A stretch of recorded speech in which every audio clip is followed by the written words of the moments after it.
Hello everybody, and welcome to today's episode of the Yu-Gi-Oh! Master Era. Today we are going to be going over the World Duel Carnival. This is a special event hosted by Mr. Heartland and Industrial Illusions. This event is happening during a quarantine, so it won't be as much world as usual, but it will be broadcast out to the world. And the winner of this contest will receive one wish. I feel like 90% of the people here have one wish because they all don't feel different. They all feel like the Exceed monsters are not going to be, dangerous to anybody. And even though these cards came out of nowhere, I'm sure the world will adapt to them. In fact, Industrial Illusions is already starting to reprint them and is going to let them go out to the public quite soon. Maybe even after this tournament. Either way, we are about to get into the WDC. This is the final day of the WDC. Many students and faculty and pro duelists, a bunch of people have already been knocked out of the tournament in the early days, but here are the few characters that remain. Here are the strongest of the strong, and we're going to see which one of them can take it all the way and get their wish granted. Mr. Heartland has many strings he can pull to get your wish granted, and, of course, there is always Industrial Illusions with Yami Pegasus. He can make your wish come true very easily. So, without further ado, I think it's time we get into our character roundup. I hope you're all excited. I hope you guys can start guessing on who is going to show up today. The first character we're going to be talking about is Yasai, otherwise known as Tombo Tillbilly. Tombo is a local farmer in Heartland and one of the few people keeping everyone fed in the quarantine. He's also a pretty adamant duelist who usually plays a really tactical plant deck. I'm afraid to say that most of Yasai's anime cards do not exist. No Tomato in Tomato, no Tomato King, but they still have a really intricate and pretty powerful plant deck. I can't wait to see how Yasai does today. He's been keeping everybody fed in Heartland City, plus obviously they get drops from helicopters and planes that give them food drops, so they're surviving, they're doing quite well. But let's see if Yasai can do it. He does have access to an Exceed monster, and we're gonna hope that he gets to play it today. But that's not the only thing he has access to. The next character we're going to be talking about is Bronx Stone. Bronx managed to take out a few other duelists and earn a spot in the final day of the WDC tournament. He is hoping to use this worldwide broadcast to ask for an end to the quarantine. Yes, everyone, Bronx Stone wants this quarantine to end. He is ready to go back out into the world. He wants to go and see everybody in the, he wants people to start visiting Heartland City again. He wants to be able to leave Heartland City. He always wanted to see the pro tournaments live in freaking Domino City, but never got to go because guess what? They've been on quarantine. So hopefully Bronx can do that, and hopefully he does well today because his deck is actually pretty strong, and he managed to do quite well in the Heartland Middle Tournament. The next character we are going to be talking about is Yuma Tsukumo. Yuma is really excited to be in the final stage of the big tournament. He wants to test his deck against some pro-level duelists that are from Heartland. Yes, there are some pro duelists that live in Heartland, and they are going to give him a challenge. Yuma also wants to get a rematch with Girog because Girog was so powerful that he won the entire Heartland Middle School tournament, which means Yuma, being forced to fight him early, may have been able to go much farther if he just didn't run into the guy who actually won the thing in top 16. But hey, let's see how he does in the finals of WDC. Let's see if he can make it to grand finals, and let's see if he can get his wish. Good luck, Yuma. The next character we're going to be talking about is Tori Meadows. Tori Meadows made a deal with her friends that only the strongest of them would advance. She ended up beating Jen and Summer, and now is here in the final day of the WDC tournament. Yes, her friends and her had just a little 1v1v1 going on just to see who deserves to go all the way, and she was able to win their pieces and come to this place. So now she's in the finals of the WDC, she's at the final day, and we're gonna see if she can take it all. good luck to you, Tori Meadows. The next character we're going to talk about is Alito! Alito managed to corner some young kids during the early days of the WDC and earned himself a spot in the final day. He is excited to get a shot at the pros and another chance to duel his fellow Barians. He actually enjoyed dueling his fellow Barians because even though, for them it's probably more of an internal hierarchy system being changed, it just feels like dueling friends, and he's having a good time. He actually is starting to enjoy the human life. Hopefully Alito does well today. He did very good during the Heartland Middle School tournament, one of the best we've ever seen, and we're going to see if Battling Boxers can win the entire WDC. The next character we're going to talk about is the champion of the Heartland Middle Tournament, Girog! Girog is known as the strongest duelist in Heartland Middle and earned himself a new Exceed prize card from Industrial Illusions. To get to the final stage, Girog managed to knock out pro duelist Charlie McCoy. Yes, everybody, Girog is here today. He even knocked out a pro in order to get to the finals of WDC. He did not pick his opponents wisely, he just beat up anybody that got in his way. Plus, he does have a brand new Exceed monster in his deck exclusively from Industrial Illusions. And this Exceed monster is at least stronger in attack points than his current boss monster, so his ace is the same, but it is a stronger card. We'll see how he does, and we'll see if he uses it. He definitely needed a power boost, because even though his boss monster is good at negating stuff, he needed something that can just punch really hard. So, Girog, good luck to you, and congratulations on winning the Heartland Middle School Tournament. The next character we're going to be talking about is Catherine! Kathy was one loss away from getting knocked out of the WDC when she got a lucky top deck knocking out Flip Turner. Now she is here in the final stage. She hopes to broadcast her wish to end the quarantine. Yeah, that's right. Kathy is ready to end this all. She wants to go back out into the world. She wants her cats to feel free, and she wants to get the good cat food into town. So guys, we're going to see how Kathy does. We're going to see if her deck can go all the way, as she did have a really good run in the Heartland Middle Tournament and only lost to Battling Boxing Alito, but she put up a hell of a fight against him, so anything is possible. The next character we're going to be talking about is Vectrix. Vectrix was part of the first strike team meant to close the portal over the moon. While up there, he found the portal enticing and leaped through with his colleague. Vectrix found his way back, but was changed. Vectrix was permanently changed and injured after he came back from the other side of the portal. Something on the other side got somewhat of a hold on him before he escaped, and it took his colleague.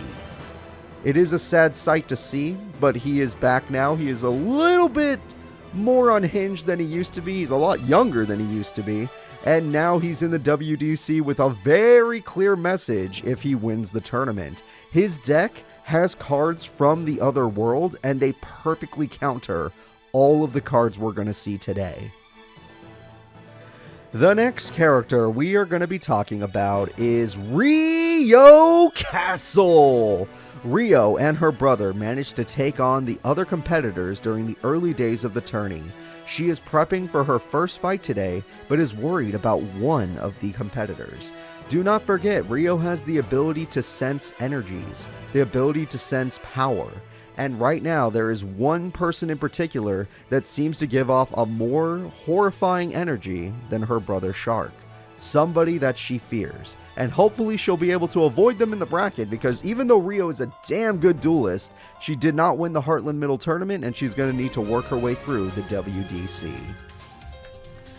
The next character we're going to talk about is Trey! Trey is the youngest of Vectrix's children. Yeah, that child we saw earlier, this is one of their children.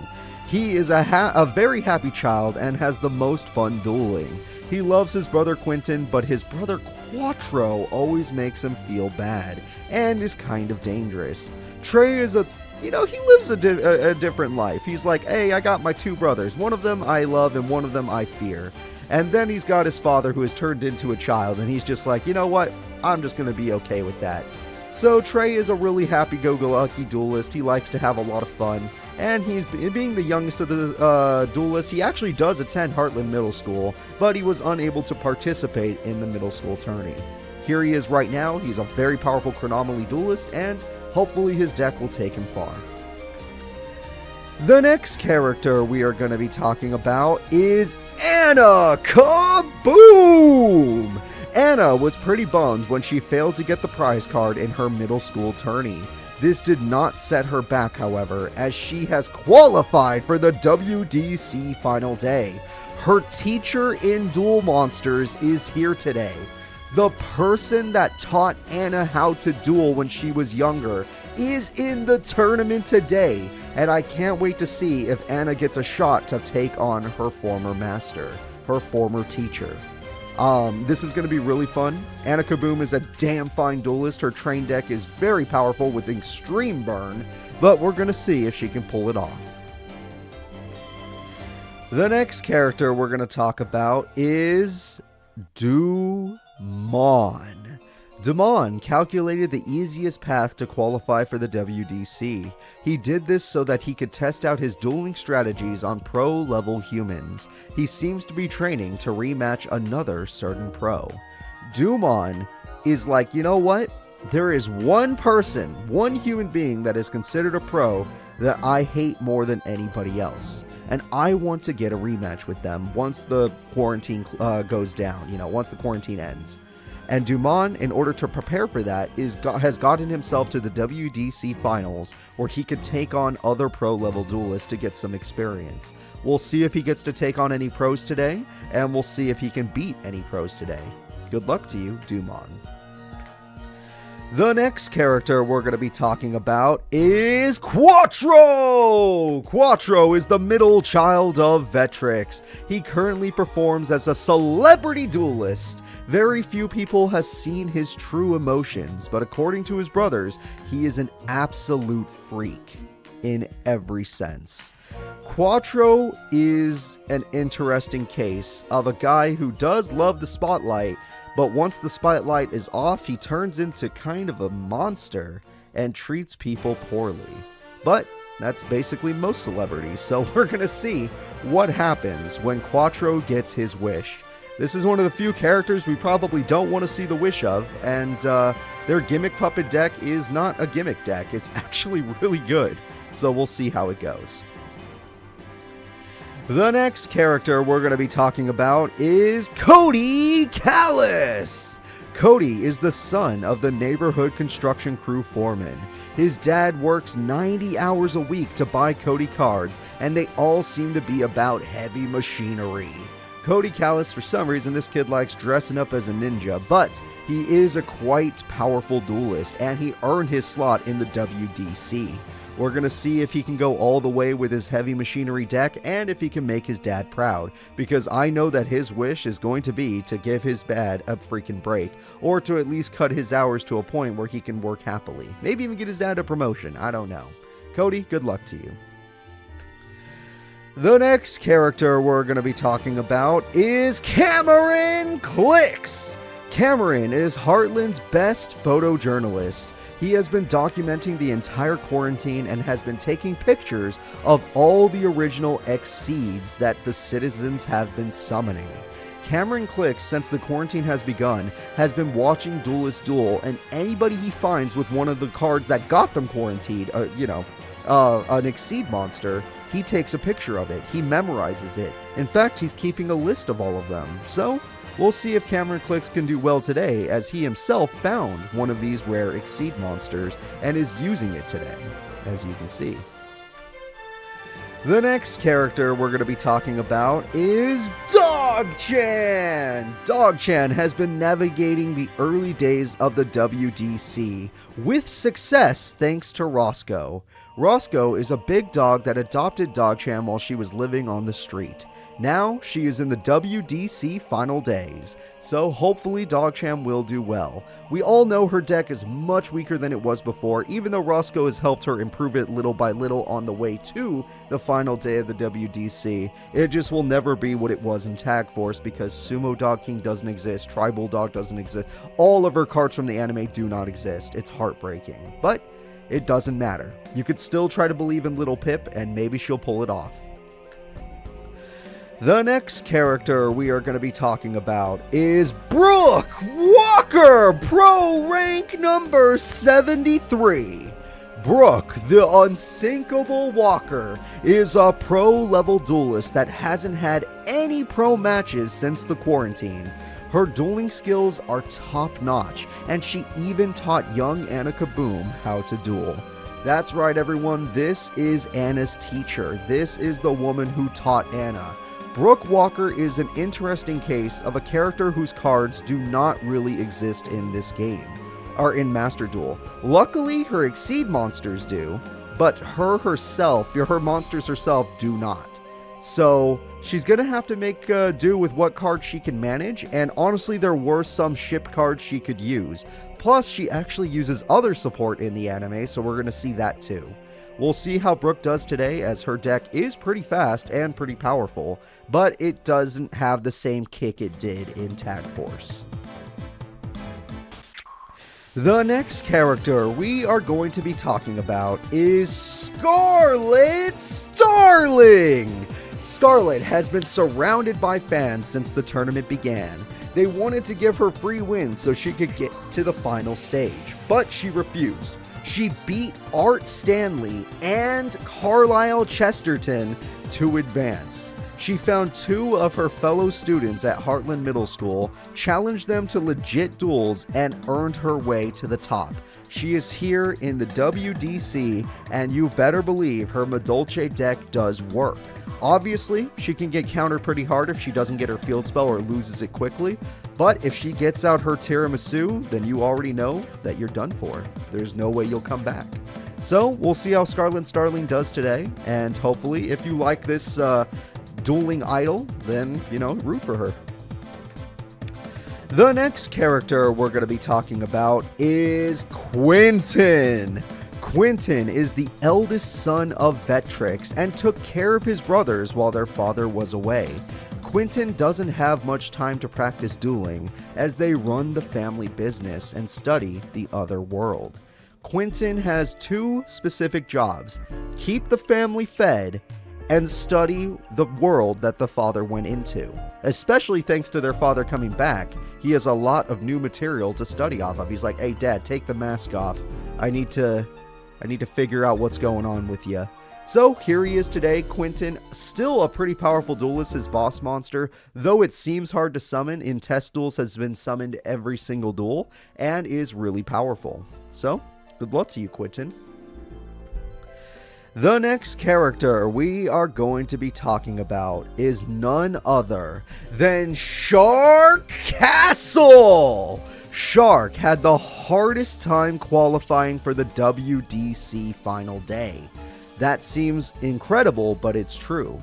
He believes these duels would be easy if he just had his powers from his homeworld.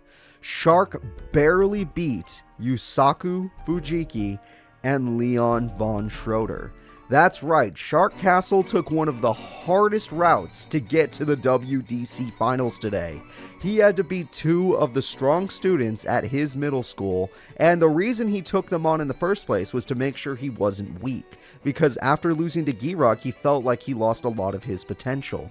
He has been able to beat, in the past he was able to take out everybody thanks to his ultimate boss monster, Silent Honor Dark.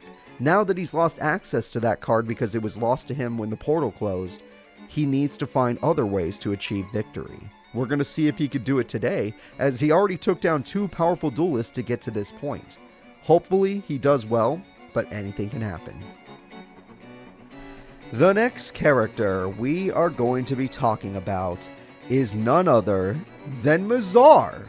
Mizar is furious after he was embarrassed in the Heartland Middle School tourney. He fought very aggressively to get to the final stage of the WDC. He plans to make everyone pay for laughing at him. That includes the audience watching today, all of you watching. Mizar had one of the worst showings he's ever had in the Heartland Middle School tournament. Now that he's in the WDC, he is going to summon his goddamn freaking, I don't know what they're called, his freaking level 8 Exceed monsters, his dragon monsters. And if Mizar can't pull that off, then he will be laughed at again, much like Kaiba when we found out he was a fraud. Though Mizar did start our series back when he was a Barian, as a top 2 duelist, only losing to Joey Wheeler, a character he really hates. The next character we are going to be talking about is none other than Nistro, Pro Rank 14! Nistro is an impressive pro ranking duelist stuck in Heartland. He grew up an orphan on the mean streets of Spartan City, but now he entertains everyone with his dueling skill. Nistro, funny enough, is a dueling entertainer. He likes to dress up in costumes and duel a bunch of children and teach them how to duel. He's actually a pretty nice guy once you get to know him. But once he gets into a pro level duel or a competitive tournament level duel, he is an absolute monster. And he is pro rank 14 for a very good reason. He earned that rank by defeating many pro duelists back when Heartland was not in a quarantine. But here he is today, and he's 10 times stronger than he used to be because now he has access to Exceed monsters. Before, he was winning duels without them. That's how he got pro rank 14. Now that he has these monsters, he wants to end the goddamn quarantine so that he can go out and become the #1 duelist. But we don't know if Nistro can do it, and if he wins today's tournament, maybe he can. But if he can't do it, then bummer. Hopefully somebody can take down this high-ranking pro-level duelist. The next character we're going to be talking about is none other than Dextra, pro rank number 31. Dextra is a high-ranking pro duelist that grew up an orphan in Spartan City. Dextra and Nistro have both been dueling since they were young and are now pros working under Mr. Heartland's company. That's right, Mr. Heartland's company is managing the pro careers of Dextra and Nistro, and both of these characters are 2 of the strongest characters living in Heartland City, And now that they're here in the WDC final day, we're going to see if they can knock out all of the riffraff, all of the students that thought they could get this far, all of the adults that think they're good, all of them getting knocked out by these 2 pro-level duelists. Her deck is very powerful and super annoying to fight, as just like a clown deck, it likes to put you in defense mode a lot. But we'll see what happens when Dextra gets in and goes ham. Of course, for those of you that actually watch the anime, we never really go by what the anime... Master Era is its own thing. So, if all of you are like, wasn't Dextra supposed to be Nistro's manager? No, she's her own pro-level duelist. Go to hell. I want her to be her own pro-level duelist. So here we go. Let's see how she does. But she is not the final character we have today. There is one more character that qualified for the WDC final day. And that character's name is Kite! Kite is a young man that loves dueling with his little brother. He even planned to go pro until the Barians attacked. When the portal opened, his little brother got really sick, and now he hunts for Exceed cards because his father has told him that the Exceed cards might have the answer to why his brother became sick. Why, when the quarantine came down, was only one person really affected by it? Why was it his little brother? Kite is going to do his best to win today's tournament, and his wish is going to be very specific. It's not going to go to Mr. Heartland, it's going to go straight to Yami Pegasus, and he is going to ask to help the little bro. But we'll see how Kite does today. He is an extremely high-ranking, powerful duelist. He could have gone pro, in my opinion, if his little brother didn't get sick after the quarantine started, if the Barians did not invade. But here we are, past the Barian invasion, past the portal being closed. Yes, his brother is still sick despite the portal being closed. It's almost like the Exceed monsters themselves are making him feel bad. But we'll see what happens. Hopefully, Kite does well today for his brother's sake. But maybe somebody can stop him, because he's got some extremely high-ranking, high-powerful cards that other people can't beat in mere attack points. But that is going to be all of them, guys. This is all the characters we have for today's WDC final day. This is the final day of the tournament. All of these characters are going to meet up in the brackets. We're going to see who deserves to go all the way. Which of these characters is your favorite? Are you more into the Barians like Shark and Giroud and Alito? Are you more into the, I don't know, Vetrix's family with Trey, Quattro, and Quinton? Are you more into the students like Yuma, Kathy, Tori Meadows, like all those characters that qualified? Are you into the weird adults that just happen to make it, like Yasai the farmer? Do you like the weirdo characters that are kind of funny, like Dog Chan and Cat Chan? Who is your character? Who is the one you're going to be rooting for all the way? And which deck are you most excited to see? Either way, it is about time we start the tournament. I'll go live with you for real as soon as I get the chance. Thank you all for watching. Get ready.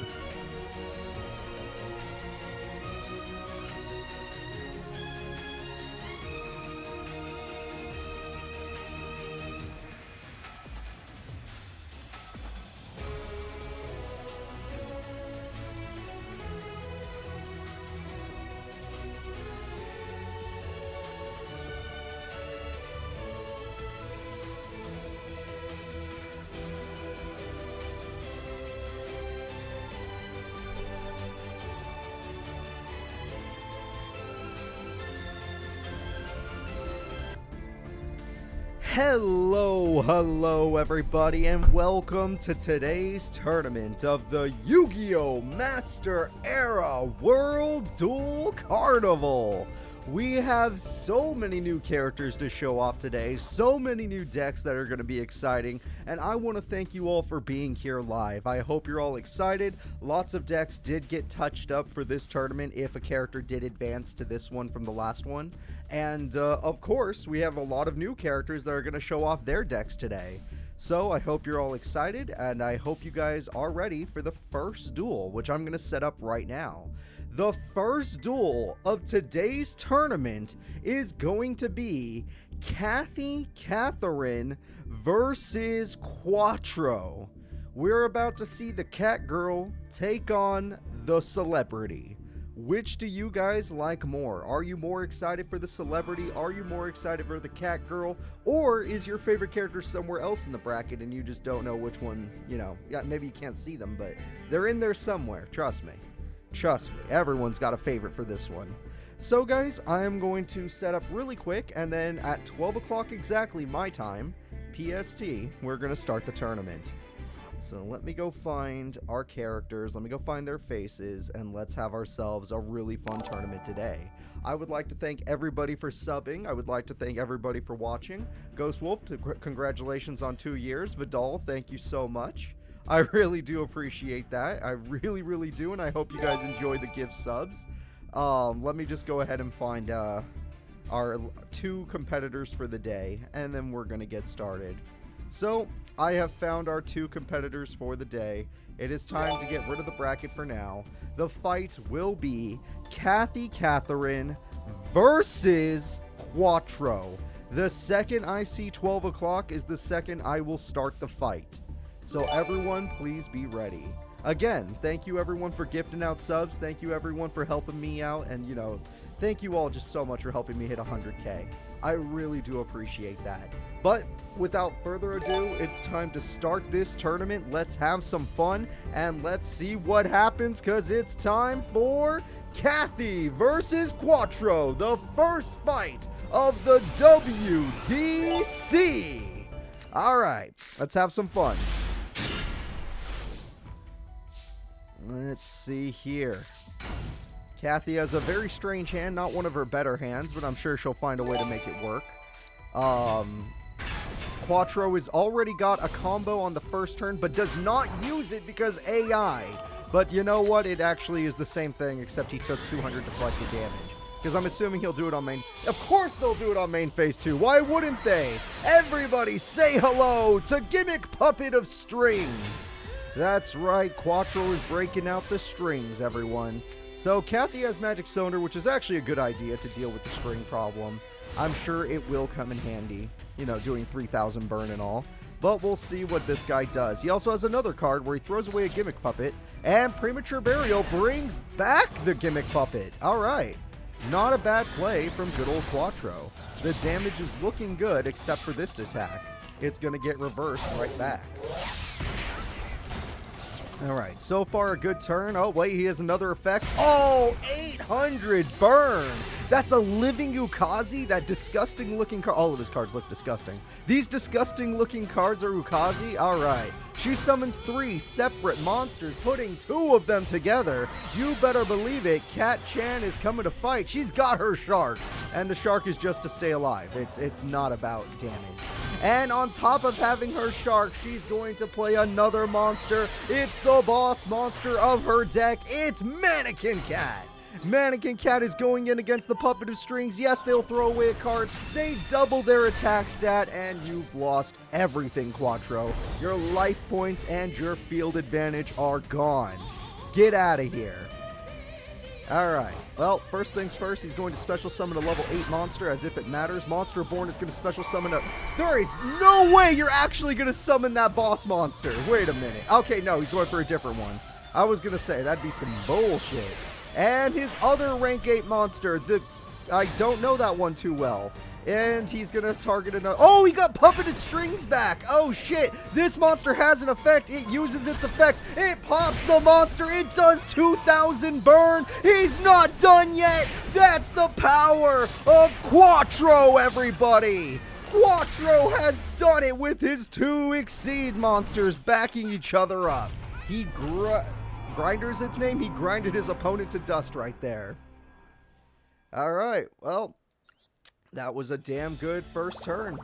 Both characters fought really hard. Both characters could have lost that duel, but Quattro was the one that made it all happen.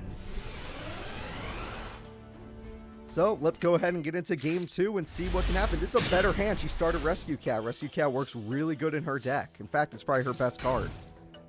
But we'll see what happens. So we're going to summon a card, and it's gone.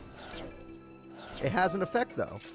And there is a... oh, no! That can become level 8! And now that it has become level 8, everyone say hello to the Puppet of Strings with 3,000 attack. We're not done yet. We're going to summon back that monster, which I do not know the name of because we're out of my time period. Once we I mean, I barely knew 5D's cards. I probably didn't really know 5D's cards. But these cards are definitely... way past what I know. So we're going to use Harpies for sure. And we're going to need to find a way to kill the Puppet of Strings, which I know she can do. I thought you were going to Obedience School first, but I guess not. Well, here we go. We're going to use these 2 monsters. And these 2 monsters make a Mannequin Cat. And that is all you're going to do. Not exactly what I thought you would do. You messed up the order of that. Yeah, I agree. That was not how you do that. Kathy may have messed up right there. That is not good. You can't mess up in the WDC. These are the best duelists in the world. Well, in Heartland right now. Some of them are actually the best duelists in the world. Anyone that has a pro rank you can consider one of the best. Let's see what we got. We have some cards that might do something. Now you're going to Obedience School. Let's see. That's much better. With Obedience School, we're going to get out another monster. You need your cat. Yep, Cat Shark is perfect. Cat Shark combos so well with the Cat Chan. Here we go. It's time for Mannequin Cat. We put the 2 together, and when we put the 2 together, we know we can win the duel. What the fuck? Where's your mannequin? Wait, what? No, you have 3 mannequins in your deck. Where's your mannequin? Why'd you do that? Mannequins are helpful. Okay. You know what? I guess they are invincible at the very least, but we're just going to go ahead and use Pot of Greed. But the other cat would have actually killed Puppet of Strings and given you a chance to go on the offensive. Alright, and there they go. So now they're not useful. Oh my god, they do burn. And Quattro has proven that his gimmick puppets aren't just a celebrity deck. They're a damn good deck. So guess what, everyone? That is it. Great victory from Quattro. Cat-chan did amazing in the last tournament, but this opponent was above her pay grade. This brand new opponent. So let's go ahead and let's get back into our bracket and let's see who's up next. Kathy, great job. You fought a little bit. It's just Quattro fought harder. So Quattro is going to move forward.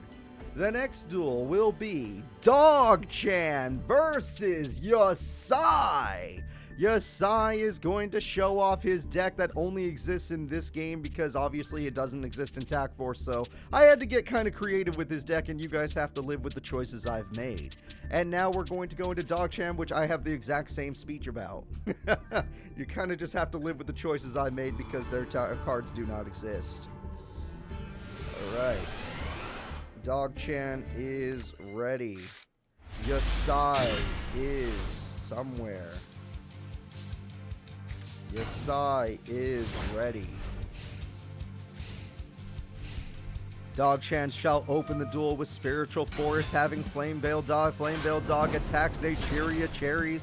Nacheria Cherries is going through. That is not terrible. And now we're going to draw right here. What is our draw card going to be? And we got Lord Poison. Okay, he's going to start it all with a Synchro Monster. Everyone say hello to that card. I don't know what it is, but it's a Synchro and he's using it, whether we like it or not. I really do not know. Harpies is, why would you, what the? I want somebody to explain that play, please. Somebody explain that play that we just saw. Why? Why Harpies after the fact? Because now you're going to get popped. Easy as pie. You're getting popped. I don't understand. You could have killed the problem. Okay, well, doesn't matter. We got more cards. We got Lord Poison. Lord Poison's a safe bet. We go for 1,500 damage. Nothing wrong with that. You keep being you, Yosai. We'll make it work. She had to pop herself. It was the only way to pop the opponent's monster. And the attack goes through and the damage is good, but Lord Poison wanted to die to bring... Wait, the cherry? That's all I can bring back? Okay, well, we're bringing back the cherry. I thought there were better monsters to bring back. Oh, wait, we're not done yet. Yep, Dog-chan's ready to punch it. No, and now that dog is no longer attached to Premature Burial, so nothing to worry about. Hopefully we get lucky. That is not terrible. That is not terrible at all. With this, we get the Lone Fire Blossom combo. And now he summons his ace monster, his boss, the Gigaplant. Gigaplant is one of his most effective cards, and it kind of looks like a tomato. At least the head does. So yeah, that's what we're going to go with.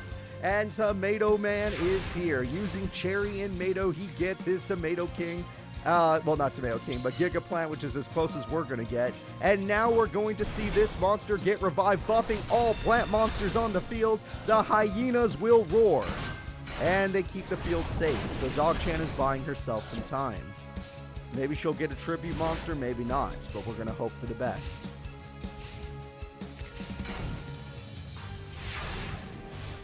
Right now, Gigaplant seems to be the strongest thing he has. He has more special summons up his sleeve. Lone Fire Blossom has an eye. No! Rose Archer saved the day! Holy shit, he was about to lose everything! His combo would have been stopped, and he cannot let it stop. The Rose Archer saves all the lives. The dog's lives, the plant's lives. For some reason, Lone Fire Blossom is not using its effect all of a sudden. What, did chaining Rose Archer stop your brain from working? You have Lone Fire's effect. Nothing's stopping you. I'm just saying. Okay, they're a little weird. Alright, that's a little weird. Alright, Key Mouse is here. Attack goes through for 2,900. That is brutal.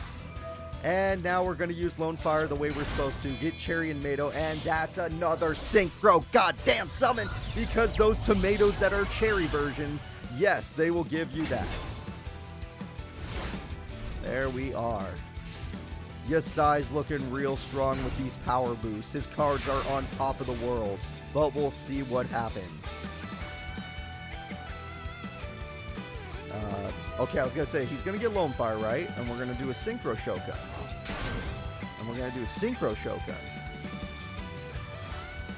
Because you can do the exact same play you did last. No, we're just going to use Lone Fire this time. Alright, well, oh no, we wanted Lone Fire for Lone Fire. Of course, that's what everybody would do, right? Yeah. Alright, there's his second Giga Plant. I was waiting for him to play more than just one.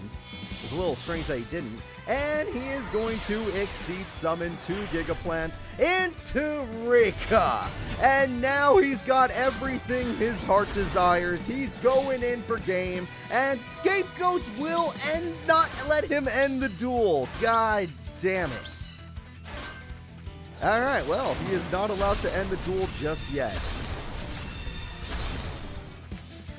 Dog-chan is in a lot of trouble here. She's going to need a Dark Hole just to come back. Harpies is nice, but it will not make the difference. And now all you've got is an Air's Rock Sunrise. You know what? Your boss, that is her boss monster. It would not have worked. Okay, yep, they would have just been rebuffed right after the fact. Good point. Here comes the game. Oh, wow, he summoned Rose Archer. That's how you know it's over. If he summons Rose Archer, it is over. That is it. Yasai will take game number 1, and we will be moving in to game 2. Yasai is doing quite good. All of his tomatoes turn into better cards. 2 Giga Plants gets you a female. A Cherry and Mato with any of your other plants gets you a female. And apparently that's what his deck does.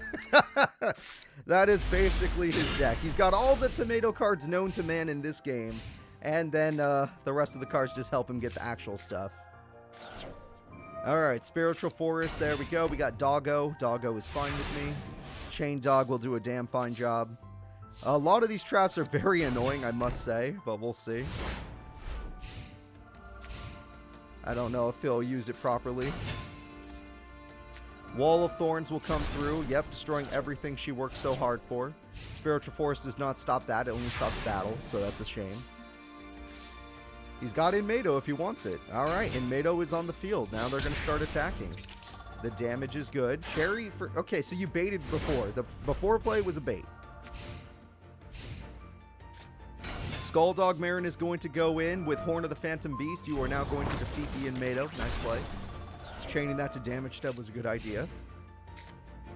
Harpies will get rid of the Draining Shield, so that's one less thing to worry about. Not like he was too worried, though a 2150 attack point monster is a little bit threatening. The World Tree is pretty handy for him, especially since a lot of his cards do get popped. Miracle Fertilizer can bring back the Inmato, though Inmato is not that useful in this moment in time. Either way, at least he has a card back, so we'll see what he does. His opponent has Chain Dog, Assault Dog, Skull Dog, and now we're going to get the boss monster, or Ace monster. Everyone, oh no, we're not. We're going for the safe monster. And the reason we're doing this is to get back Mad Dog of Darkness. And you know what? That makes sense, because Chain Dog can just come right back. Amazing play. Now you have all these monsters, and now the cherries will not save her. However, he will be healing. Sorry. The cherries will not save him, and he will be able to heal, but this builds up so many World Tree tokens. In fact, you can pop 2 cards next turn because of this. Well, okay, technically 1, but eventually it could be 2. And now I think it's time. For real, the boss this time? Yes. Now it's time for the boss monster, Diamond Dire Wolf. All of these powerful cards standing against the plants, and they top deck their best card. Surprising, but it works. We're going to pop that monster as it was the most powerful, but he summons his Ace monster. It's Ace versus Ace, and he attacked the wrong card in my opinion. Oh wait, no, he couldn't attack Dire Wolf because of Spiritual Force. He did what he had to do. He did good. He did good. Dire Wolf should have waited until you summoned another beast monster, but I'm sure she has a different play in mind. Nope, you should have just waited. Mad Dog is better to throw away. Although I guess it doesn't matter what you do. That would have done 100 more damage than World Tree would have popped you either way. So, ooh, Gigaplant does not have a way of being summoned, not without 3 counters on that plant then. So right now, I gotta say it, Yasai's in trouble. Duel number 2 does not look like it's gonna be his. Dog-chan has a chance here. Rescue Rabbit has its effect. You get 2 dogs for the price of 1. 2 dogs can turn into 1 dog if they want it, or maybe another one of those Daigustos.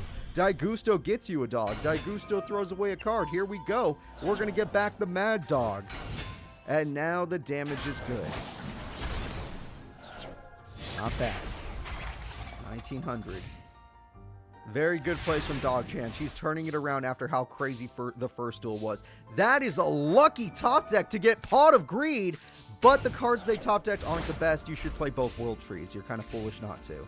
Doesn't matter to me, though. Let's just... Maybe it says you can't. I don't know. All I know is that they're going to use their other effect. Yep.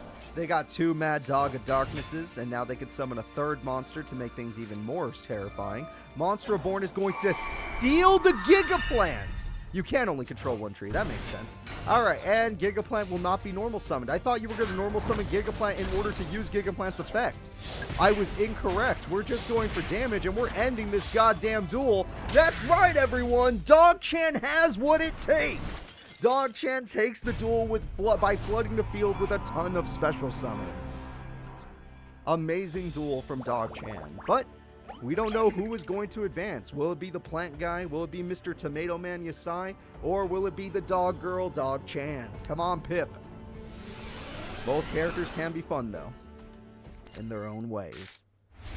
Okay, this hand is terrible for him. Rose Archer's good after the fact. After you've already set up, not before. So, this is not a good hand. Pot of Greed's a great start. That gives you so many options, and the options have become this. And now you can attack twice. Amazing start. And you can exceed summon so you don't lose anything, since they don't die until the end phase. She did not exceed summon because AI brains. Gotcha. Gotcha. God damn it. Alright, Lord Poison is gone. I was going to say he's here, but... oh, wait, no. Rose Archer said Lord Poison remains. We need this monster. He has 3 Mystic Tomatoes in his deck. We haven't seen 1. 1500 attack goes through. Very good damage. And Ayers Rock Sunrise brings back the Doggo Darkness. And now we have Assault Dog. And oh, now you feel like Exceed Summoning. Okay. Daigusto? Daigusto. You know you love that card. Alright, now with this card, she can summon more dogs. And the dog will go through. Now, the problem here is that you're going to be in a lot of trouble. And we're going to see what happens. We don't go live on YouTube. We only go live on Twitch. YouTube is for the VODs. Twitch is for the streams. Because Twitch, you can actually do more stuff. Like, you can bet. You can have fun emotes that actually are animated and do stuff, you know. It's a lot more entertaining here. Are you really? Oh my god, you know what? They don't usually use World Tree for its number 1 counter of buffing a monster for 1 turn, but they actually did do it, and that is crazy. And Raigeki! Oh, that's heartbreaking! Lord Poison will not get their effect because Raigeki says no. 1350 damage, you need to draw. People have been saying draw Mystic Tomato. I agree with them. Yasai needs his Mystic Tomato. How about Cherry and Mato? Will that do it for you, folks? Because Cherry and Mato has a very nice effect. Once you pop it out, not only does World Tree go off, but you do get 2 of these. Nope, Super Rush recklessly. Rose Archer says, stop trying to hit my plants. Leave my plants alone. Yasai is not letting you do anything, Dog-chan. The double in Matos are here. We wish he could make Tomato King right now, but he cannot because Konami hates us. But that's okay. Rescue Rabbit is going to do exactly what Mato did, except in this case we're going for the Exceed because you're already out of Mad Dog of Darknesses, which makes sense. So now we're going to use Daigusto to get 1 more monster to clear up the field and save the day. Mad Dog of Darkness will keep coming back. It's her best beater monster, and the damage is good. Mato is all alone. Mato needs a friend, but it's okay. Magic Cylinder will keep you alive. This game 3 is intense. Any character can take it based on this top deck. Who will win, though? That is an okay top deck, but we are going to use the effect. We are going to use the revival. We are going to Synchro Shokan. With the Synchro Summon, we are going to get the Rose Girl. I don't know her name again. I forgot. It doesn't matter. She's over there. Rosemary? It's Rosemary, probably. Why is Cherry in attack mode when the life points are this low? That is too risky. You shouldn't do that. You could just set your card. It's a lot safer. Dogchamp wants the draw power. Dogchamp gets Rescue Rabbit from the draw power. Has 2 Mad Dog of Darkness. They're trying to get rid of all the cherries and all of your life points. But there's not enough attack. You have to go Diamond Direwolf. You have to trade. You have to make a trade. All right, attack goes through. Attack goes through. The counters are building. You have to die. Oh, now you feel like Diamond Direwolfing. No, you don't. Why do I keep asking like they're going to? Literally, it's the one thing that can kill this girl, but I guess they would just revive it. And you want draw power to get trap cards. That actually made... Wow, it worked. That makes so much sense. This game 3 is insane. There's a Mystic Tomato. Took forever. Here comes the... Oh!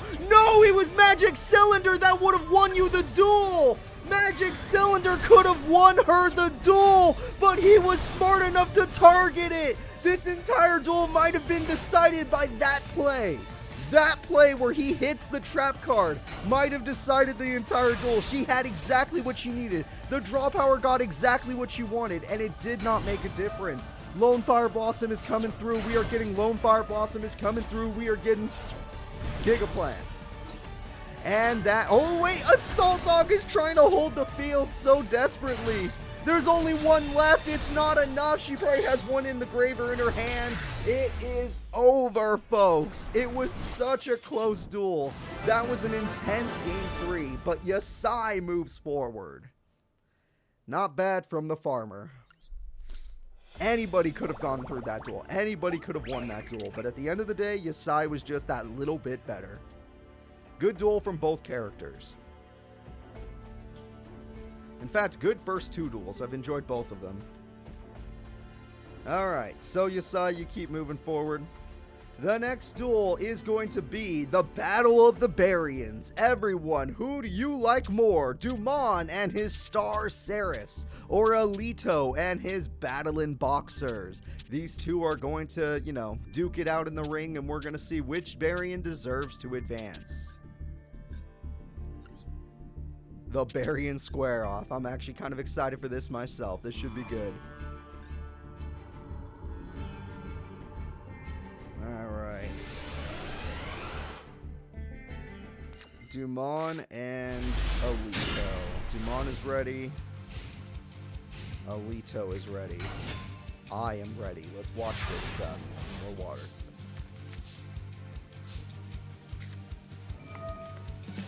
Pot of Greed gets him more monsters. Dark Hole in the first turn. I guess Nova Summoner is quite annoying. Next week, Jason. Next week.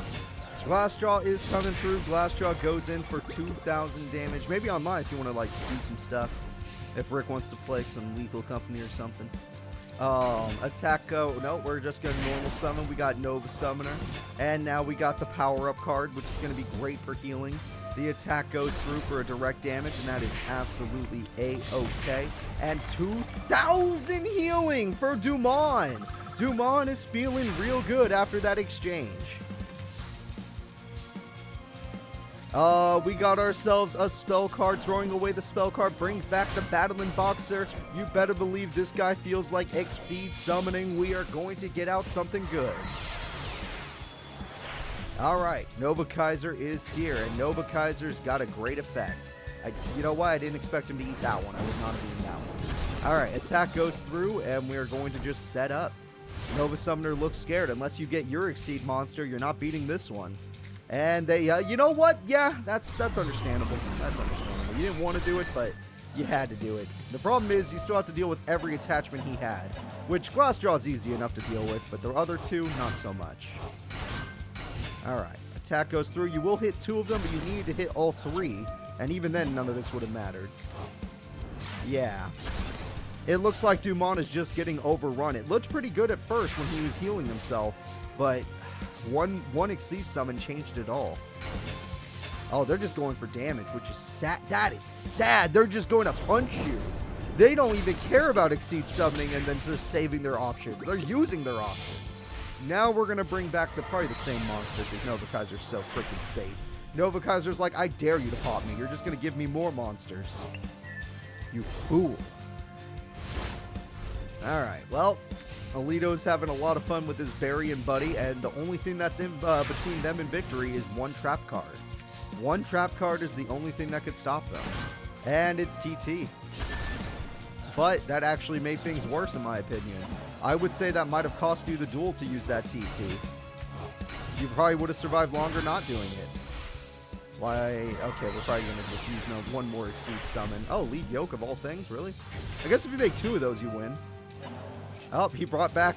Okay, well, that's also unfair. Yeah, that looks like a win for Alito. It started out okay for Dumont when he was healing and using that equip spell, but it turned real bad real quick. Oh, we're not done yet. We're eating all the cards. The attack is going to... Fuck? Oh, he can't attack when he did that? Okay, he can't do damage when he did that. He would have ended the duel if he could. So now he needs to go in, and now he needs to end this duel. His opponent can't do anything. We already know this. Veil's in attack mode for some ungodly reason. Shining Angel is one of the few top decks that actually can maybe stall for a turn. That is crazy that you drew one of the very few things that could have saved you for one turn. Counterpunch is an interesting strategy to use, but it does get through the defenses, so it's not a terrible play. Shining Angel, you got to be out of options by now. What else do you got? Yep, that's it. One card left, Dumont. Make it count. 4,600 life points to go through. Nope, just nothing. You got 15 damage down. That's not terrible, but it's not enough to win this duel. And unless that was a trap card, which it is not, we're going to have to say it's over. Rhoda is unnecessary. We know you already have game. Alito, you already have game. Leave him alone. Alito, don't do it. Don't do it. You already have game, sir. You don't need to do it. All right. We're just going to use this effect so that we can gain even more attack points. We're going to go in against the defense mode monster, and we're going to end this freaking duel. Alito is going to take game number 1 against his buddy, Dumont. Life points weren't too bad on that one, 3,100 life points remaining, so it was a below half victory, but he did still win. So Alito takes game 1. Game 2, Dumont, you might want to try and figure out how to summon your Exceed monster, since your Exceed monster will give you a big, well, not an advantage, but it will help a lot.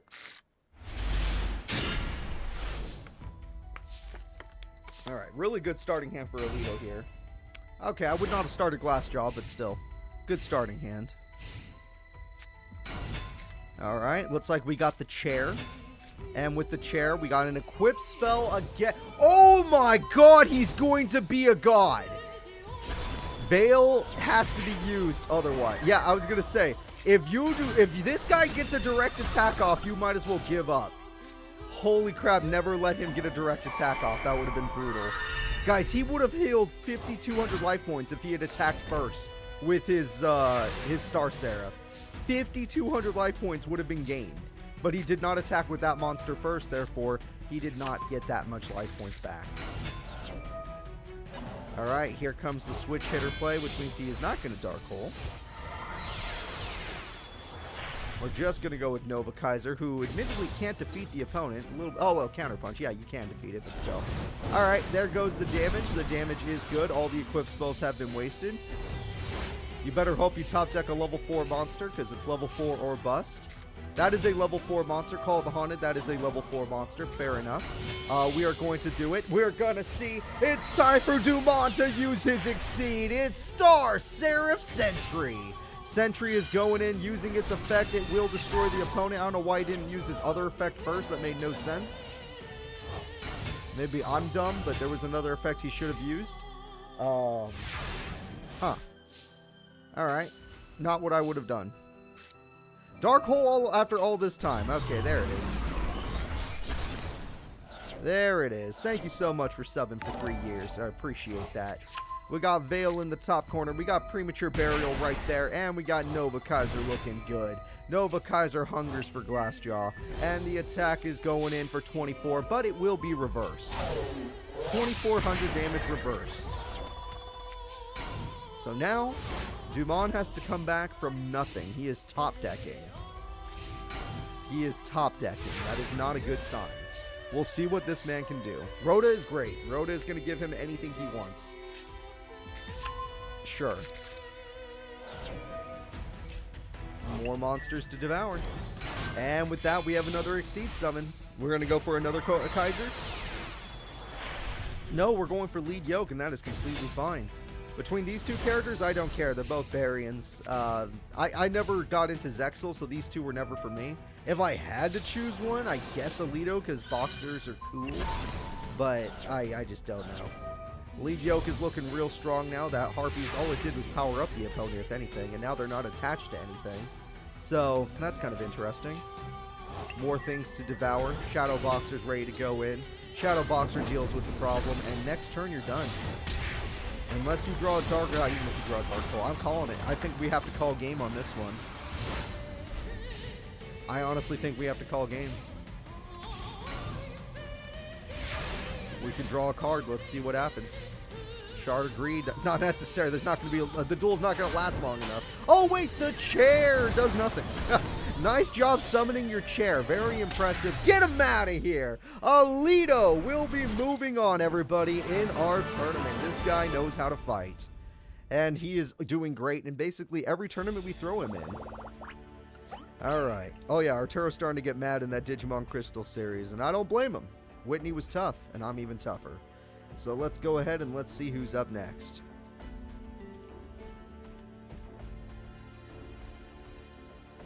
The next duel will be Cody Callis, son of the foreman of the construction crew, versus Tori Meadows. Alright, where is Tori? Where is Cody? Let's watch these two go at it. I'm excited. I'm hopeful. Where are they? Luckily, Cody's cards did exist. In fact, they're even better than they used to be. So, let's see what happens here.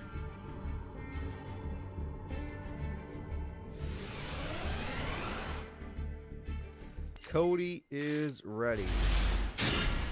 Tori is ready. I am ready. Alright, Tori Meadows is looking good. Cody Callis is looking fine. The Shredder will stop you from using your effect. Not bad. Shredder goes in for 16. No revival? No revival. Oh, maybe it's called a Haunted. It could be revival. Their deck kind of relies on it. Oh, that's really good. And yes, of course we are. We hit 100K. We're going to do Sly Cooper. But I have 3 active series right now, so it'll come after one of those series ends. Wow, we have a lot of special summons going through. What the hell? And with this, we got even more special summons. We got an Exceed summon. Everybody say hello. It's time for Gachi Gachi Gun Tensu. We're not done yet. You thought we were done? Tori hungers for battle. And now she's getting another Exceed monster. And this time it is Gachi Gachi Gun Tetsu, and her monsters are super buffed, but of course that will change everything. Luckily, Shining Angel wanted to die, so it's a win-win. Oh my god, it's Fairy Cheer Girl! She's got everything! Oh, not Fairy Cheer Girl, that's Freya. There's Freya, the Spirit of Victory, and there's Fairy Cheer Girl, which we'll probably see both in this duel. And this guy summons one of his level 5 monsters. He needs one more, I believe. That's not a level 5 monster. The Shredder will use its effect to get rid of Venus. And now they're going in. Limiter removal times 2! His dad bought him 2 limiter removals! Tori Meadows is Tori Deados! She's out of here! Alright, game number 1. Perfect victory goes to Cody Callis. He drew 2. He only has 2, by the way. He got both of them in his first turn. And with that, he takes a victory. Let's get into game number 2. She likes buffing her deck. Well, there's a guy that likes buffing his as well. So many power increases. All right, Tori. Wow, that sucks! That is well, it's not the worst. Venus actually makes it not the worst. And he breaks, so I guess it's really not the worst. But that does suck. That does suck. It's not the worst, but it sucks. And this is good.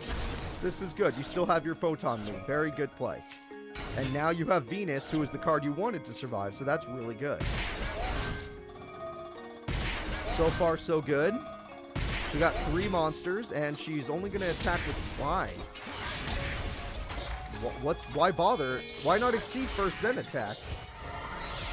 Alright, that's so weird.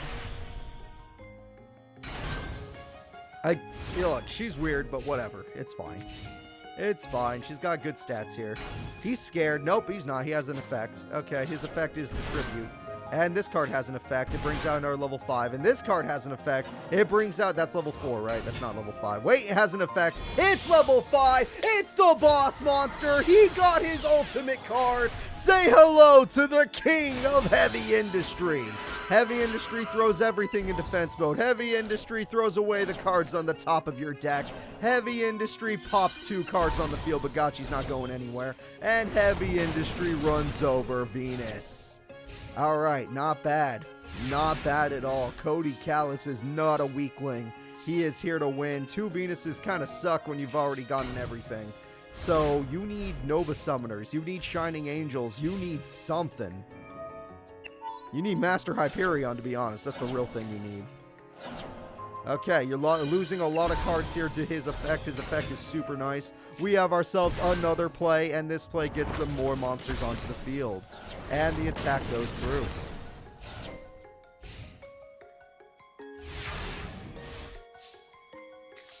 Premature Burial can get you something, but it won't be great, no matter what you pick. Oh, that was in the grave? He threw that away! Oh no, his own effect is working against him! The king of heavy industry has died! The level 5 has died! And because of Sanctuary in the Sky, she got to do the effect twice. Who would have thought that his own effect would be his downfall? It was good, but damn. Harpies is... Damn. Damn. It turns out she needed all 3 field spells. I didn't even think about it. I didn't even think she would need all 3, but she needed all 3. Amazing. She drew 3 Venus. That's 3 Venuses top decked. It's only turn 6, or turn 8. What the hell? Started with 1, drew 1, drew 1. What the hell's going on here? Yeah, you can count that because that was naturally drawn before turn 10. Well, that's not a terrible top deck. That's actually pretty handy. Buffing your monsters even further.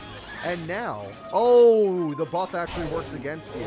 He's just waiting for a special summon card because his monsters are really good at special summoning. But we'll see if he gets it. Heart of the Cards gets you nothing. It's just 2,500. That is a game-changing End the Duel Right Now card. End the Duel Right Now card says, Call the Haunted says no. Call the Haunted says no. And that saves the day. He did get a special summon that does get Machina whatever unit. That does summon another monster. And that is it. Alright, so Freya is safe, luckily. Freya will be safe. But, okay, he did not get his Exceed. I was going to say, but he might be able to get his Exceed with a bunch of special summons. It did not happen that way. All you don't attack with Freya. What are you doing? No, you're... Okay, it worked. How the hell did that work? How the hell did that work? You were so lucky. Why didn't you kill Shredder? Oh my god, why did you not kill Shredder? Why did you not kill Shredder? For the love of God. Oh no, Pot agreed. Shredder comes through! Shredder pops Venus! Why would you not kill Shredder? Freya is dead! All of your cards are dead! She needs to Dark Hole top deck. It is the only way. Freya's not enough. You can still Dark Hole, but Freya is not enough. You can go for it. You can go in. Because you have a field spell that protects your life points, you can go in. You don't have to play defensively. But no, you're going to play defensively. Okay. I can't believe it. If she had just top decked a 1,400 monster, she would have had game. But here we are.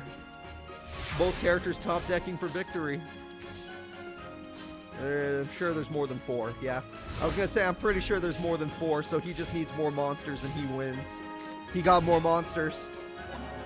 He's getting more monsters. That's horrifying. It's almost... Yeah! He got limiter removal! It's enough to end the duel! She just needed 1,400 attack, and it's over! Tori Meadows, she did good making it to the final day of the WDC, but this place is just a little bit too hard. Yep. This place is just a little above her pay grade. She's strong, though. She is strong. She fought really hard in both duels. Just limiter removal ended both of them. So let's get the heck out of here. Let's see who's up next. The next character performing in our tournament will be Yuma Tsukumo versus Quentin. Ah, new character. All right. Quentin, the new character, versus Yuma Tsukumo. Let's do it.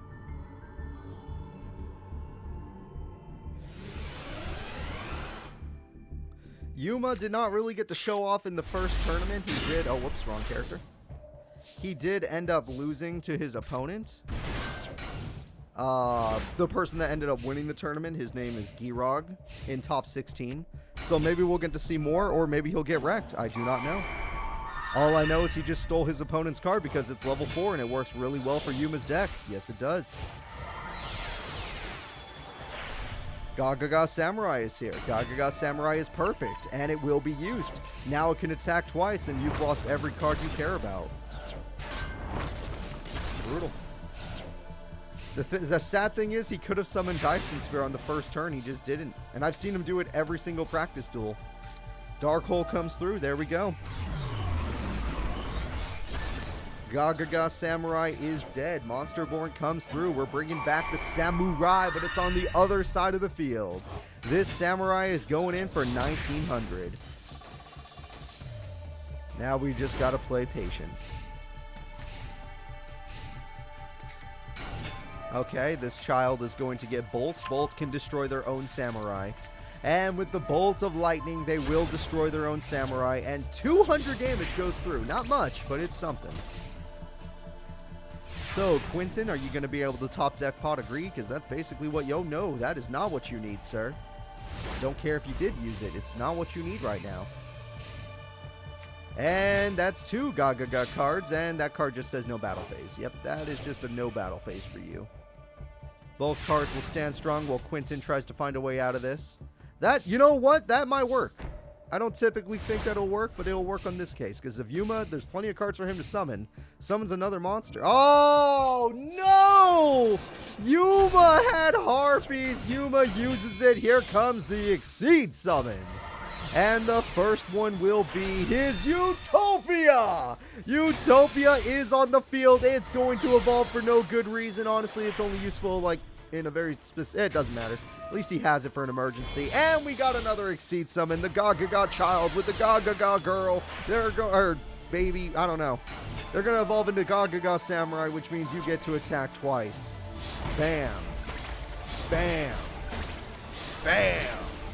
All right. Again, he should have just summoned Dyson Sphere on the first turn. He literally had it on the first turn. But AI will not do it on the first turn. So I guess that screwed him over.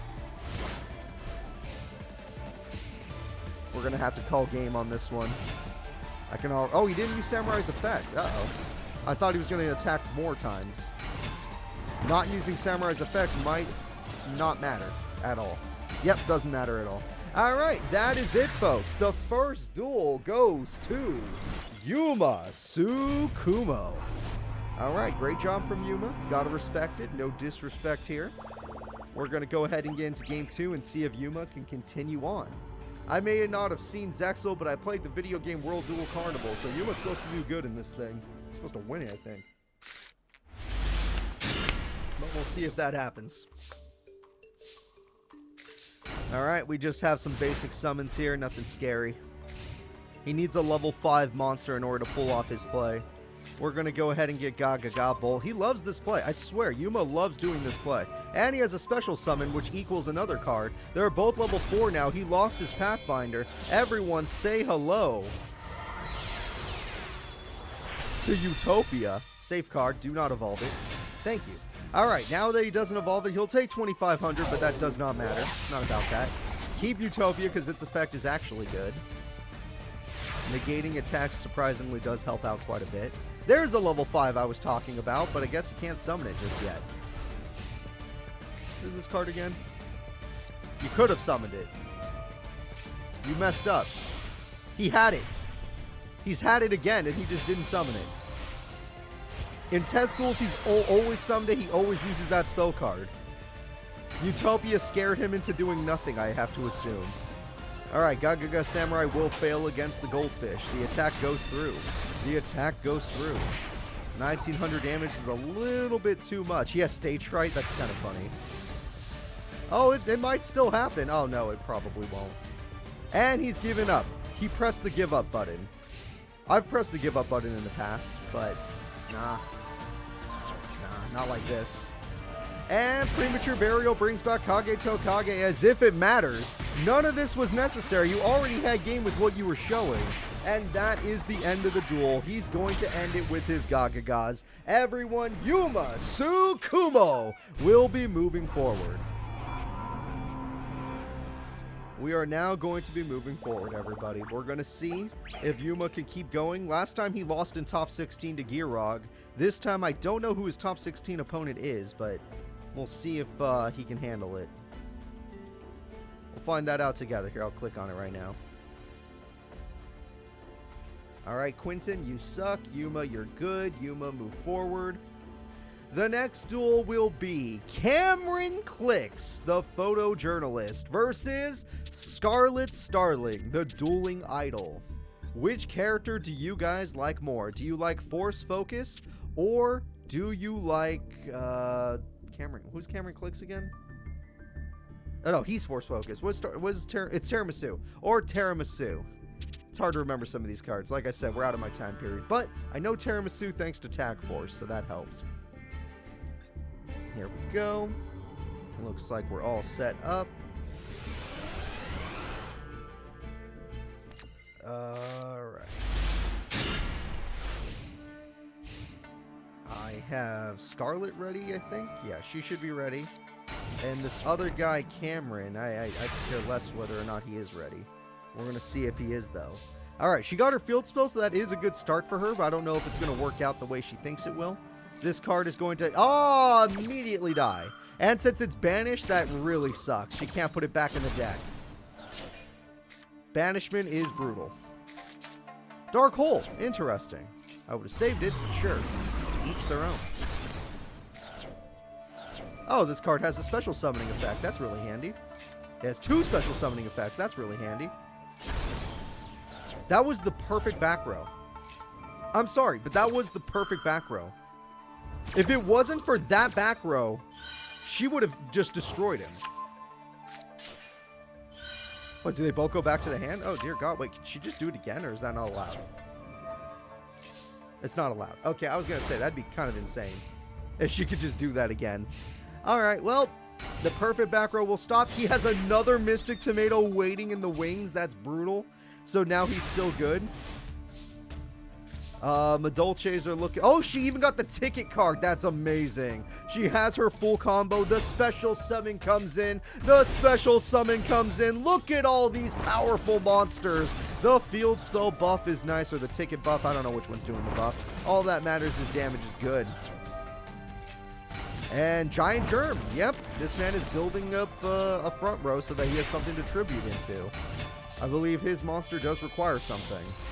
Alright, putting these two together, we're going to see the best card ever. It's time for Tiramisu. And Tiramisu, let's throw a card away and do a bunch of effects. So we're getting back our field spell, and we are using this effect to go right back to the hand. And we're getting rid of the Giant Germ, so you have nothing to tribute. And we're special summoning a monster. Welcome to hell. Welcome to the best dueling idol we know, Scarlet Starling. That's actually a good card. Camberclops is a pop. Yep, that is one of his actual cards from the anime, and it's pretty handy. But it doesn't work against her because she's just going to special summon. In fact, if anything, she thanks you for this. She thanks you. There is one trap card you do have to worry about, though, so good luck to you. Maybe that... Look, every time he's had a trap, it's been the perfect trap, so we'll see. Doesn't look like it's the perfect trap this time. We're just going for game. What is that? Oh, it was the perfect trap. That stopped the end of the duel. Whatever that card was, it was like Flashbang or something. Oh my God! He got his boss monster! Cameron Clicks has done it! It's Force Focus! That trap card bought him the time to get the boss. Force Focus can even defeat Tiramisu, but I don't know why he didn't. Maybe they're not allowed to. Maybe there's an effect that stops it. I do not know. There's too many cards on the field. I don't know Force Focus's effect, but he did get it. Say cheese and die, but Tiramisu, you can just do your thing. Yeah, you can just do your thing. You didn't make another Tiramisu. You can do whatever the hell you want. Yep, we got more Tiramisu's. And Tiramisu's like, I have an idea. Let's get rid of you. Chevalier saved the day. And goodbye, Force Focus. At least he tried, though. You gotta give the man credit. He at least tried. And now they're all going in for major damage. That tiramisu will end the duel.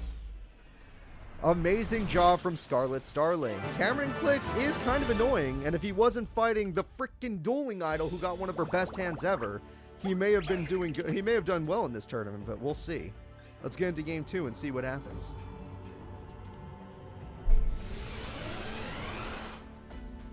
Will Scarlet Starling keep up the winning streak, or will Cameron Clicks simply end the duel, ending it all? She did not get her field spell, so this actually gives him a lot of hope. Interesting. She's level 4 now. Big mum. Alright, Night Beam is going to get rid of Magic Cylinder once and for all. Majestic Mech is only good for 1 turn, so sadly this will not work out the way you want it to. In fact, I would say this was a dangerous play. Because you may not see it, but we all see the Monster Born, right? Specifically meant to steal powerful cards like Majestic Mech. Well, first things first, yes, of course. Why not? Why not? And we did not use that card. Interesting. Because we didn't use Monster Born, Call of the Haunted was used to stop you. But this card has an effect as well. Nice job. Yeah, very nice job. That card goes back in the deck, and the ticket's like, hey, give me a free monster. And that free monster gets to attack directly. That was beautiful. And not only that, but with Messenger Lotto and whatever the other card was, we get a Tiramisu, the Madolce Queen. She is looking so freaking strong. You could play it safe with Tiramisu, or you could just go in. Your call. Doesn't matter anymore. Kicking some ass. Oh, now you feel like using Monster Born. That was a free 2,400 attack point monster, but here we go. And there's a bunch of monsters on the field. Shining Angel, you should have Tiramisu'd, unless you're not allowed to, probably. I don't know. I don't know the cards anymore. And we got ourselves a special summon, most likely because of Ticket. Ticket wanted that card to die so they could summon Messenger Lotto. And we got Majestic Mech, which is going to kill the last of the Angels, most likely. Oh, we're out of Angels. And there goes the camera clops. And there goes your life points. You get one more turn. You get one more turn. Make it count.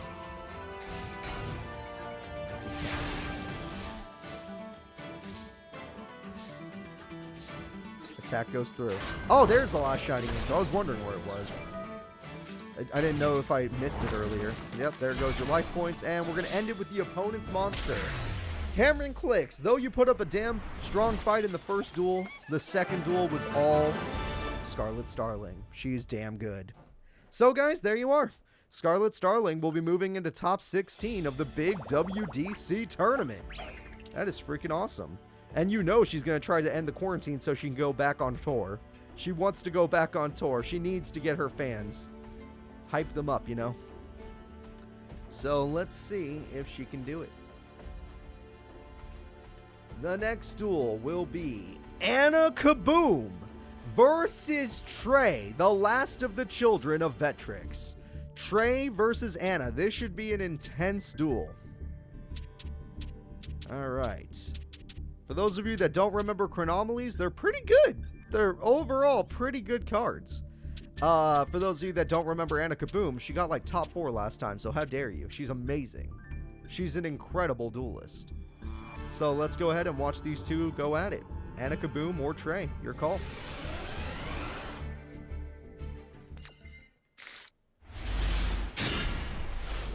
Alright, looks like both characters are ready to duel, so let's enjoy it.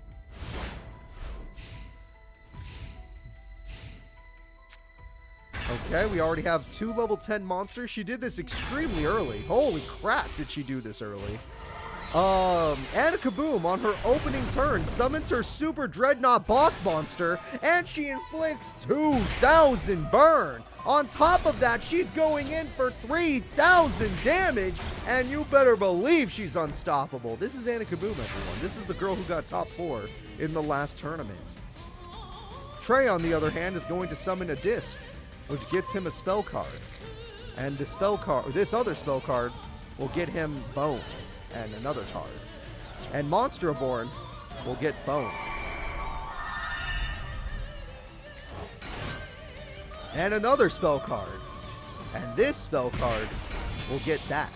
And with 2 level 3 monsters, he is now going to summon Crystal Chronomaly. This is the first time.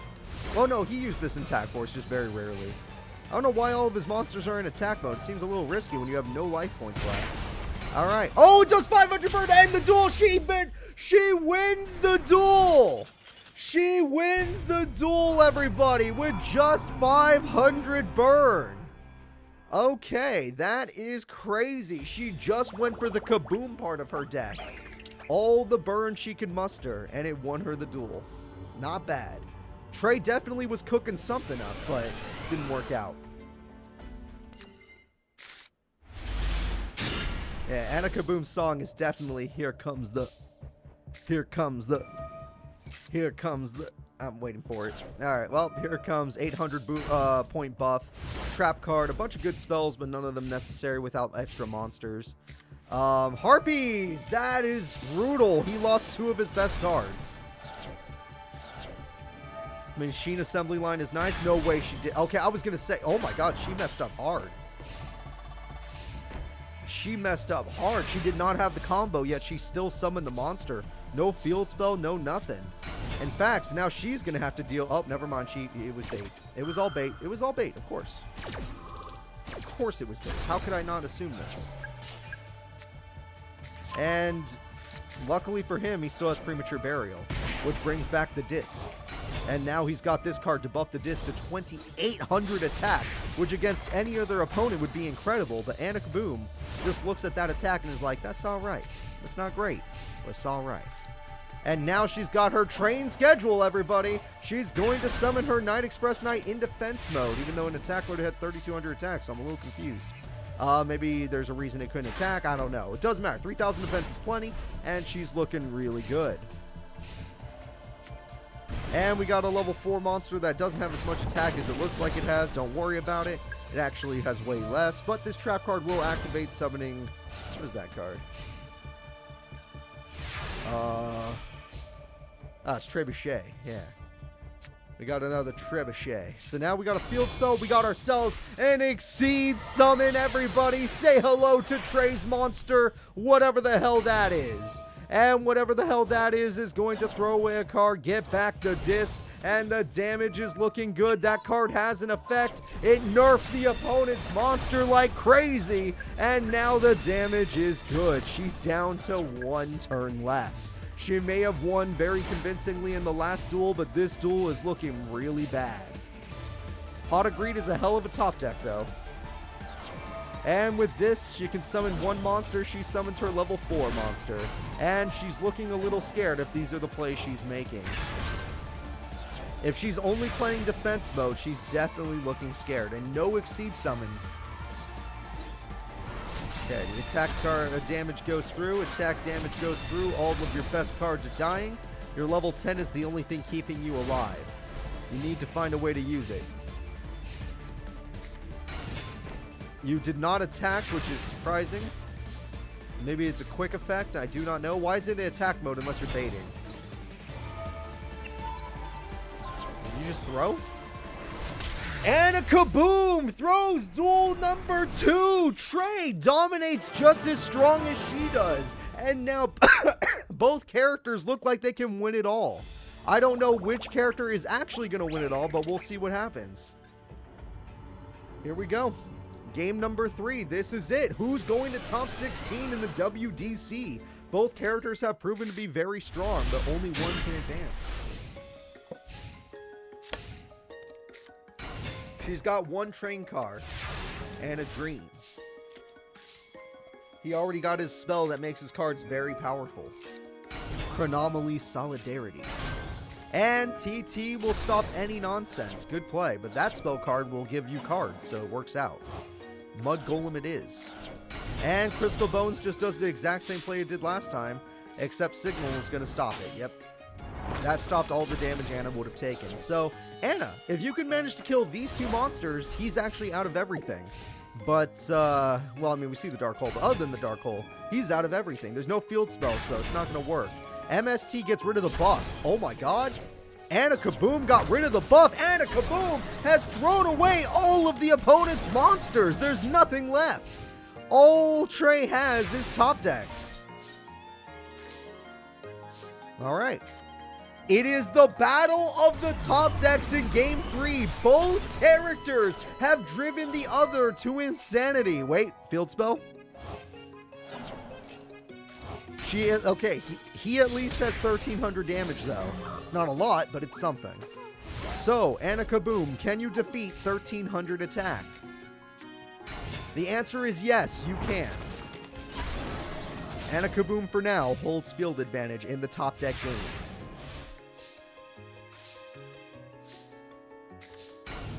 Anna Kaboom continues to hold field advantage. He's a little scared.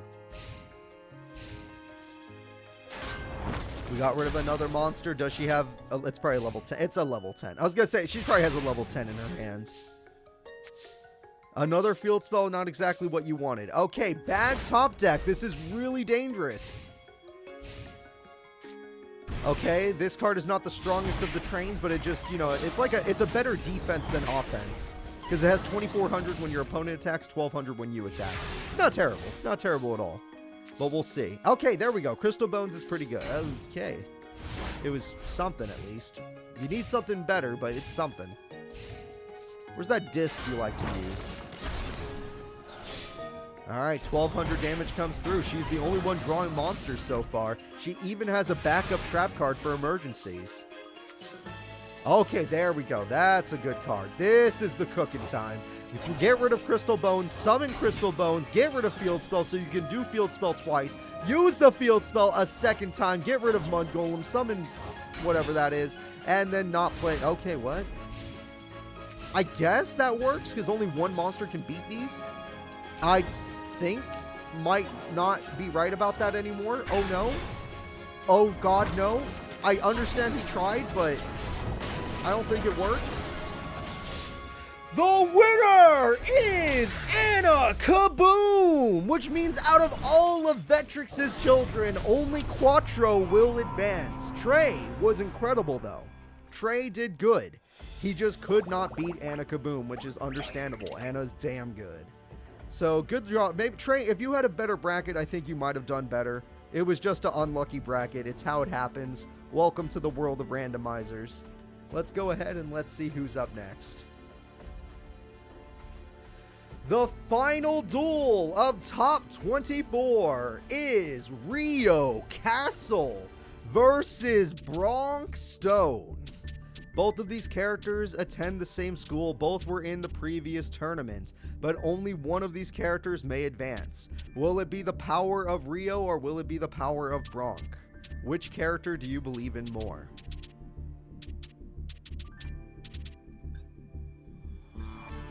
And the duel has begun.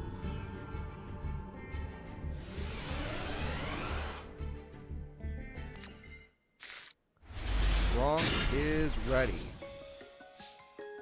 Rio is ready. Okay, pretty safe card right here. Pretty safe hand in general.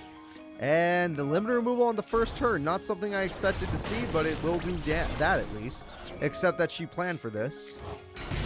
She 100% planned for this. And that was a really good play. You know what? Great play by Bronx Stone. That was impressive. He tried at least. I can give him credit for trying. Alright. Attack goes through, and you're probably still going to exceed summon, because yeah, you know you are. Don't pretend like you're not. And it's her boss monster, Ragna Zero. Ragna Zero is already on the field. Bronx Stone has to be a little worried about that. And we got ourselves a bunch of cards. Oh my god, that's a lot of cards on the field. We have the boss monster! It's a triple exceed. This is his first time using it. The Tin Archduke. Tin Archduke puts her in defense mode where she's useless, and he's not done yet. He brings back the other monster. Ragna Zero uses her effect to stop it, but you can't stop the Archduke.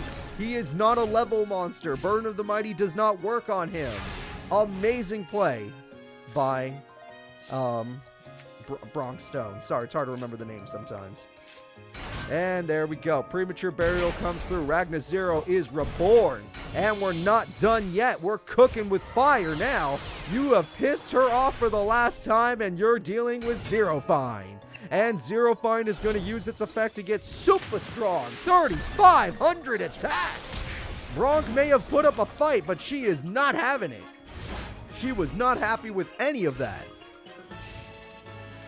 Bronkstone is scared. Bronkstone is in defense mode and is scared.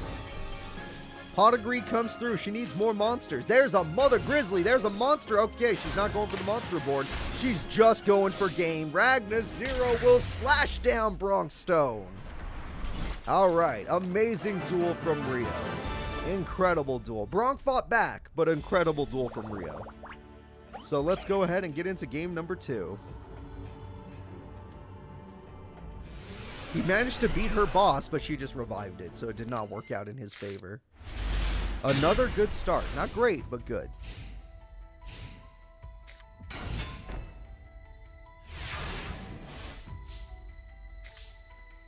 That's pretty good. It's a pretty good start. Okay, I don't know why you didn't Water Hazard. That was weird.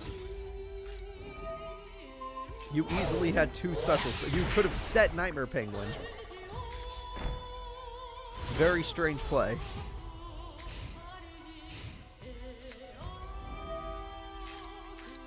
And the tin. Okay, well, TT, baby! He loses everything, and she lost nothing. However, he still had a premature burial in his back pocket. And you better believe he's got Iron Call in his back pocket. He did it! Despite losing 3 monsters, he finds a way to get 2 more. He gets the Gear Gagon X. And with this card, he can search to make sure he never runs out of monsters. Incredible play by Bronkstone. Despite losing so many cards, he's still in the duel and has an easy power advantage. Now that is an impressive choice. If she summons Nightmare Penguin in attack mode, she's a genius. She's a genius. This is insane burn. 1,500 burn from the Blizzard Falcon into her boss monster Ragna Zero. Gear Gagon X didn't know what hit him. Alright. Insane playback. Getting that 1,500 burn just as the extra cherry on top was beautiful. And he's setting. I understand. I'd be scared too. You can just hold on to Guard Penguin. You could set it for later if you want. You don't need to use it. Yeah, you just set it for later. That's fine. We've had some really good duels today, I have to say. I'm enjoying these a lot. And we have ourselves another set. Not bad. That's 3 Guard Penguins. I don't know if any of them were searched, but there's 3 of them. And triple Guard Penguin is going to turn into Zero Fine. Alright, Zero Fine is going through. Zero Fine has done its job. Ragna Zero, the boss monster, puts Bronk in his place. If he doesn't get Dark Hole, he might as well call it. Oh, that card's going to do its best. That was your play, is show your opponent what your card does. Okay, a little strange in my opinion. Attack goes through. Game-winning attack goes through. Bronkstone is eliminated from the tournament. He was good, but Rio is much better. Bronk definitely can put up a fight, though. No disrespect. It's just that Rio is way better. She's awesome. All right, great job from Rio Castle. It is time for us to move on to the big top 16 of the tournament. The 16 strongest duelists in the WDC. Let us begin with Nistro versus Quattro. This should be a really exciting duel. Nistro will be taking on Quattro in the first duel of top 16. I have very high hopes for this duel. This one's going to be good. Quattro already showed us how good he was when he took down Kathy. Didn't Kathy get like top 8 last time? So, hopefully Nistro can show off what he does, and hopefully Quattro will show that he's really good too. Let's do this, folks. Every card is set. Every character is ready. Let's go. I want to watch these characters. I want to see some bloodshed. Okay. Quattro is ready. Nistro is definitely ready. Interesting start in my opinion. Still an interesting start. No Exceed Summons, probably because it's first turning. They don't really do that, but there you go. Interesting plays. We got Scissorman, and we throw away a card with the Scissorman. Basic play, but we all see the TT waiting. No, wait, that's not the play we're going for? He summons probably the most disgusting card in his deck, in my opinion, which is Gimmick Puppet Shadow Healer. Yeah, that's disgusting. That is the most disgusting card in his deck. I don't know why you use Monster Born when TT was always the plan. Very weird. But we're going to call the Haunted a monster back, which also has another effect to special summon another monster. He's going to Exceed Summon. This is the power of a pro duelist. And he summons Gondiva. Gondiva goes in. Magic Cylinder says no. Magic Cylinder says no. All right. It's time for the Junk Puppet. With this, he brings back the most disgusting card in his deck. With this, he becomes level 8. Is Nistro in trouble? Nistro is going to have to fight the Puppet of Strings. The attack goes through. Nistro has lost everything. Literally everything has been lost. Amazing plays from Quattro. All he has is a trap. That's horrifying to see. 3K beater monster staring you down, and all you have is a trap card? Well, let's get our Junk Puppet out. Okay, the Scissorman has been summoned. The Scissorman goes in. Well, hold up. This card can save itself. The 3K goes in, but he kept himself alive. He is barely still standing. Nistro does not know what hit him.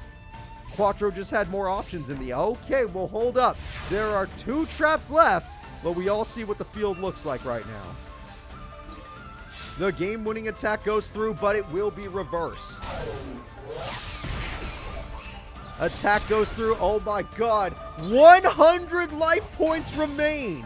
This entire duel is going down to 100 life points. What will his final top deck be? It's Rhoda, everybody! This man just summoned Rhoda, and it's not over yet. He's going for an Exceed Summon, and the Exceed Summon is his boss monster, Excalibur! And Excalibur has 4,000 attack, destroying the Puppet of Strings. But that was all part of the plan. Quattro is playing this man like a fiddle. He's Doflamingoing it up, putting his strings, his freaking, oh, it doesn't matter, he got Dark Hole. Huh. Alright, a brick is a brick. Both characters are playing the top deck game, although Nistro uses mostly level 4s, if not almost all level 4s. However, that card is still a brick, given, I'm assuming it's a bad card. That card can be used, and that card is going to throw away a different card. By doing so, you summon this monster, but I think it has 0 attacks, so it's not going to do anything. Yes, it is just something to defend life points. Nistro, you can't brick! Your deck is all level 4s, basically! What is happening to Nistro? You are so lucky Quattro has 3 level 8s on the field right now. You have 100 life points. How is this possible? I feel like I'm watching Yugi in that one tournament against Yusei. It's over, folks. The Exceed Summon is coming through, and the monster is the Giant Grinder. And we're not done yet. That card has another effect I don't know about. It doesn't matter. We're ending the duel. Game number 1 goes to Quattro. Raise your hand if you like puppets, or if you like Quattro from the show. I didn't watch the show, but maybe you did. Because it turns out he's really good in Master Era. Or if you want Nistro to win, I mean, pray, because Quattro seems really good. Quattro seems really freaking good. Alright, here we go. Okay, we got his 1,000 card. That's really good. Toss a card. There's like his only level 6, and it's only used for this effect. What else do we got? We got Pot of Greed, and we have the really... Okay, this hand's amazing. Quattro, this hand looks so good. It's looking better by the minute. It's looking so fucking good. Such a good hand. Alright, he summons his card. I would have thrown away level 8, but I guess to each their own. And there's another level 8. That's incredible. And that's another level 8. And he summons the boss monster! It's Gimmick Puppet Leo! The ultimate card! Leo has 1 counter! Leo has built 1 counter! He's trying to fight back. He puts together 2 monsters to summon Excalibur. It's Boss Monster versus Boss Monster. The ultimate card versus the ultimate card. And Leo will fall. He was not ready. He wasn't ready for Excalibur. Oh, and he equips monsters. Oh my god. It's Cyrus's Truckroid all over again. Alright. Well, we still have Junk Pup. Well, okay. I thought... Does Junk Puppet not summon Leo? I thought it did. Maybe I'm crazy. I don't know anything anymore. I thought it summoned Leo. I guess I'm stupid. It's always a possibility. Alright. There are 2 trap cards to be afraid of. Nistro is looking real strong in duel number 2. Oh, now you feel like Junk Puppeting. Oh, yeah, you could have summoned Leo. In defense mode, you can't do your counters anymore, I thought. So what's the point? Why leave that monster in attack when your life points are so low? You might as well at least destroy some of the cards on the field while you have a chance. Alright, well, here comes a bunch of cards. He's got so much. It's got 4,000 attack. And it destroys the defense mode monster. This card is going to let you add a spell card to the hand. Ultra rare heroic call. And the game-winning attack comes from the truck, but it will not win because Leo is back. And Leo buys him 1 more turn. Quattro is not leaving this duel. And there goes back the creepiest card that I do not like. He has 100. It's the reverse. It's literally the perfect reverse. 100 life points remain. Excalibur ×2 is on the field. What are you going to do, sir? You need a revival card. Or that. Oh, wait, no, you need a discard for that card to get its effect. He did not have a discard. He could not make a level 8. Very unlucky. Alright, attack goes through. It does piercing, everybody. It is over. That is the end of the duel. Nistro gets revenge on Quattro in game 2. Both of these duelists are absolutely cracked, and I'm loving their decks. Let's get into game 3, and let's see who deserves to go to top 8 of the WDC. Who do you guys want to see go top 8? Right now, after watching both of them, I love Nistro as much as the next guy. I'm going to go Quattro. This string deck is interesting. Nistro's deck is really cool too, but I don't know. This string deck is very interesting. Alright, well, that looks like 2 level 8s to me. And we got ourselves the Gimmick Puppet of Strings, the perfect card for puppets. And the attack goes through for 24 because for some reason he summoned a level 1 monster in attack mode when he could have just said it. Alright, we're going to go for an instant tribute summon into Ryoku. What? Holy shit, what a classic card. Is he going to eat the opponent's Exceed? Oh, he banished it before he could eat it. That was such a good play. Amazing play by Quattro. He was about to eat the boss monster, but he prevented it knowing that it would have ended the duel. Junk Puppet is a possibility, and we are bringing it back out. We have the Exceed. Oh, what the fuck just happened? What just happened?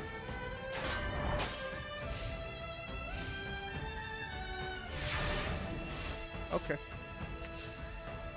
Got my breath back at least. Wait, why didn't you discard that into... You could have had 3 level 8. You could have had Leo. Why didn't you just summon Leo? I see a play here, Quattro. A play you've done in the past. So what's the dealio? What, did Nistro literally scare you into defense mode? You're just done? What, you don't feel good no more? Alright, if that's the case, we'll wait. We'll play the waiting game. We know this man has piercing. Exactly. Case in point. And every time he does, he gets to search. Quattro, you literally had... You had Leo. You had Leo before this guy had an equip. You would have been fine. Before he had a trap, you would have been fine. Can't you just summon that... Okay, he's playing weird. He's playing weird. Quattro is giving up. He's slowly letting his opponent thin out his deck. getting his best cards. Oh, no. Oh, no. This isn't good. Quattro is hurting my heart after all this time. Oh, now you feel like... Oh, now you feel like it all of a sudden? You just wanted to play patient? You wanted to wait for him to get all the trap cards in the world? You didn't even use Grinders? What is Grinders' effect? Why didn't you use it? I thought you used it in the first duel you were in. Okay, that guy was tribute summoned, fair enough. But some of these others had to be special summoned, right? They might have not been tribute summoned. They might have been normal summoned shit. That was still a dumb play by Nistro, but at the end of the day, he was going for 4K direct damage, so it's understandable. Alright, well, Quattro, you do something. You can do something. That's a hell of a top deck. What the fuck? What the fuck? I've seen you summon this card from your hand before. Yeah, it's the perfect combo. And you just said no to it. You literally just said no to the perfect combo. What the fuck is wrong with you? Oh my god, Quattro. Why are you like this? Your life points are literally, you're dying. What, the level 6 scares him? Oh my god, just stop being scared. Be a man. You know this guy will eventually get another halberd and just pierce you to death. He can't hide. Alright, there goes your monster again. Well, it looks like Quattro, if a person summons a monster with more than 3,200 attack, he just gets really scared and stops playing the game.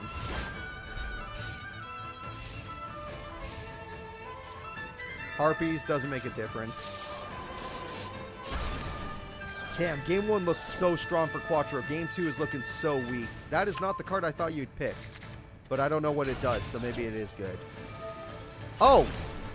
Oh my god, it's the perfect counter card.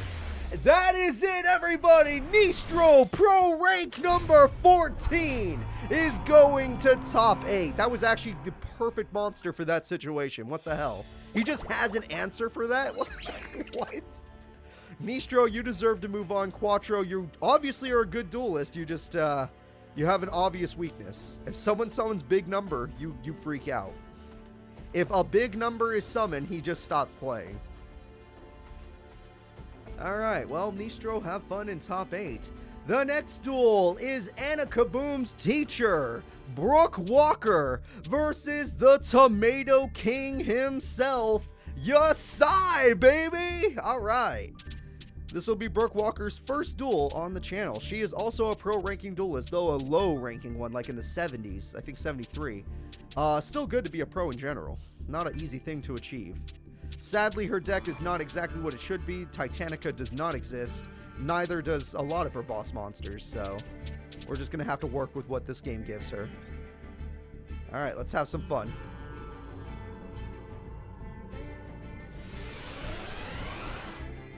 Brooke Walker is ready. Yasai is ready. Let's get into the duel, folks. Pot of Greed comes through. Pot of Greed gets lots of good stuff. Lord Poison is not a good start. Mystic Tomato is a good start. Very weird start. Don't do that. Alright, attack comes through. Wall of Thorns says no. In fact, it wanted to die, though. You've played right into Brooke Walker's hands.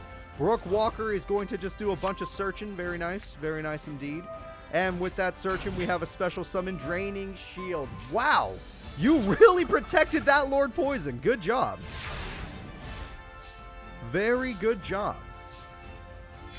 And with the tribute, the boss monster is here. Giga Plant controls the field, and next turn they can normal summon it to create real problems. So, we'll see if Brooke Walker can find a way around this plant. Nope, she gives up.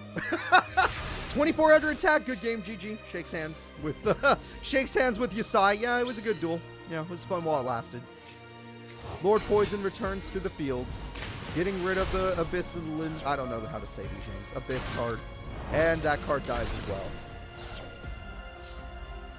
Grass beats water. Damn, that's good logic right there. That logic can't be beat.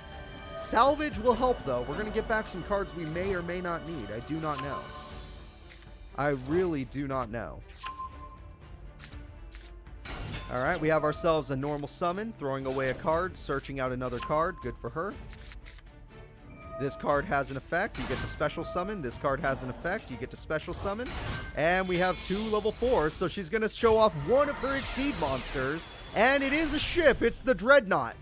And the Dreadnought is going in, but it can't defeat the Gigaplant. Alright, no back row for her, so she's in a lot of danger right now. Triple in Mato, you gotta love it. Gigaplant special summon, Mystic Tomato. The tomatoes have swarmed the field, everybody. And the attacks are gonna come through real quick. Well, hold up, we got some extra effects popping off. We got Abyssdine in the hand. And Abyssdine's like, thank you. I'm coming out too. And Gigaplant does not target the Dreadnought for some reason. I wonder why.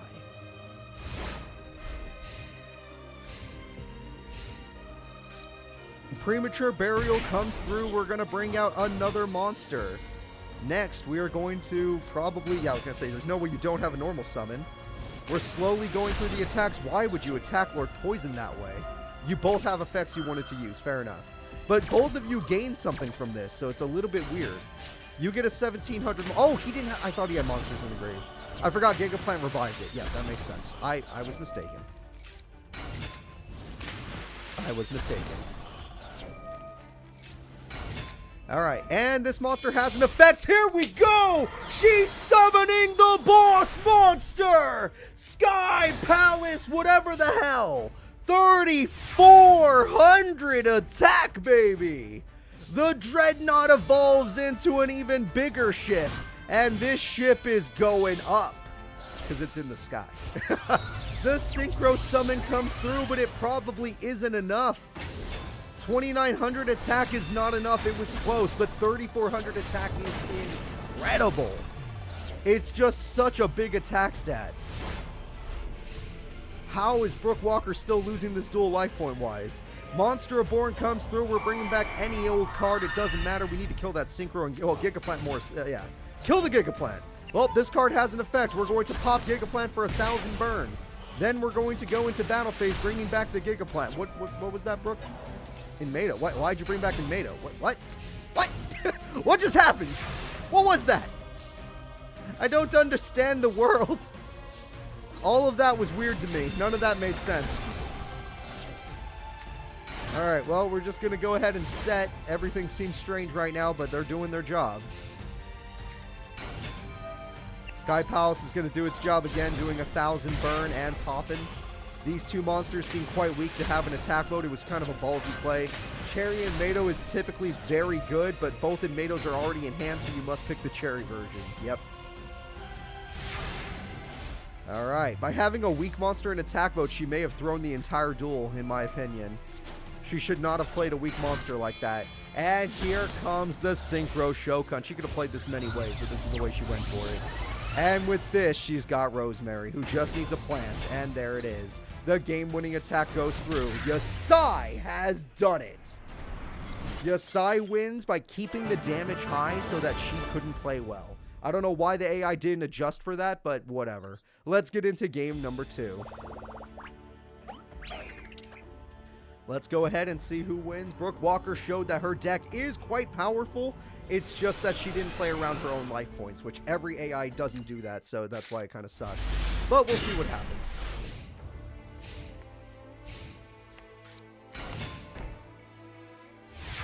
Alright, we have a monster and a set. Pot of Greed is beautiful. This whole hand is beautiful, actually. There's no downside to this hand. Yasai probably got one of his best starting hands ever. What was that for? I guess cherries don't care how they die.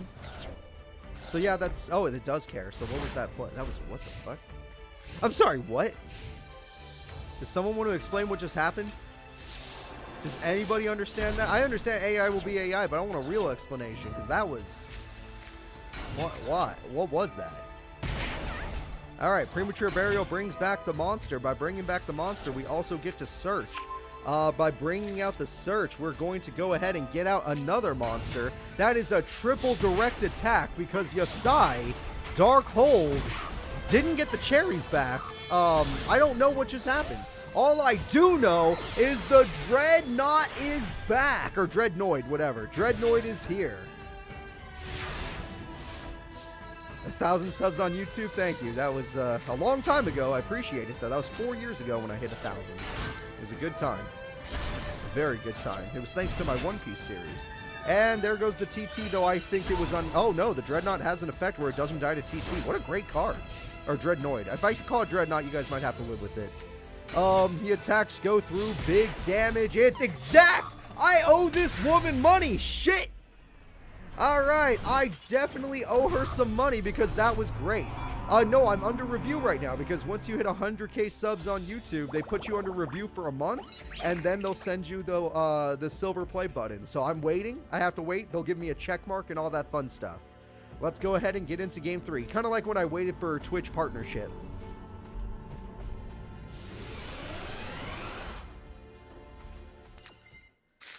Alright, so we got sets, we got Mystic Tomatoes, the spell card's not useful at this moment in time. Oh no!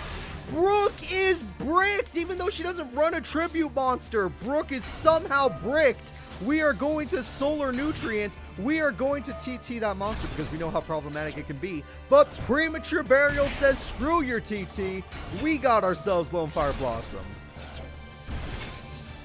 Gigaplant goes through, but the damage will be reversed in Game 3. This is going to be a desperate Game 3, but his hand is still good. Yasai has a great starting hand. But we'll see what happens. Brooke has a brick. Brooke is bricked for sure if that's the card she's playing. Okay, all of a sudden you have a monster you're willing to summon, which you weren't willing to do on the first turn. I'm very confused, but we'll see what happens because Gigaplant can summon anything now. Lone Fire can summon anything now. The double Gigaplant, it's just going to get worse and worse. He's setting up for victory. 2,400 damage goes through. She is scared. She does not know what to do. Brooke Walker might lose to the Plant Man himself. She is bricked for real. It's over. It is over, guaranteed. I have no clue how this happened, but it actually happened. We got Color Brick Walker. Brooke Walker, despite having a really powerful deck, despite not running a single tribute monster, somehow she's staring down a triple Giga Plant combo, and that is the end. I wish I could see her hand. That is it, folks. Yasai is in top 8. Believe in the plants, everybody. Believe in the plants. Alright, Yasai is doing quite well. Despite not having his support, he still has my support that I decided to give him, and he's doing good. Good job, Yasai. Brooke did well. She did do well. Game 3 was weird. Game 1 was like, you know, close, but the AI messed up for her. Because she was probably going to win Game 1. Game 2, she just dominated, and Game 3, we'll see. The next duel is going to be a horrifying duel indeed. It's time for Alito versus Kite. This will be Kite's first appearance in the Master Era. Let's see what happens. Alito versus Kite. Both characters are looking ready. We all know Alito is one of the best of the best. We've seen him go top 4 in so many tournaments. I think he has not won a tournament yet, but he's just so amazing. So we'll see, and he's consistent. Kite is going to open up the duel by playing 2 Photon tokens. And then he tributes them for a Galaxy card. But Counterpunch says we're both going to die. Therefore, that was all for nothing. However, he still has a special summon after all of that. Yeah, Shadow Boxer. You better believe he's going to do this. Bringing back Shadow Boxer, he gets out 2 Shadow Boxers, and he's already exceeded summon. So that exceed will be his safe Nova Kaiser. That can become powerful. 2,600 attack is pretty good after all. Kite is definitely in danger, and Alito is already built up. Thanks to Shard of Greed, he'll have a brand new hand coming up next. Kite is going to Excel Light, bringing out a level 4 monster, and that's the only play he made. I cannot tell you what his hand is if he made that play. I assumed he would have much more than that. Shard of Greed and Rhoda are about to pop off like crazy, and it looks like Kite's in danger. Weird Shard of Greed. That was a very weird Shard of Greed, but we will live with it. And it looks like we're going to set 2 trap cards. Yep. Kite, you need to show something, because right now your hand seems to be a brick, which makes a little sense for you, but not really. In test duels, this didn't really happen. You usually would summon a card you did tribute summon for, which is weird, but we'll find out. We'll see. Let Kite cook a little longer. We'll figure it out. That card is used for searching, and you've taken too much damage. Alito, you're doing amazing right now. Alright, let's see what happens. Kite will play another Excel Light, but will he just say no? He did it twice.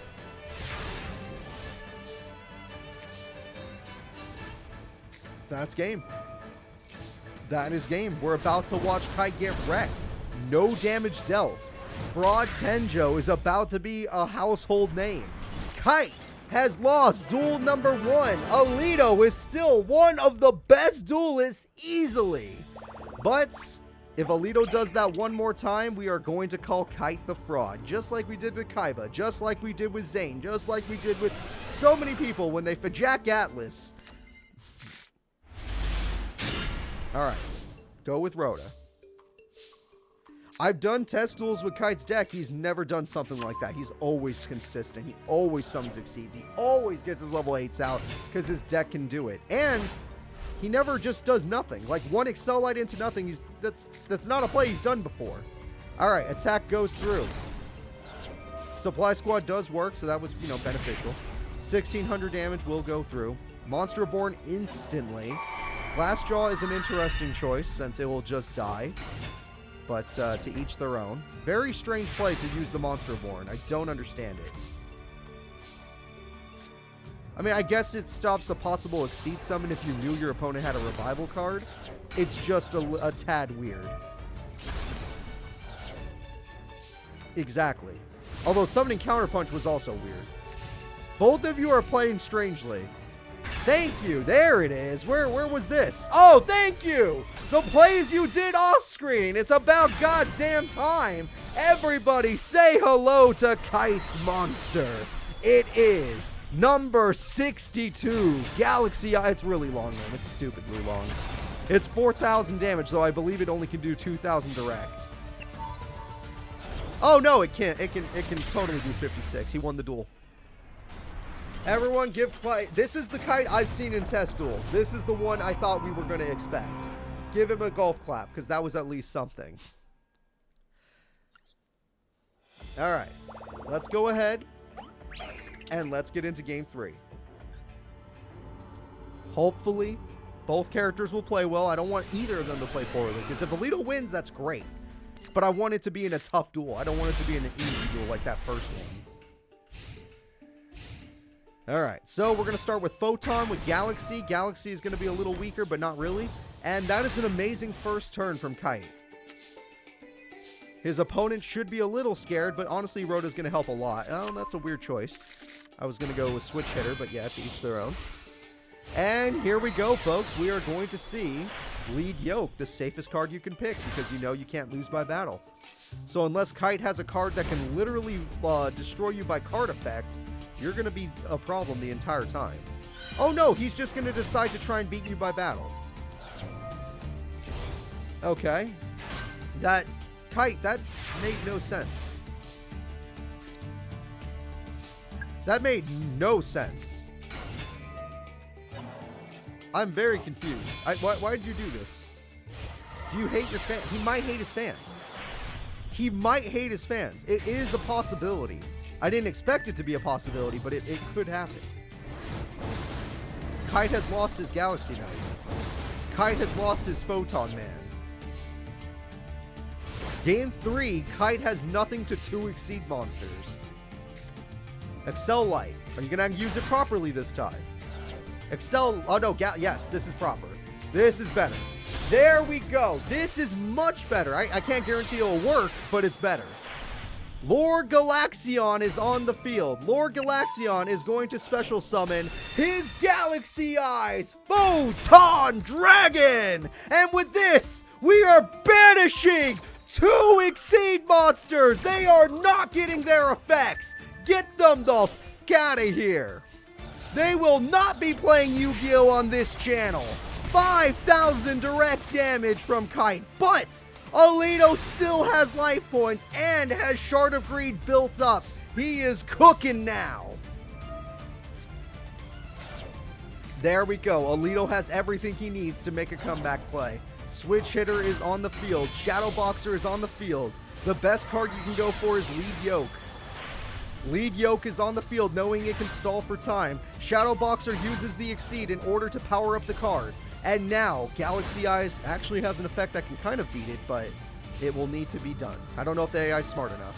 And we have another card. We have another monster. And there we go. We're gonna see an Exceed monster, everybody. It's time for Galaxy Eyes Prime Photon Dragon.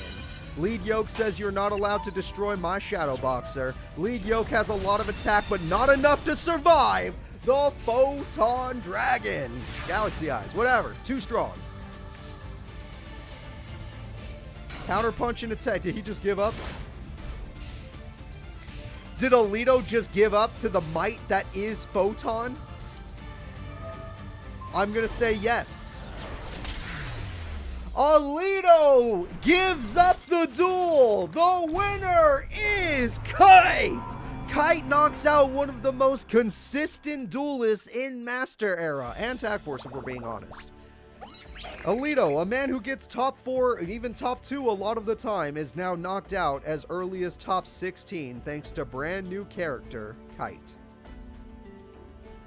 The double banish was pretty strong though. The double banish was kind of insane. So Kite shall move forward.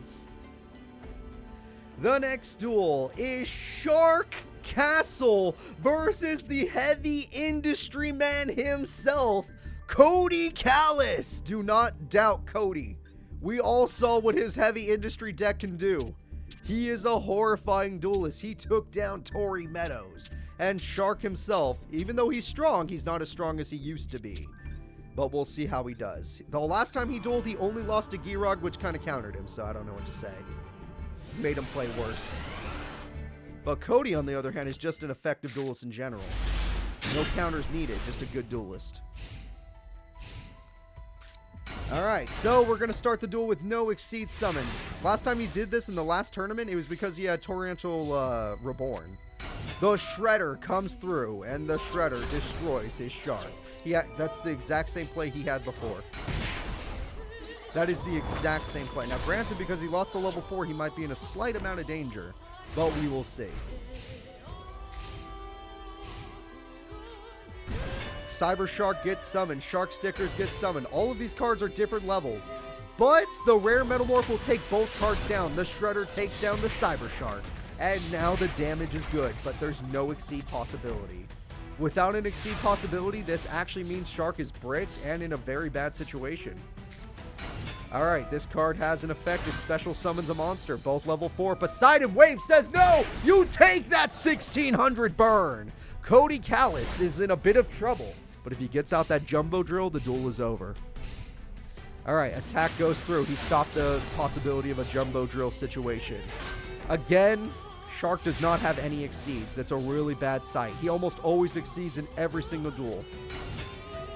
Alright, this card can get him his level 4, but he needs a level 5. No level 5s equals no chance. He loses everything. Well, hold up. That is another burn card. He's not going to lose everything, but now he has to specifically draw a level 3 monster or it's over. Even though he's done a lot of battle damage, a lot of burn, a lot of battle damage, it could just be over right now. Jumbo Drill would summon the best monster in his deck. Jumbo Drill gets summoned. Everything becomes level 5. Poseidon Wave can only stop one attack for 800 burn. The attack goes through. The attack goes through. The attack goes through. And it's time for the boss monster. It's time for Heavy. What's its name? King of Heavy Industry. Let's do it. King of Heavy Industry is going to make you disco. His next draw was Pot of Greed. He lost Pot of Greed. That's insanity. The next card was Pot of Greed and he lost it. Shark is in trouble. Shark doesn't know what to do anymore. Heavy Industry is ending this goddamn duel. Popping the defense mode monster. All that's left is to attack. 3,200 goes in. The damage is B-E-A. Beautiful. Cody Callis is on top of the world. All right. Let's get into game 2. Shark is in so much trouble. He never exceeded summon. He got a level 3, a level 4, and a level 5, but never got anything with the same level. Except in the very beginning where he summoned 2 monsters and did not exceed for like no reason. It was really weird. You should always just go for it. There's the card that beat Tory Meadows. We all see it, right? We all see the card that beat Tory Meadows right there. That's triple back. Where are your monsters, Shark? What the hell? You should have less spells and traps since you've lost your berry and stuff. Alright. TT, baby. Yep. Good old TT. And into a reborn. Actually, that's a really good combo. TT into a reborn is a good combo. I will only show respect to that play. Now we have Hammer Shark. We got Shark stickers. We got Left Hand Shark. Jesus Christ. Shark is angry. Shark is coming into this duel pissed off after last time. Leviathan Dragon is on the field. Leviathan Dragon has 2,500 attack, and you better believe it's going in directly. It almost won him the duel on this turn. Shark almost OTKs his opponent with pure rage. He has Leviathan Dragon. He has Bahamut Shark. He has Leviathan. Okay, he has 2 Leviathan Dragons. His mom lets him have 2. Alright, well, this duel is a lot different than the first one. All he really needed was to make sure he had his card. Silent Angler Leviathan Dragon is going to evolve. It evolves into the mighty Black Ray Lancer, fully armored. And fully armored is going in. Rare Metamorph says, if I'm going to die, you're going with me. In fact, you're taking all the damage known to man, but Black Ray Lancer's not going anywhere. And because it's not going anywhere, we're going to play the Patience game. That card did buy him 1 turn. I have to admit it, the card bought him a turn. That's not terrible, but not good enough. I don't think the Shredder can shred through all of this. Yeah, when Shark is pissed, he's on top of the world. You really can't beat him. But only when Shark is pissed. Alright, so Shark, with 4 Exceed monsters on the field, mind you, is going to go in and win the duel with his Bahamut Shark. Game 2 goes to Shark. So, Game 1, he almost won with 0 Exceed monsters. Game 2, he decided it's time to Exceed, and the entire duel ended.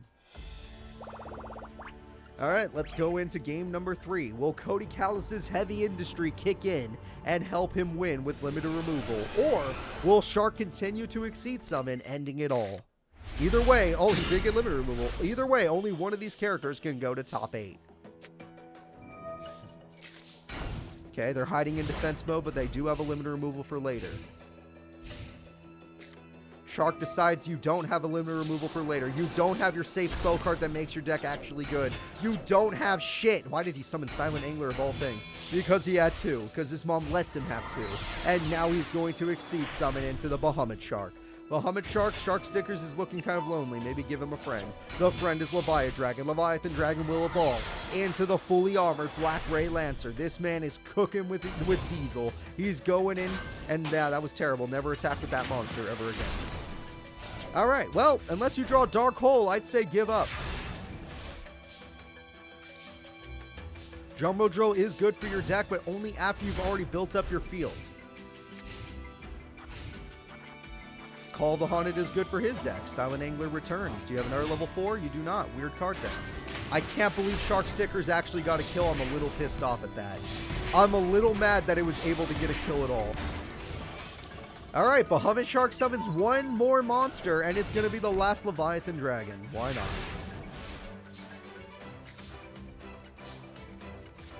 Alright, this card's going to use its Desperate effect to summon a level 5 monster with 2,400 defense, which is really good. But at the end of the day, it will not make a difference. It is still the end of the duel. I can't see this making a comeback. Heavy Industry is quite good. Maybe it could have gone farther in the tournament in a different bracket, but you had to fight Shark, and you had to piss him off. So I'm afraid the king of Heavy Industry is about to die. Cody Callis, tell your dad you failed, and tell him to buy you some more cards. That is it, everybody. The winner is Shark. It started really bad for Shark, but he turned it all around in the last couple duels. Just like Kite. Actually, it was the exact same thing Kite did. So let us go and let us see who is up next. Alright, the next duelist in the tournament will be Dextra, a pro-level duelist taking on Yuma Tsukumo. Yuma, this is your chance to take on a pro-level duelist. Can you put up a fight, or will Dextra be above your pay grade? Let's find out together. Let's do this, folks.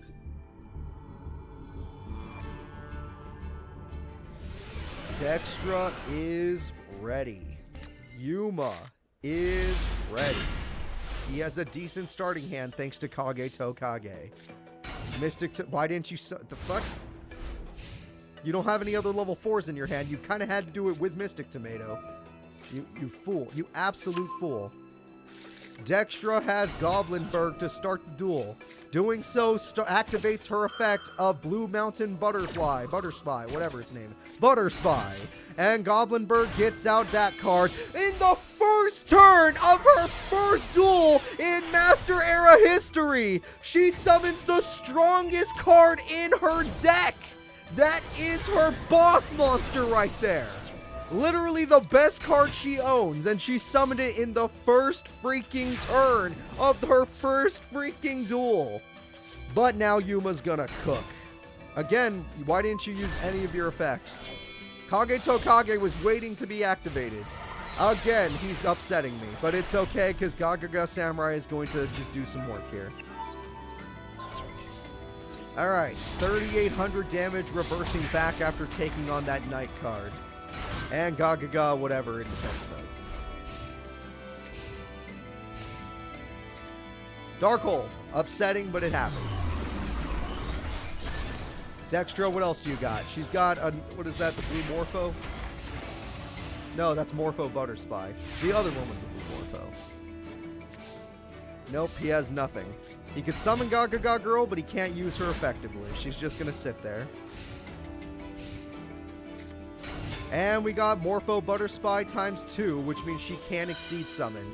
The Gagaga shield will at least keep it safe. So if he draws a level 4 or a level 3 monster, he is set.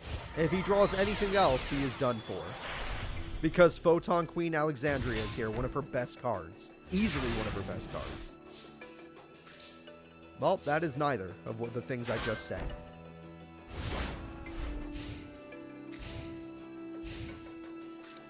Premature Burial comes through, bringing back the boss monster from before. And that's 3 monsters to destroy the card. Yep, it takes 3 attacks to do it. But Magic Cylinder says no. What is that? Oh, you could have the effect damage you're going to take? Holy shit, that was a good play. She won't lose to Gagaga Cowboy anymore. He was going to put her at 800 life points. Oh my god, that was a good play. Finally, he uses Kage Tokage, but she saved herself with that trap card. The duel could have been over right now because of Cowboy. But instead, we have to use Cowboy aggressively, which isn't exactly the best thing in the world. Luckily, it gets a nice buff, and it goes for game either way because Warrior Lady's too weak. Okay. Yep, Gagaga Mancer ended that duel because of its effect. That is it, folks. He still manages to do it with Cowboy. She fought hard, but Yuma is good. He knows what he's doing, apparently. He knows how to use that deck. Dextra is a pro-level duelist. Her deck can easily beat a lot of people. But I guess her first duel, you know, didn't work out so well. Let's try again. You showed off a lot of stuff, Dextra. Do a little more this time.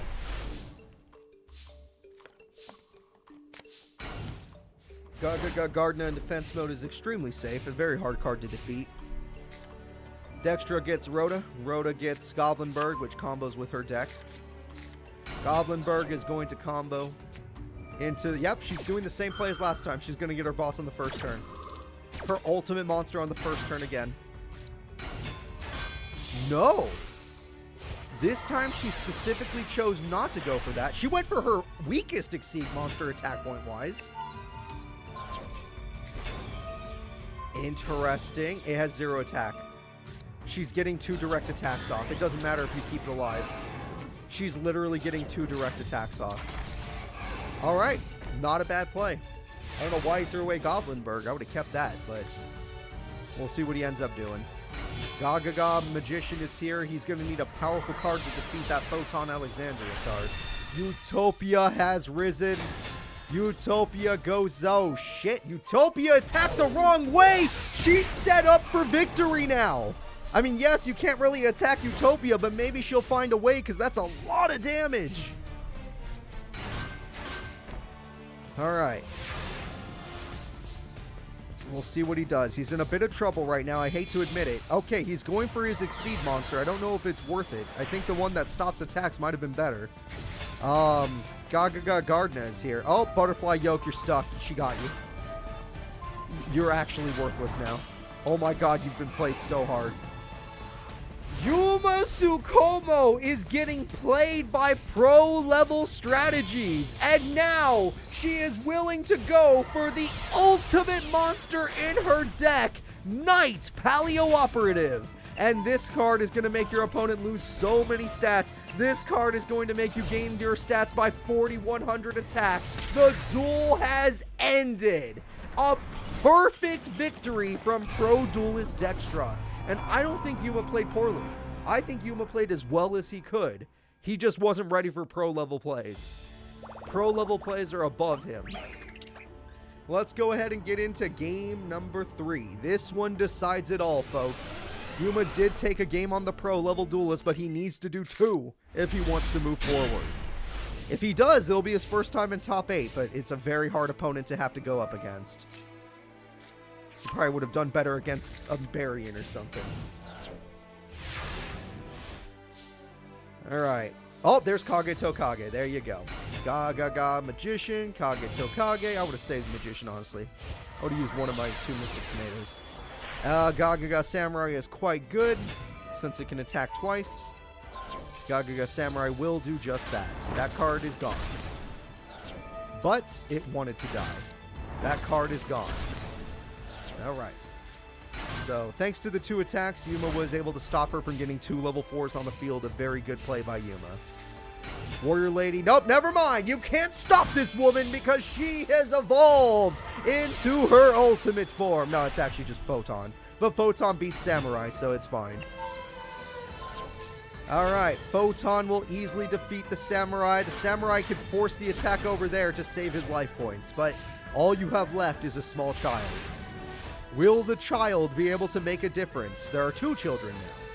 Gagaga Mancer uses their effect to bring back Gagaga Magician, and by doing so, we are going to Exceed Summon into Gagaga Samurai Part 2!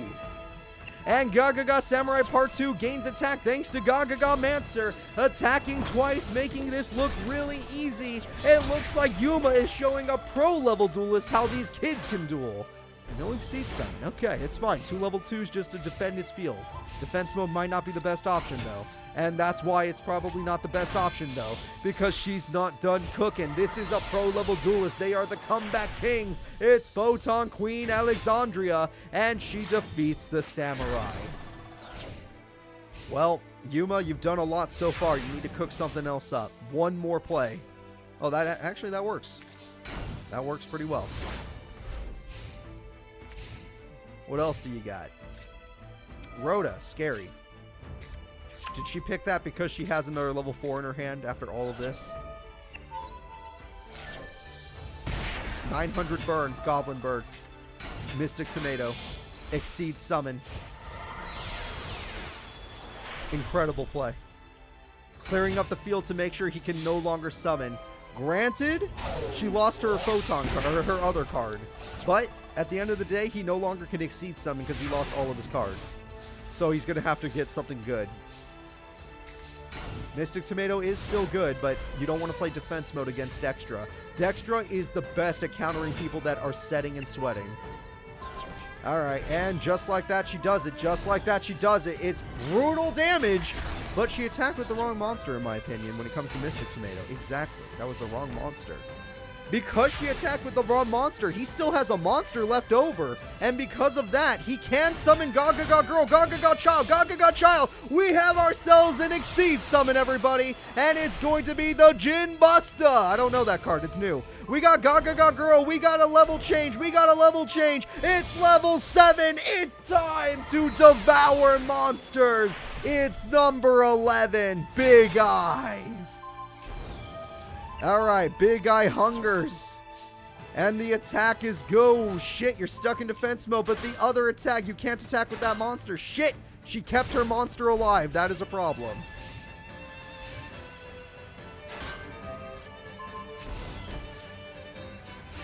Okay, we'll see what happens. Premature burial, maybe. TT, baby! Everything is gone. It's up to Premature Burial. He's still in the duel. Thanks to Premature, he almost has game. Dextra, the pro-level duelist, has to top deck her way back in. This is it. A set is a terrible thing to see. He already has another monster for game. All he has to do is normal summon his card. All he has to do is attack with Big Eye. Why didn't you attack with Big Eye? You had game. You bought this pro duelist another. Oh my god, you didn't just do this. You would not do this. No. Yuma, you would not do this. Why? Why? Pot of Greed comes through. Pot of Greed. Ooh, it did not work out. Okay, wait, never mind. I take it back. I take it back. Everything's fine. Mystic Tomato. No, she's not done yet. I'm guessing she needs 3 monsters. Maybe the 2 won't be enough. Alright, this card activates effect. Something called Gaga Draw. Playing that monster in attack mode was a little ballsy if you ask me, Yuma. Gaga Draw does get him something. This duel is right up in the air. If Goblinberg gets summoned, Gaga Cowboy will end the duel. Yuma in Game 3, in a very intense Game 3, I might add, is not going to end the duel. He had Cowboy. I'm not crazy, right? He had Cowboy. We'll see where this... Yeah. She bought her... You bought her another turn. You gave her another turn, dude. Okay. Oh, wait. Does this also make Cowboy? Nope. Utopia. Well, that's a good card, too. We're waiting. She has 400 life points left. And 1 trap to make all her dreams come true. 1 trap is the only thing stopping him from winning this duel. And finally, he summons the Goblinberg I told him to summon earlier. Finally, he summons the Cowboy. And finally, Yuma makes it to top 8 in a tournament, knocking out pro-level Dextra in a very intense Game 3. Both characters fought like madmen, but here we are, moving forward.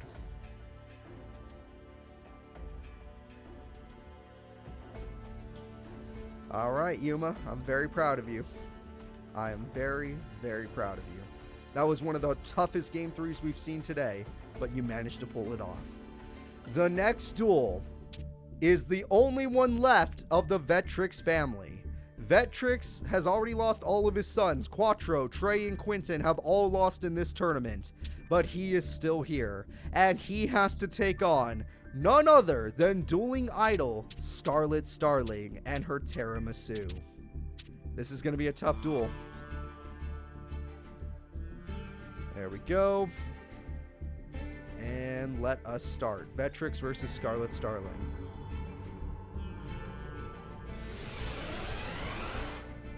Where are they? Vetrix. There we go.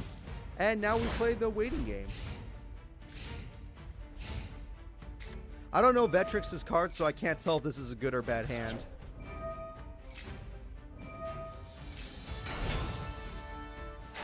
Okay, she started with an insane hand. She has her field spell card combo. The fact that she has this is probably the best hand she could have started with. It's horrifying to look at. This is absolutely horrifying.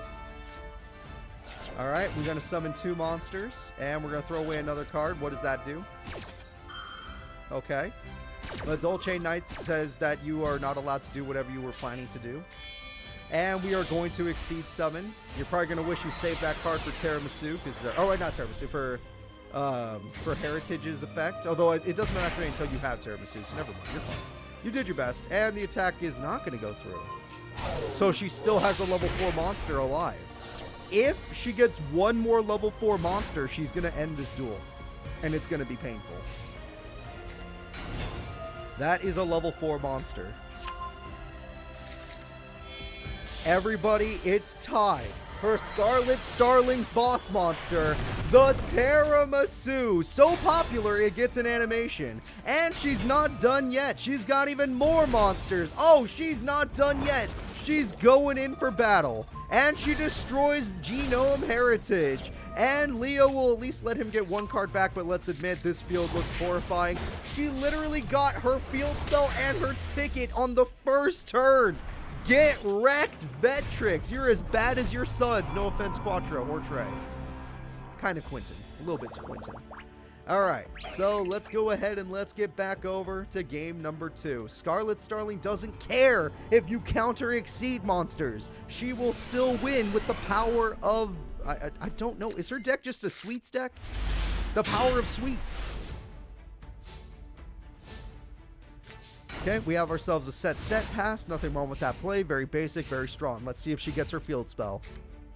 Harpies, very good start. Gets rid of a problematic card. Good for her. No field spell so far. Although lots of special summons, dear God.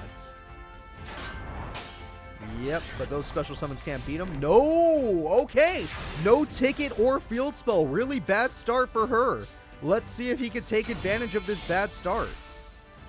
By putting these two cards together, he's going to summon the King Genome Heritage once it gets gone. But that's why he saved her. Well, hold up. This card also has an effect. Oh my God, that card's amazing. That unicorn card is amazing. He got 2400 attack for free. I don't know about playing that. I would have saved that card for next turn.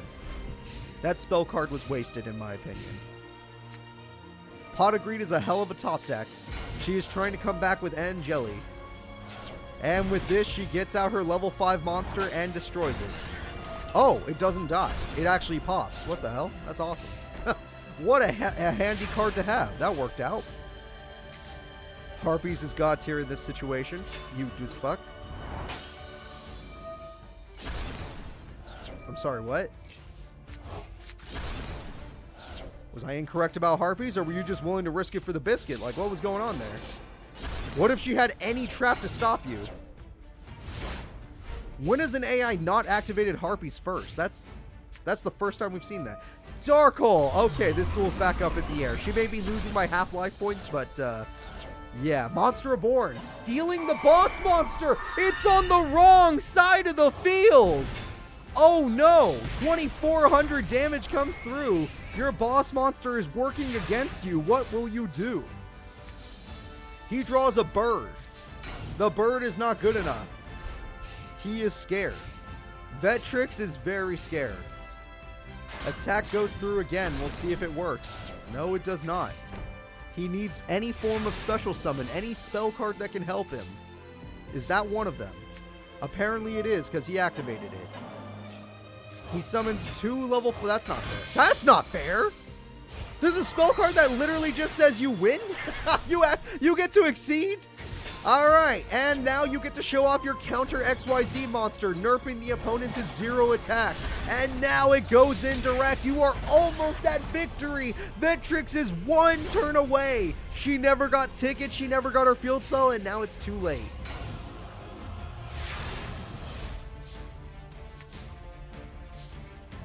Pot of Greed comes through. You basically have game. You just need to make sure you have a stronger monster. Attack with the Heritage first. Okay, I told you exactly who to attack with, and you disagreed with me. For this insolence, you will be in trouble. You're lucky you probably still have game. Game-winning attack goes through. The winner is Vetrix. We are going to game 3. Both characters have shown they are pretty powerful. Both characters have shown they can win the duel. But we'll see who wins it all in the next one. Will it be Vectrix or will it be Scarlet?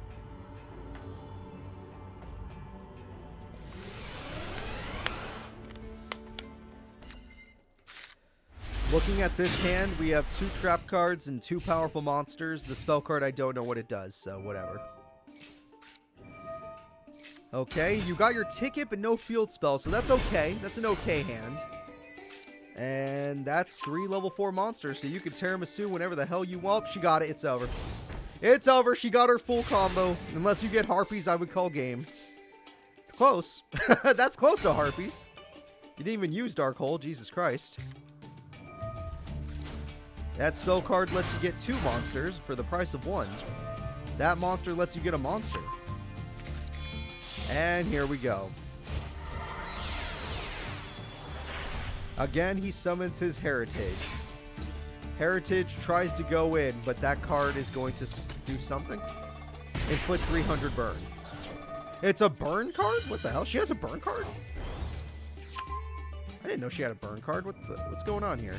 And she gets a special summon. That's the end of the duel, folks. I feel like we could say it. That is the end of the duel. Exceed summon comes through, and yes, I know he counters Exceed monsters, but not when they do this. Not when they're like, I'm not going to do anything. I'm just sending you back to the deck. If she feels like it. She might not feel like it. Because also she's attacking on her turn. But that was a mistake. Okay, well obviously she couldn't use her effect, but it's fine. It's fine. It's fine. She's fine. Everything's fine.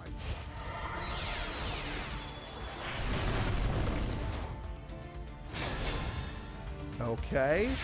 You know what? Maybe he can't beat 2. He could probably beat 1 Exceed monster. He probably can't beat 2. Interesting. Interesting. Okay, now he can beat 2. Never mind, I take it back. No need to Dark Hole when you have 2 monsters that can nerf your opponent to nothing.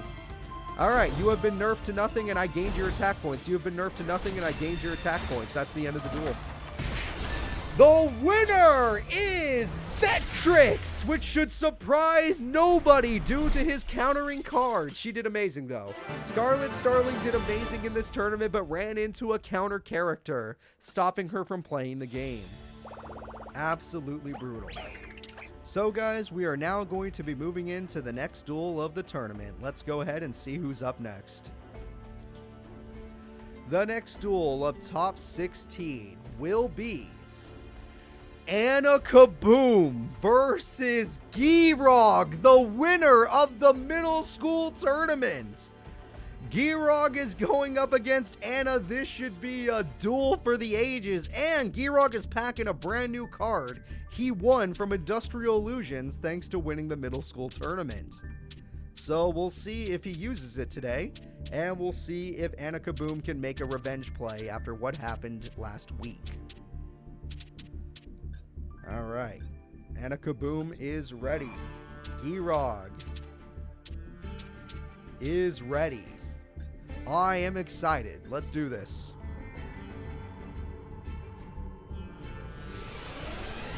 Anna Kaboom, start cooking. Girog, start cooking. Everybody, start watching. Anna Kaboom would really like to get her field spell, but that's not a bad hand.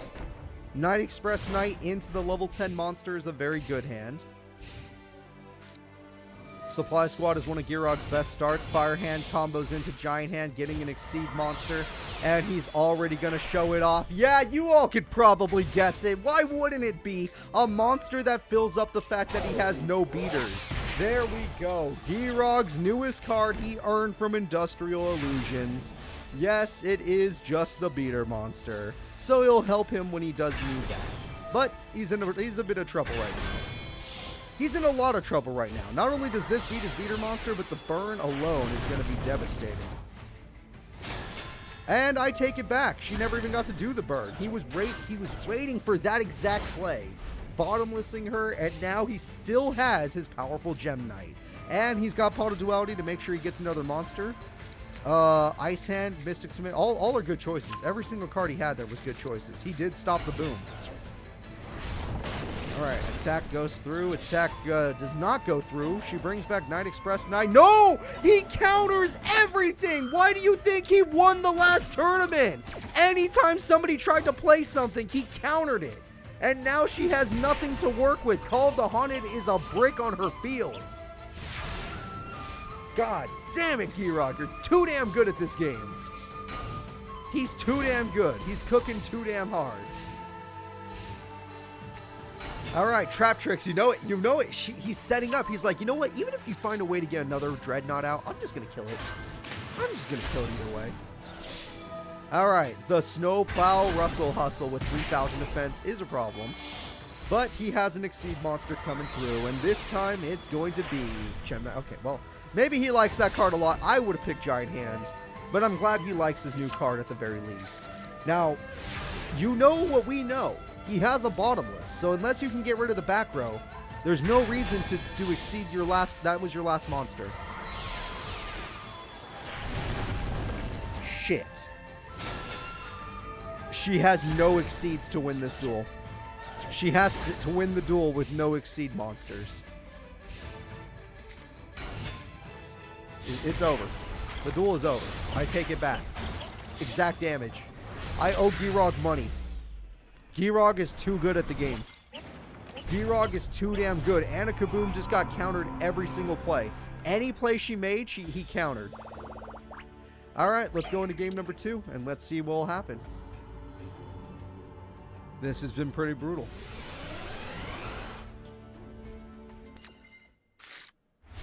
She got her field spell. She got 2 for crying out loud. She got her field spell, though. That is a game changer. With her field spell, she gets Night Express Knight, and now she just plays the patient game. She has everything she needs. Girock got Pot of Greed, also a good card. Girock already has an Exceed monster. Gemini Pearl for insane damage, understandable. And that card stops it completely. And the field spell stops it completely. Alright, there goes the damage. Very brutal. The winner was Girock of the last duel. Night Express Knight comes through. This time she's gonna get her monster. Hopefully Girock doesn't just counter it. Here comes the Rail Cannon Gustav Maetzgon. Every time she gets it, and no bets for this one. This one's too far in. Every time she gets it, it gets countered. But she got 2 this time. What will you do about the second one? Here comes Rail Cannon Gustav Max, and it for once does not get banished, giving her full advantage. And look at how much attack she has. The damage is beautiful. That was the best she could do. That was the best Anna Kaboom can do. She's out of Excel shit. Well, Anna, because he didn't crash, that means you still... Oh my god. She couldn't get her field spells before, and there they are. She couldn't get them before, but there they are. They're all hiding right there. Why is Night Express 9 in attack mode? Why is Night Express 9 in attack mode? Anna, why? You're out of your burn. You have to win the duel for real now. Could have saved that for another turn after, you know, wanted the revolving switch yard again. That's all I'm saying. You didn't have to do it already. This is not good. She is not handling the Gemini Pearls very well. This is not good. Anna, what you got? That's adorable. That's not terrible. That card has damage. If you can summon it normally. It could beat most of these cards. Fire Hand exists. Yeah, that is a problem. Girock's new monster looks like it's going to win him both fights against Anna Kaboom. This is her last turn. She almost had him. She almost had him. It's too late. That card will not stop anything. Alright, here we go.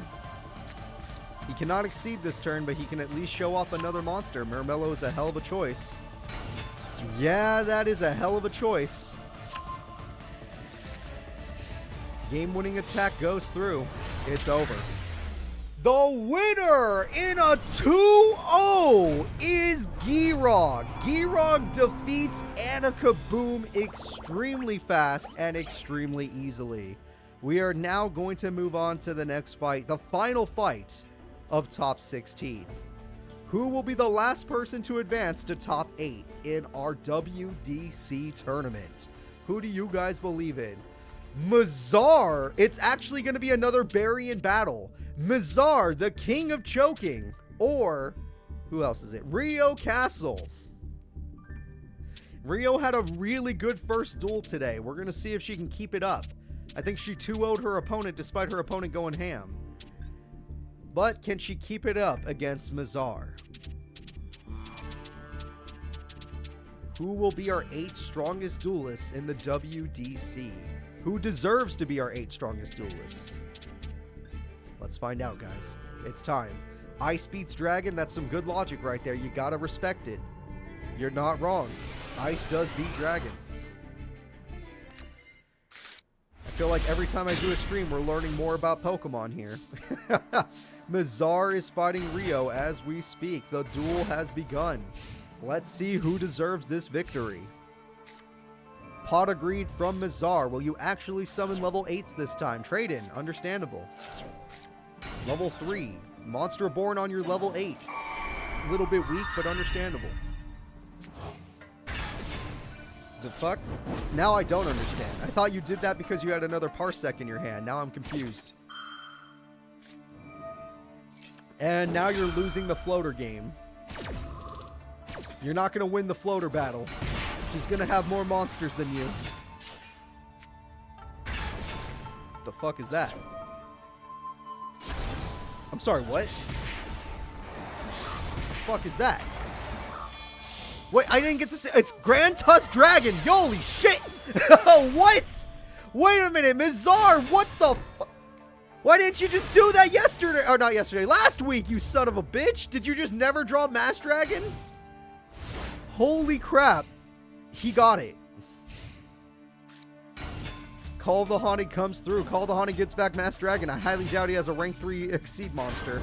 Nightmare Penguin! The power of the penguins, everybody! Never doubt them! Oh, well, there's the trap card now that there's something in the grave to use. Now, there it is, folks. There it freaking is. Monster Born Premature will actually help out in this case. Premature Burial comes first for Blizzard Falcon. Monster Born for Nightmare Penguin. You know you want the burn. Ah.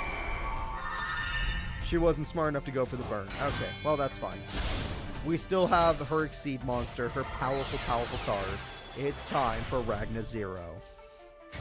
Ragna Zero and Blizzard Falcon are going in together. Magic Cylinder is brutal. She has no life points to play around with, and she can't attack because she knows the trap will beat her monster. It's over, folks. He summons his whole goddamn hand, and he's summoning his boss monster, Tachyon Dragon. The damage is good. Rio loses by exact damage. Rio loses to exact damage. His hand finally combos. Where was that last week, you son of a bitch? Let's get into game number 2. This is the man who almost won the first Invasion tournament, only losing to Joey. Rio is also really good, but that was just a bad situation for her. She can make it up. Start Nightmare Penguin. We'll cook with something else. Nightmare Penguin's a good start.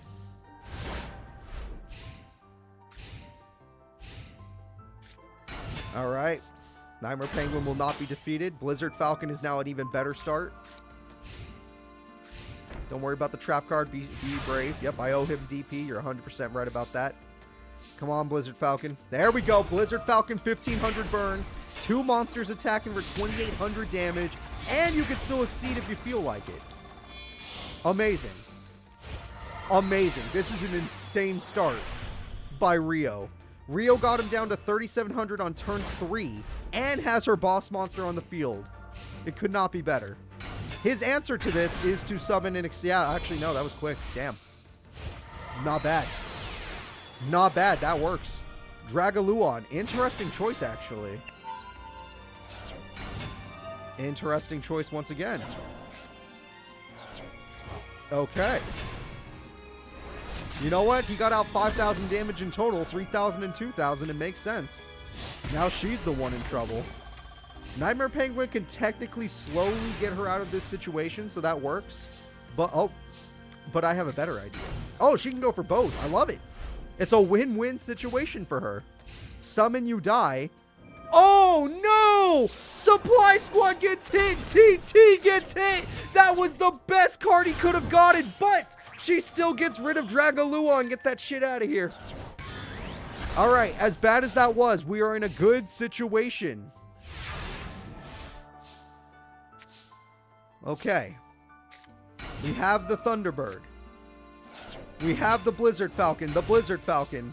And they're going in. Mass Dragon will be defeated. It's here again. It's gonna pop. She didn't have anything else. Losing that TT was the end of the duel. TT was so necessary. TT was so goddamn necessary. She's still in the duel, but holy crap. What do? He's not done. He's hungry. He's hungry for his boss monster. It's Tachyon goddamn Dragon. Oh, man. Okay, well, we gotta think, folks. Does she have a way of doing 3,200 damage? Very close. 1,900 life points remain, but she does not have enough attack points to survive. Trading comes through. The attack comes through. The game is over. GG. Bizarre 2-0's Rio. Rio got close. She got him very close to death, but then he just got his combo off. So, it is time for us to move in to the next fight. I'm sorry to Rio fans. She fought really well today. It just did not work out. She's a little sick. She's a little sick. Give her a break. She's going back to the hospital. Alright, so let's go ahead and see who's up next. We are in top 8.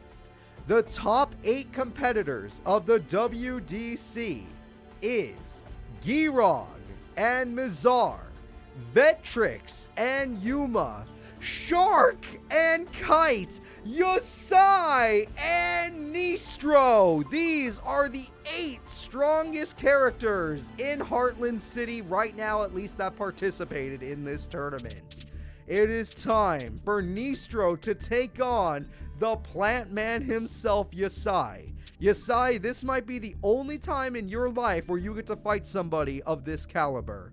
Nistro is pro rank 14. Yosai is a humble farmer. Let's see who wins.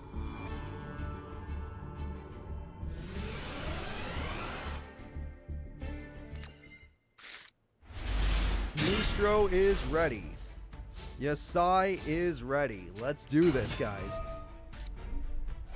To start the duel, they already have the truck. They already have the monster that eats other monsters for power. Lone Fire Blossom will try to make up for this. Yosai on the first turn. Lone Fire Blossom will try to make up for this. Yosai on the first turn will summon Gigaplant. Alright, Gigaplant is here.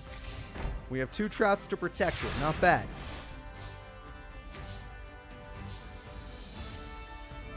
Dark Hole will stop the Gigaplant, sadly.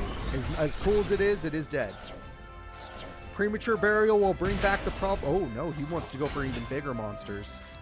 You can tell. You can tell he wants it. Holy shit, does he want it. The damage is gonna be unmeasurable. Actually, never mind. He went for that monster instead. That monster's good, too. That monster's good, too. 3,300 attack. Wait a minute. Yosai hungers for those life points. Yosai is looking really good. Life point wise. Monster wise, not so good. The field is not good. Premature Burial brings back Lone Fire Blossom. Lone Fire Blossom brings out a fresh Gigaplant. Gigaplant brings out, most likely, Lone Fire Blossom. Lone Fire Blossom brings out... Wait, what? Why would you hate Gigaplant? Okay, I don't think the level 5 monster saves you. So it really doesn't make sense, sir. Oh, the opponent only got 1 attack off. Oh my god. I mean, Gigaplant would have still been better to save if the monster was not going to survive anyway.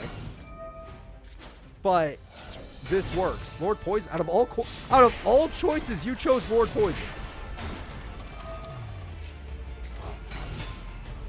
Okay. He needs one level 4 monster, and he's got this. Rhoda, there we go. There we go. Rhoda is here. Rhoda gets the Twin Blader.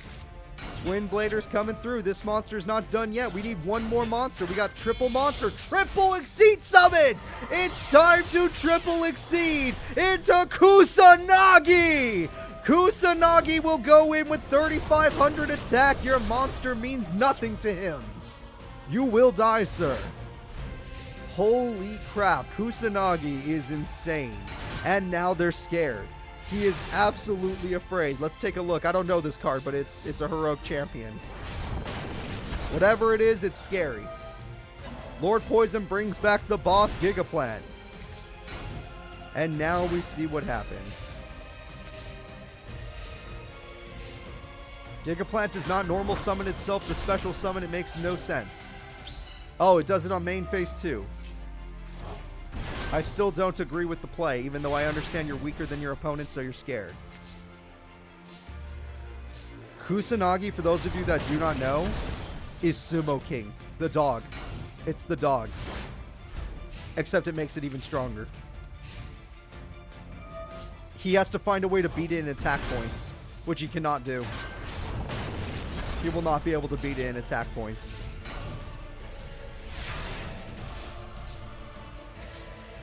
It specifically says when a trap card, it's busted.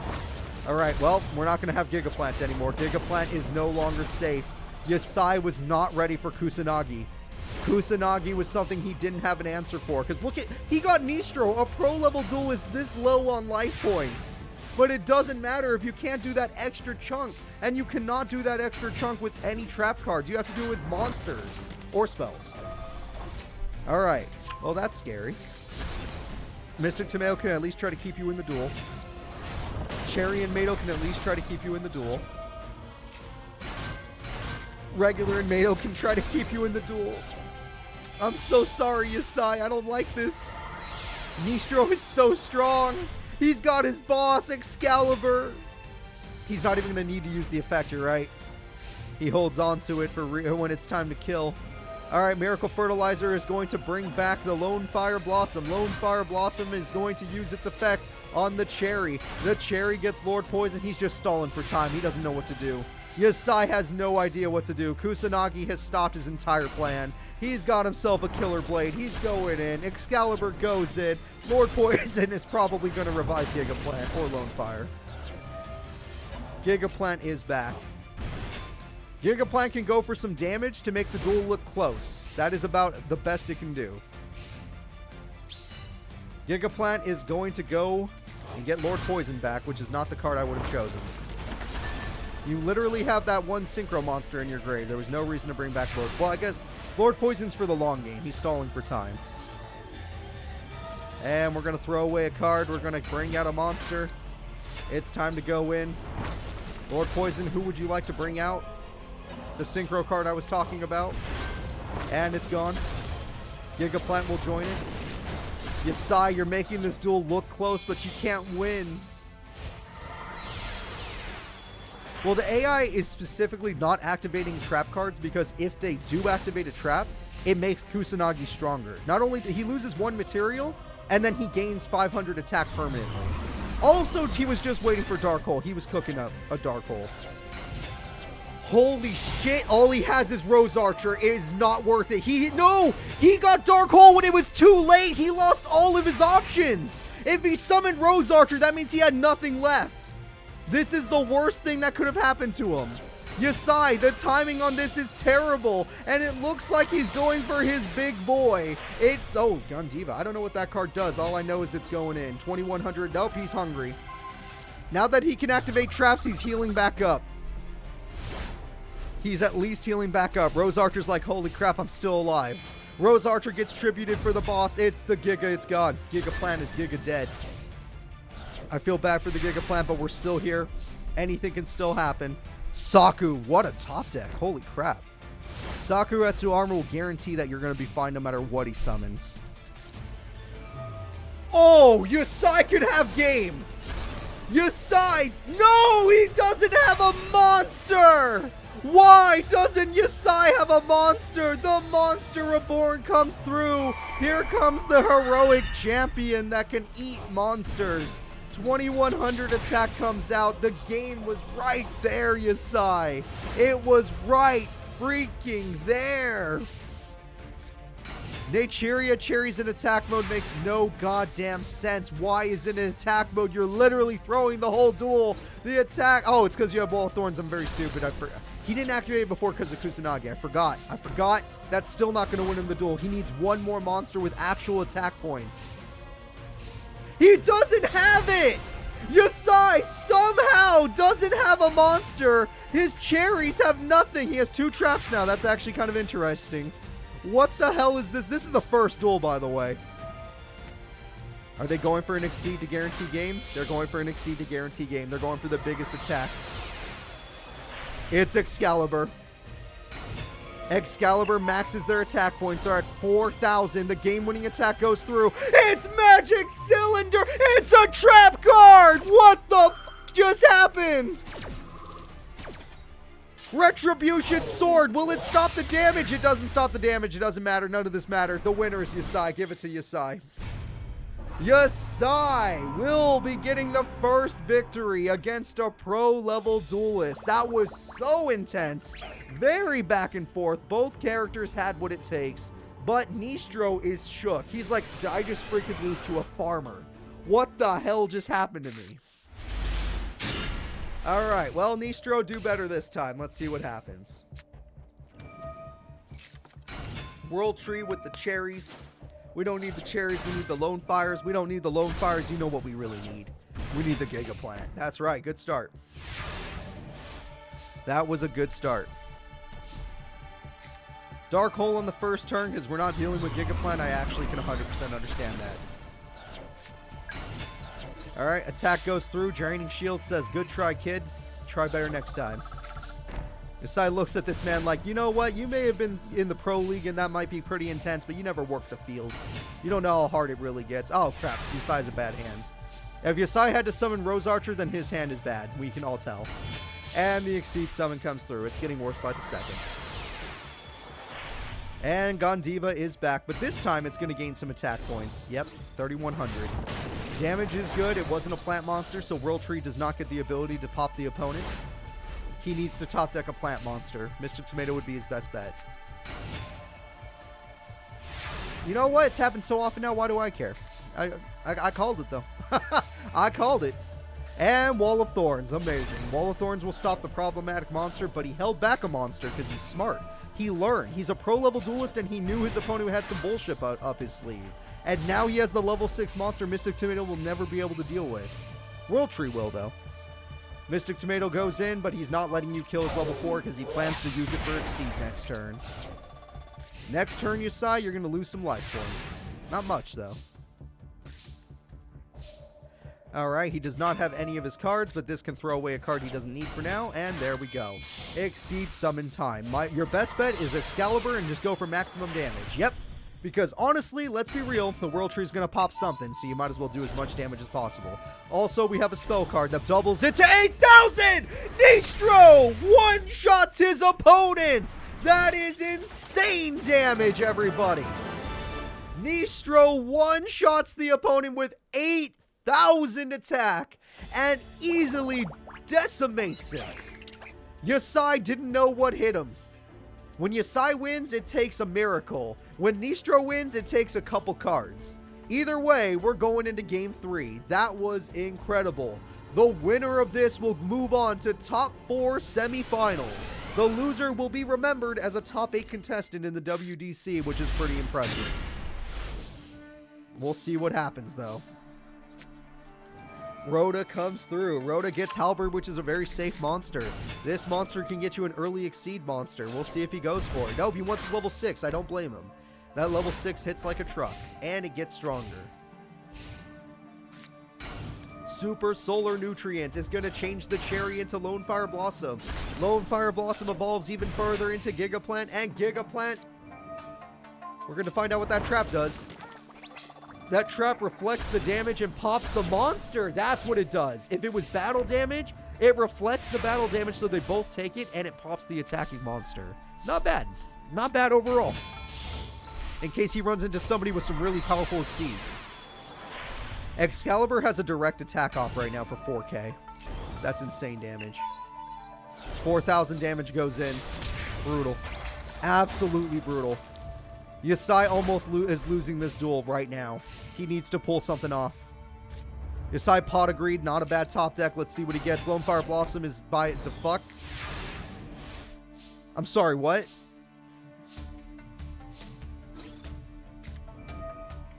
Okay. Sure. It was Wall of Thorns. You're right. It was Wall of Thorns. Dark Hole time. Could have thinned out your deck, though. Oh, he's not going to Dark Hole. You get to thin out your deck, though, so that's the good news. Yasai summons his Gigaplant. Gigaplant does not normal summon. What are you doing? Normal summon your Gigaplant so that you could summon more monsters on main phase. What the fuck? What the fuck? Why did you normal summon? Who raised you like this? Oh my god. Yasai, this is top 8. You can't be making these mistakes in top 8. Excalibur comes through. Excalibur destroys the Gigaplant. God damn, Yasai. You got nothing left. You got to find some way out of this. You had a pocket Dark Hole the whole time? What the? Or you just drew it? Holy crap. Lord Poison goes in for 15. The duel is still up for grabs. Okay. Level 4, he can exceed. I'm sorry, what? What the fuck was that? Why are you so dumb, AI? Who made you like this? I'm a little mad. I'm a little mad. I'm sorry. I shouldn't get so mad. It's a video game. It's pissing me off. It's very much pissing me off. Oh my god. Nistro, this is top 8. You can't mess. Okay, that's it. That's it, Nistro. With your boss monster Excalibur, slash down this Intercept Mado and end the duel. Yasai did incredible, but Nistro will still take the W. Nistro, the pro duelist, is moving into top 4. Oh, that pissed me off. That made me so mad. Oh, let's go into another one. Alright, great job, Yasai. You had a good duel. Great match. But it's time for Kite versus Shark. Everybody, this is going to be a hell of a duel. Both of these characters almost lost, and both of them made incredible comebacks in Game 2 and 3. Let's see who deserves top 4. This one should be exciting as hell.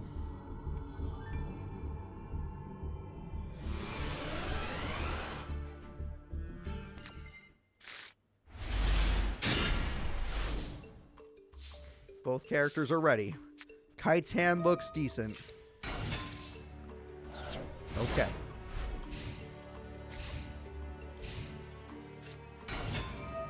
Buzzsaw Shark is going to summon Saber Shark and getting an insane, an instant synchro or exceed summon. That is Spider Shark. He doesn't normally summon that card. Okay, I guess he did that for not Bahamut Shark. I feel like in every other duel we've seen him in, he summoned Bahamut Shark, or am I crazy? Okay. Apparently he just really wanted the spider version. Now he summons a monster. This monster brings back a monster. That monster exceeds summons a monster. And with this exceed summon, they're going to create Palidynamo. And with this card, they are going to get that monster down to 0 attack and destroy it. But it has an effect for destruction. It brings back the Saber Shark, which means you didn't destroy shit. And we're going to use this to bring back Galaxy Summoner, which is a little strange, but to each their own.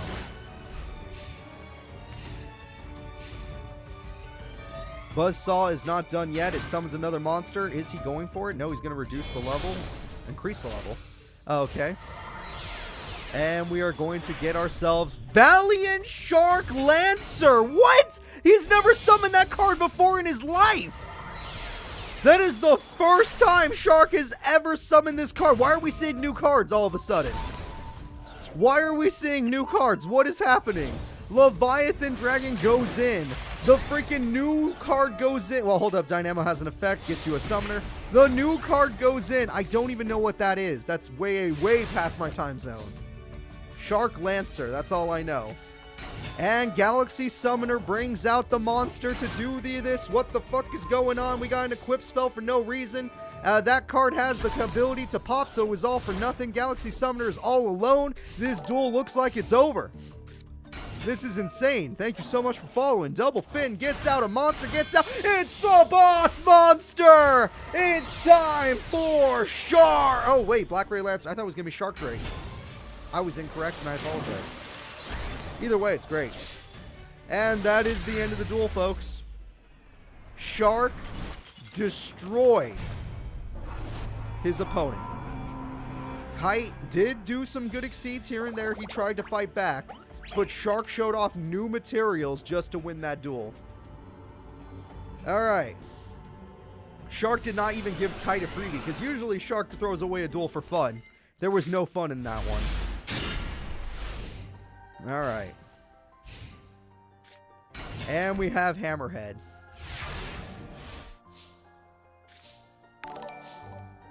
And we have Photon. And we have Poseidon Wave. Thank you again for following. I appreciate that. So, it looks like Kite might be in a slight amount of danger right now. Not the most danger, not the least danger.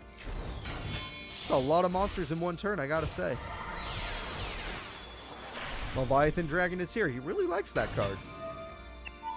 Leviathan Dragon can go in. Big damage. Luminize says no. No big damage. I big damage. You small. You small. Me big. Alright, so big damage is coming through now with 4,500 attack. We also got a Galaxy Knight if we want it. No, we don't want it. Alright, the attack goes through for 2,000 damage. The attack is not done yet. We got one more to go. We got an Exceed Summon. Summoner, I thought you were going to attack the Mermaid Shark, but I guess I'm wrong. And we got Palydynamo. You love Palydynamo for like no reason. What about Starleech? What the hell? You got other choices than this. That was not a good choice. You could have at least special summoned with the other choices. Alright, Premature Burial. Leviathan Dragon can definitely defeat the opponent after all. We got it evolved, everybody! It's time for the Black Ray Lancer. Fully armored. And there we go. We're going to increase our attack. Everybody is strong enough. All of this for nothing. What was that Exceed Summon even for? Why would you pick that one? It's because you wanted that card in particular. Will that card make a difference? I do not know. I highly doubt it will, but we'll see. Alright, Kite, you got plenty of cards you can use. We all see them. I was talking about Galaxy, the other one, but whatever. This works too. I can't be upset when it's working. Alright, the summon comes through. It's Galaxy Eyes Prime Photon Dragon, and it destroys Leviathan Dragon quite easily. Alright, not bad from Kite. He's making a comeback in game number 2. The life points are insanely close, and he has scared his opponent into defense mode. Another one. And he's going to use it. And he's finally, you feel like using Galaxy Knight. It only took you a year. You don't feel like Exceed Summoning. Okay. Whatever. Why do I care? Why does it bother me? I don't even know what he's trying to do. Not even on main phase 2. Okay. Whatever. 2 monsters is better than 1, I guess. Shark is scared. Shark is definitely scared. All this man has to do is start attacking, and you are going to lose. Another Galaxy Knight comes through. Attack. Torrential Reborn to keep him alive. The burn is good. Attack. And attack. Nope, you can't attack. Only Exceed monsters can. We have it! The ultimate monster in Kite's deck!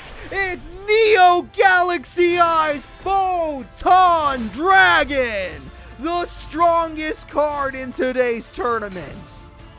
that is most likely the strongest card in today's tournament. And it's going to be the biggest thing to deal with. But will he be able to deal with it? Here comes the attack.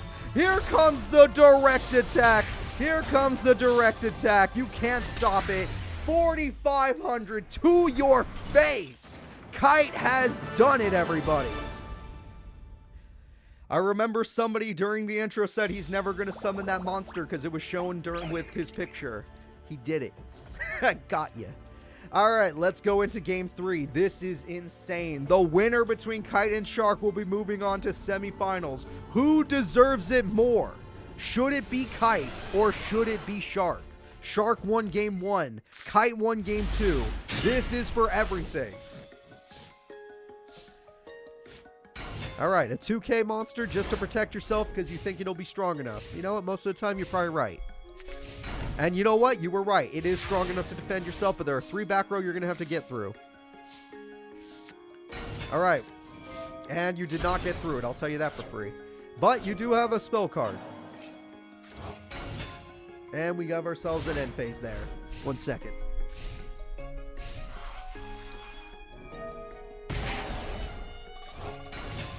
All right. Just need to blow my nose. Let's get back into the duel. Sorry about that. Let's see what's going on. We have Poseidon Wave to do some burn and to negate an attack, but there's still... Oh, that guy can't do anything. He's attached to 0. But that's fine. He's got 2,800 attack, and that's freaking beautiful. Shark needs 1 more level 4. Shark is bricked in game 3! Shark, you cannot be bricked in game 3. You need something. Anything. Did he just tribute summon when he had Galaxy Wizard for a free XC? Okay, whatever. This was a waste. This was a waste of a spell card. He did not have to do this. But whatever. Here comes Prime Photon Dragon. Shark is in so much trouble. Alright, Toriental Reborn brings back Hammer Shark. We need 1 more level 4, but even then, I don't think his level 4s can beat that thing. I don't know how he's going to deal with the 4K beater, but he has to find a way. Double Fin comes out. He's at least trying. I got to give him credit for trying. Silent Honor Arc! That's it, everyone! He eats the opponent's monster, goes for 2,100, but that's all he could do. He can only eat it once. He won't be able to eat again. He's too full. Kite's bricked. Kite's hand is not going to work. Double Fin, that's all he needs. Hammer Shark, let's go. It looks like Shark in the second half of this duel has a comeback. It's the freaking... That one's fine, I guess. That's 2,600 attack. I can't judge it. I would have chosen the Bahamut Shark, but sure. If you like that card, I can't say no to you. This is the end of the duel. There's nothing he can do. There's nothing he can do. Silent Honor Arc has decided the duel.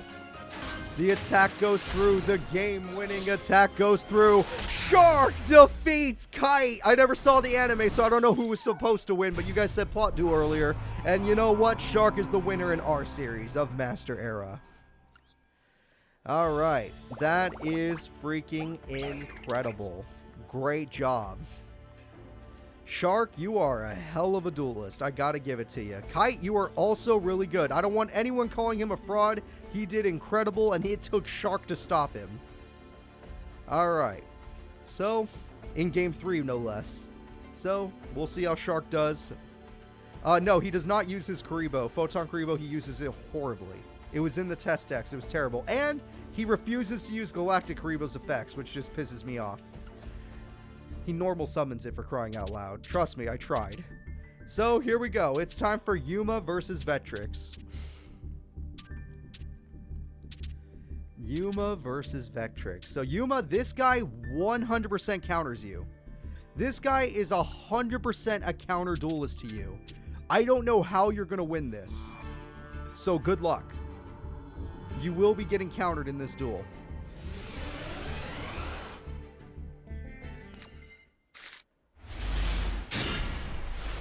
Alright, let's do this. Yuma's hand is quite terrible, in my opinion.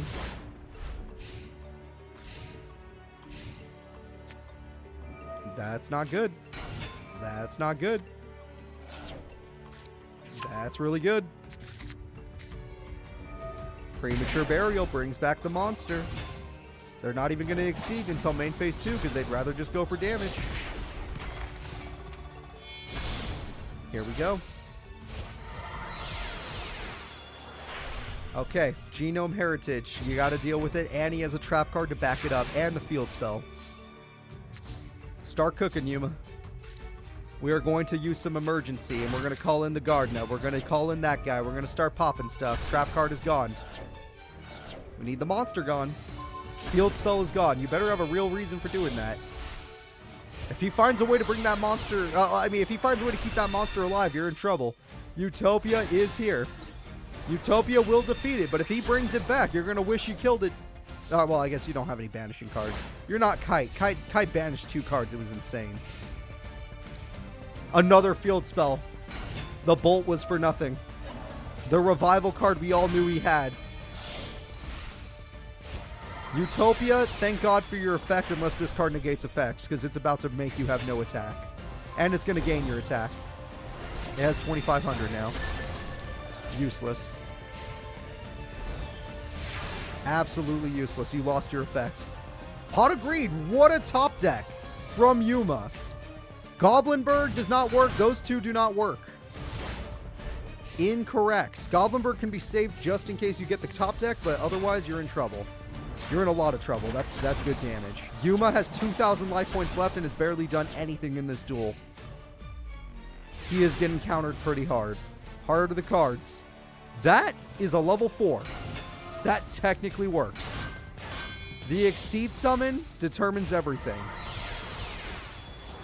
He is going for Utopia. He believes in Utopia. It will destroy the monster, but because of the field spell, I feel like he's guaranteed to get a 3rd. And once he gets the 3rd, it's over. It will be guaranteed game. He bricked! Oh, shit! There's still a chance he is bricked. You got to make sure he never gets 2 monsters ever again. Yuma, you need monsters. This is your only chance to go in. Literally your only chance. Make it count. Harpies doesn't matter. Don't worry about Harpies. That just means he's still bricked. That matters. Shit. Shit.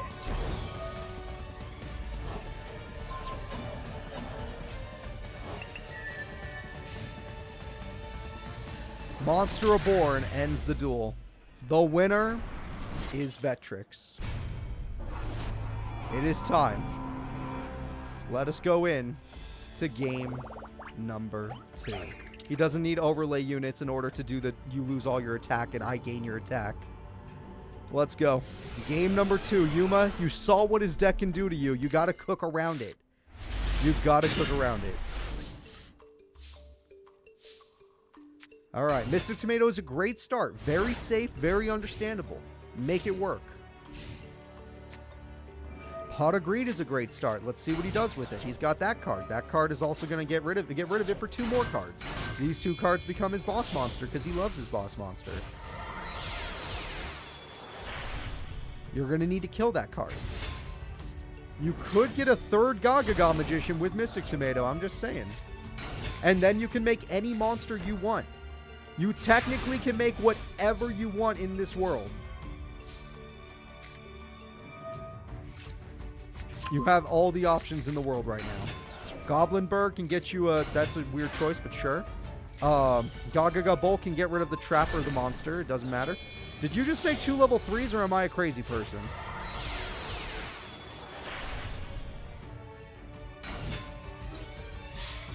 Okay.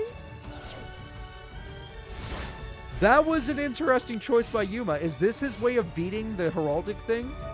Knowing that it can do what it does to him, he wants to have a weak monster instead? Is that the plan? That way it doesn't gain any attack points? Oh my god.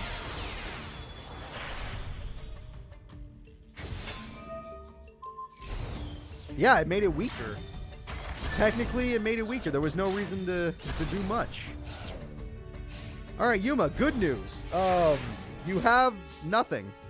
Vectrix, better news. You have everything. You have everything you need. Yuma is about to die in front of our faces. He made it as far as top 8, but he has no options against Vetrix that he can think of. 4,800 damage. Insane. I think Yuma can now Gagaga draw, but that's it. This is the final turn of Yuma in the WDC. Is this what happened in the anime? No, I'm joking, obviously. Alright, Gagaga draw is possible. He summons a child. Gagaga bolts can kill 1 card. Yuma has given up. That is the end of the duel. It's okay. No matter what, the duel was over, folks. This guy has too much cooking going on. It was over no matter what Yuma did. Vetrix 2-0s his opponent. Yuma had nothing. He had no chance of dealing with the Genome Heritage. And you know what? It's over. Goodbye to Yuma. Get 100% countered. So, let's go ahead and let's move on to the next fight in the tournament. Yuma went from top 16 in his first tournament to top 8. It's like he's slowly getting better at the game. So, let's see what happens in the next fight. The next fight is Girog versus Mazar. Here we go, people. The Barian battle shall continue. Alright, where is it? Barians and Mazar. Mazar and Girog. It feels like Girog is just going to have a fun day today because everyone he's fought is someone that he's defeated before. So, good luck, Mazar. Maybe you could beat him. Maybe you'll be the first new opponent he can't beat. Girog is coming off high off a winning streak of last week, but we'll see. Alright, Pot of Greed comes through. He reveals 1 dragon card in order to show 1 dragon card. He shows Nebula Dragon and his Mythic Water Dragon. AIs are not smart enough to exceed on the first turn though, so he did not go for a monster, which is usually a bad idea. 0 defense points is not usually a good idea. Girog now has time to play bottomless, so now it's too late to go for an exceed, Mazar. You've made a mistake. Alright, Mazar, you're going to need to think of something, because we all see that trap right there. Every single one of us. You knew it was bottomless, so you're doing this on purpose. Bottomless is right there. You're right, it was a triple-double. He was prepared for it. Oh, wait, no, Nebula Dragon. What? Wait, really? Why Nebula? I'm a little confused about Nebula Dragon, but I'm sure he has his reasons. But you're right, he did get 2 Trap Tricks, 2 Mother Grizzlies, and 2 of Magic Hand. A little bit crazy to see that. Monster Dark Hole is insane.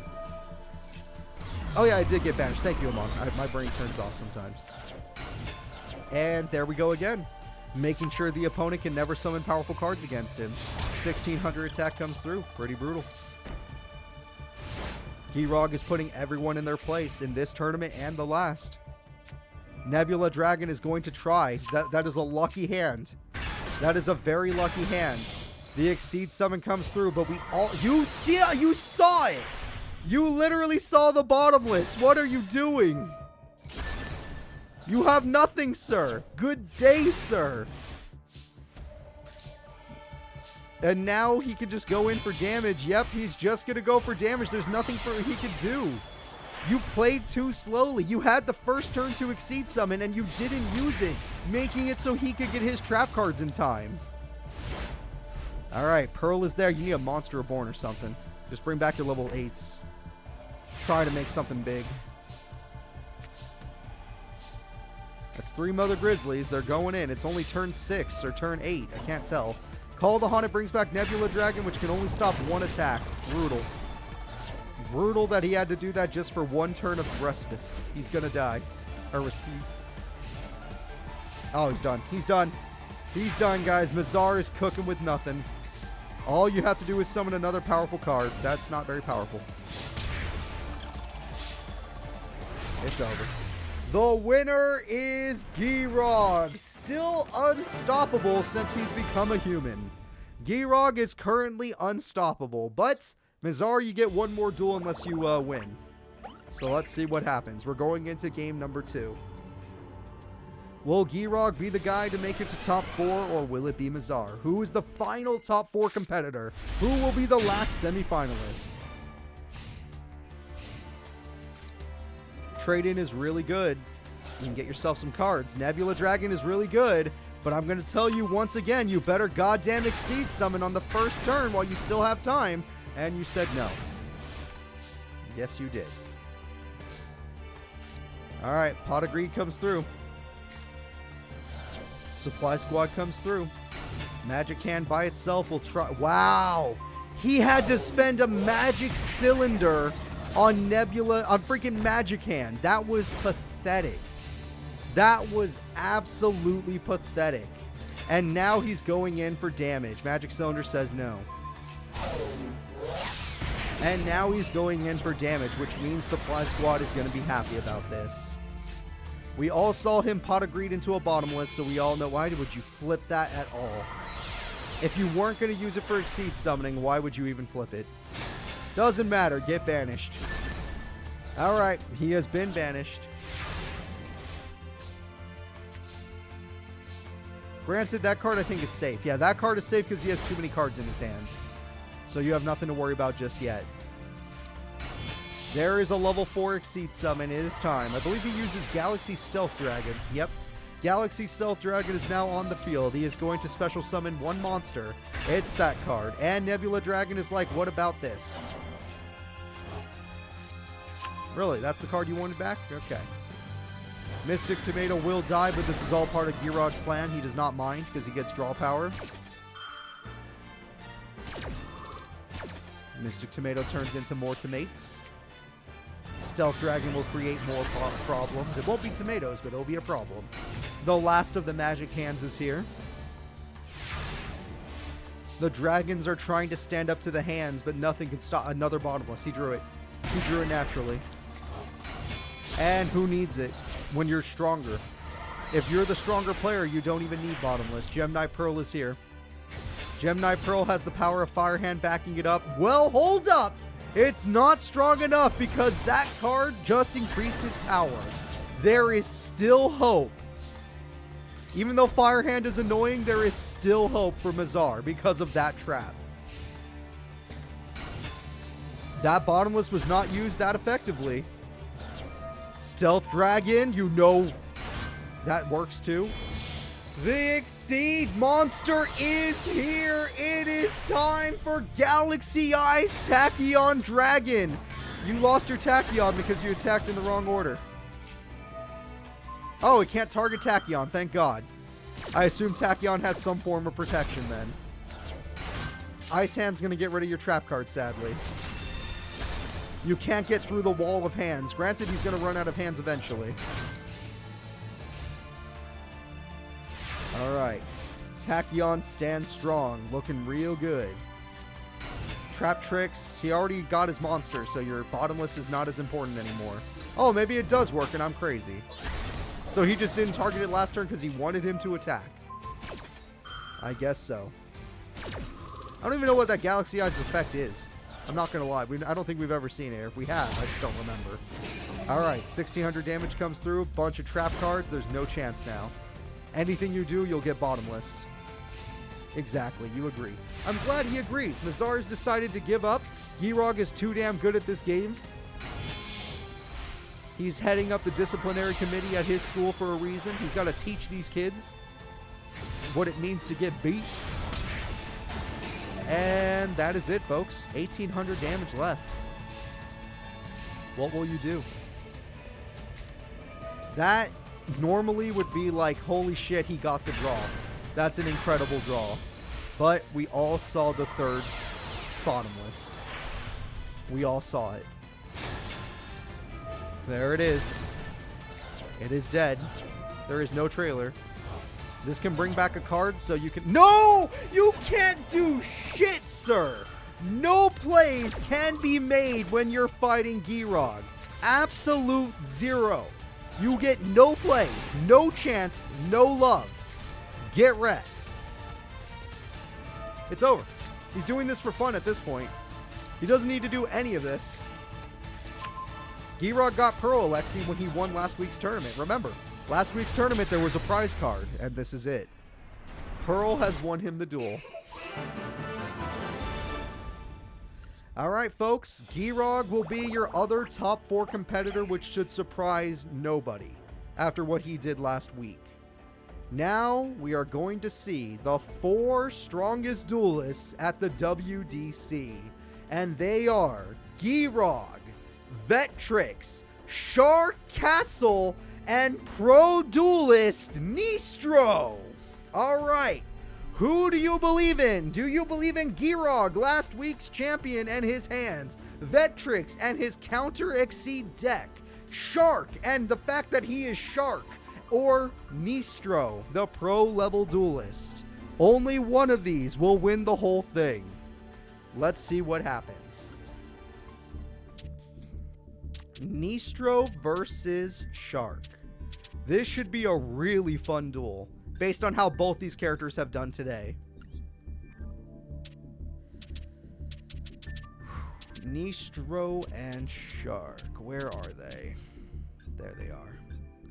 Alright guys, it is time to start semifinals. The top 4 duelists in the tournament.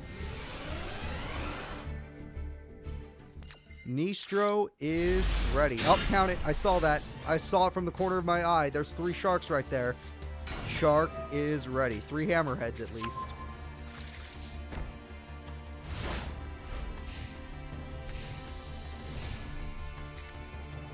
Alright, Rhoda is coming through. Characters always get upgraded. Dragon King, you've been here long enough to know that. Don't you know that? What, are you afraid for your favorite characters because they didn't get top 8? Oh wait, did they get top 8? I'm curious. Because my favorite character so far was that Quattro, because that deck was pretty cool. I just didn't know it would do that. Oh, you're way too... Dragon King, you're being way too greedy. What the hell? I want Yuma at full power already? What are you talking about? Get out of here. Alright, so Hammerhead's going to come through. We all know it has its special summoning effect. We're going to get that Exceed summon going. Are we going to use Bahamut Shark maybe? No, but, oh, it's level 3. My bad. Didn't know. Call the Haunted comes through. Call the Haunted brings back the Sharky. And the Sharky and the Black Ray are going to work together. I guess that technically does... Well, what the hell is going on? Wow, that was a lot of plays I didn't think I expected. And we got ourselves a Spider Shark. Okay. Nope, it's all gone. Except the Black Ray. Oh, that card when it dies says, you know what? You get back a card anyway. Wow. Shark, you did really good there. Very nice. I'm really impressed with you. It's Shark. Yep, Shark's damn good. And here we go. We got ourselves an Exceed summon. And the Exceed summon is coming. Excalibur comes through. Excalibur is going to get his maximum attack points. That puts you in a really bad spot. There goes your Shark. There goes your... Oh, it got devoured. These monsters are so strong. Shark is getting overpowered. Shark cannot defeat these monsters. He needs Dark Hole or bust. That won't do it. That will not do it. Shark is scared. Excalibur and the monster that omnoms is too damn good. Pod agreed. What a top deck from Pro Duelist Nistro. Damn, the power is good. This will buy him 1 turn. I would have saved it for the second attack. Well, no, he couldn't save it. Either way, here comes this guy once again because you did burn damage. So, you almost lost on this turn. Alright. You must deal with all of this. Excalibur, a level 6 monster with 3600 attack, and Excalibur, because his mom lets him have 2, and Halberd for fun.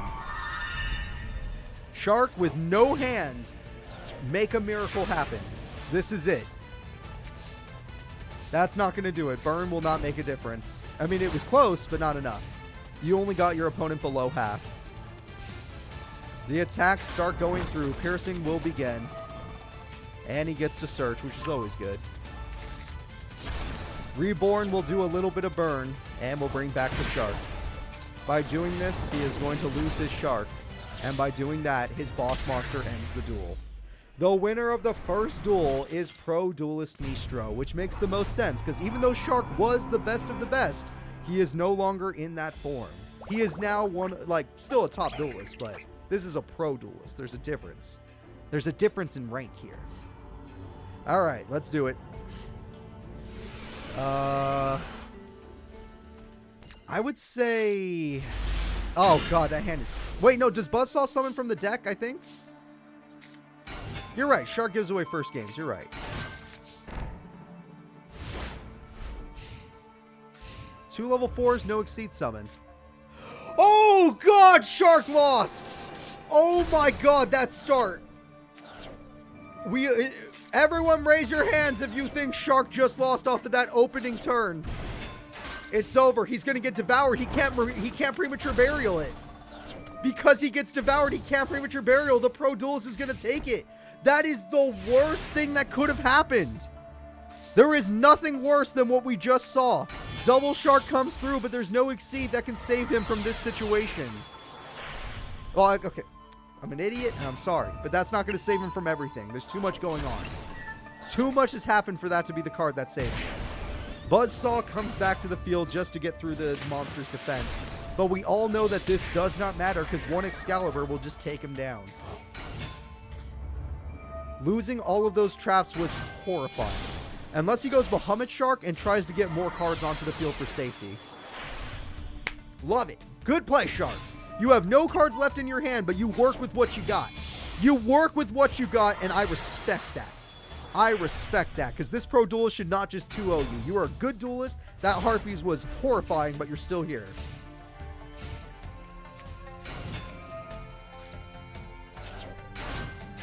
He did it. It's Kusanagi. No more traps. Well, granted, there's no traps here, but it also just has a shit ton of attack. Speaking of shit ton of attack, it has 4,300. Bahamut Shark is dead. Wait, by doing that, doesn't that kill Kusanagi? That was not a good play, right? Or am I crazy? Double Fin Shark brings back that shark. Those sharks are going to go together. The Double Shark and Double Fin Shark, funny enough. And Bahamut Shark once again can summon more monsters just to keep the field healthy. Love it. Oh, wow. That was a waste of... I guess he had to do it to beat Bahamut Shark. You're right. He had to do it. Wow. Shark, I think despite losing all of your back row, you might be able to win this. Leviathan Dragon goes first. Yeah. Silent Honor. Yeah. Then he's going to summon. Yep. Attack goes through. Yeah. It's so close to game. It's so close. Shark is 200 points away from taking down a Pro Duelist. He is 200 points away. If you want Shark to win, put it in the chat now, because this is his last hope. He needs this victory. No burn, no chance, no traps. There is nothing. Shark might win this after that horrible start. Shark cooked himself a victory. He still won after losing half of his hand in the first turn. This man is insane. Shark is not leaving 2-0. He is 1-1, and he could take it all the way. Is he going to knock out Pro Duelist Nistro? Place your bets for real, because this is it. This is Game 3. Winner goes to Grand Finals. Loser gets the bronze place breather match. Let's go.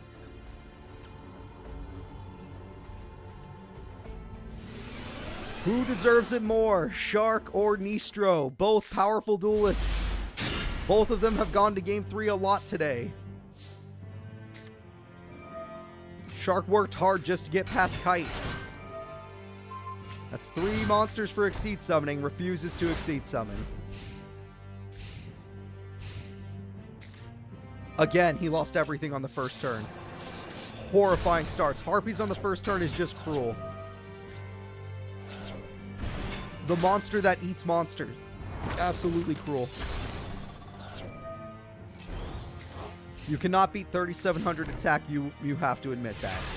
You cannot do it. Surface, you don't have any level 3s. He had to do it, though. It had to be done. Premature Burial brings back the Buzzsaw.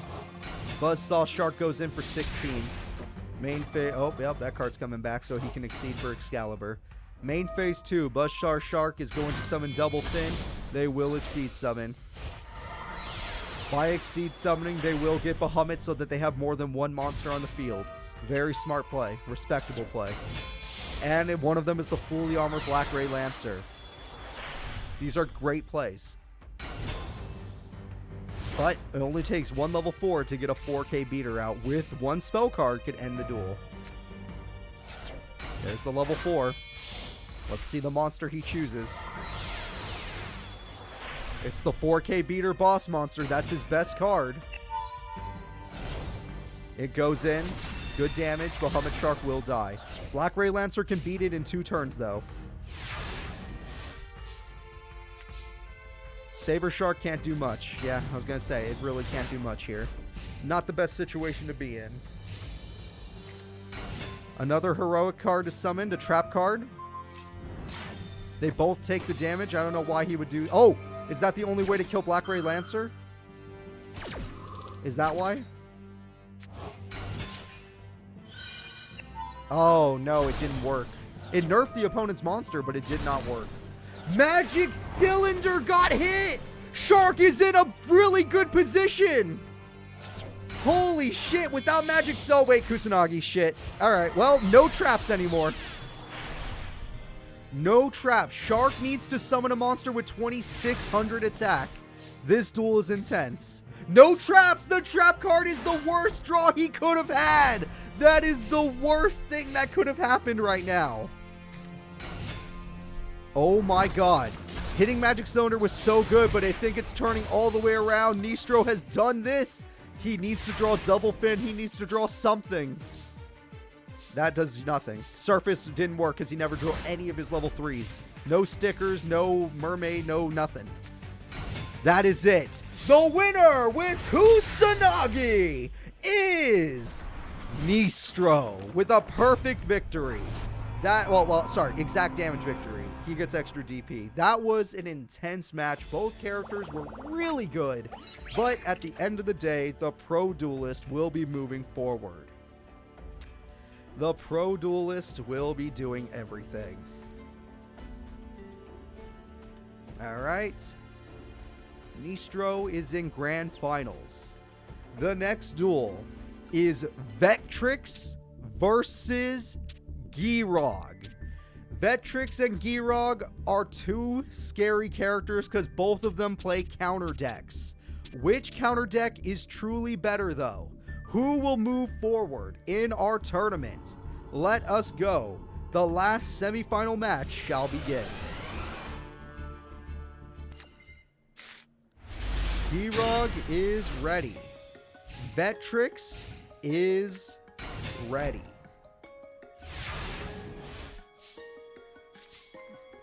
This is going to be fun.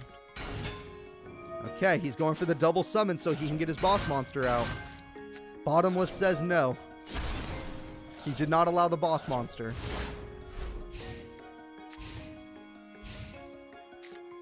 Trap Tricks is going to keep his Bottomless nice and healthy. He always gets it. He always gets it, no matter what.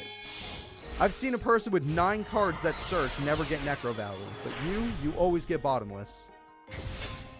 The attack goes through. And I'm afraid the unicorn is dead.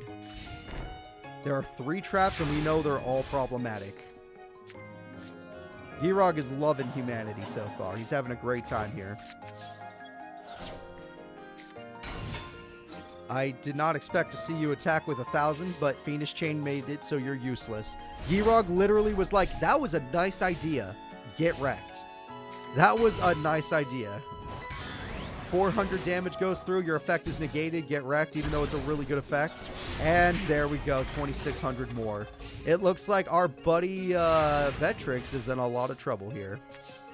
Vectrix gets one of his best cards, but he's not going to use it.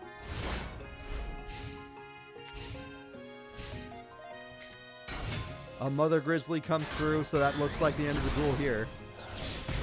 Damage is good. Damage is way too good. 1,000 life points remain. Now, I don't think Girogue has ever been about burn damage, like burn. So you can win some other way, but this is your last turn. On your last turn, you're going to summon 2 more monsters. You're going to exceed summon immediately. And you're going to immediately die to a bottomless, if I'm correct. You immediately die to a bottomless, not being able to use your effect in time, and the duel is over. Game 1 is about to go to Giirog. A very sad sight indeed. Alright, damage goes through. The winning attack comes through, and it's over.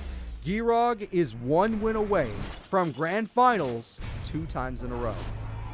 I don't know if any character ever has won 2 tournaments in a row in Master Era. Alright, let's do it. It's time. When did Yugi win 2 times in a row? I don't remember that ever. Alright, let's go. Because Yugi won tournament 1, 3, and 5. He did not win tournament 2 or 4. He was not a part of 4, but still, he was not in that. It was not in a row, technically. And then, obviously, the newest one. That was his 4th tournament victory. Alright, and there we go. We got ourselves more cards, but no Exceed Summon, because he's not going to be willing to do it. Giirog, let's see if you could do something. You're going to start with your trap card. He loves his trap cards. Oh, he loves his cards. So we're going to go ahead and summon a bunch of monsters in 1 turn. Blackhorn says no to that card. That card apparently scares him. And we have our Exceed Summon. So unless he finally doesn't have a bottomless,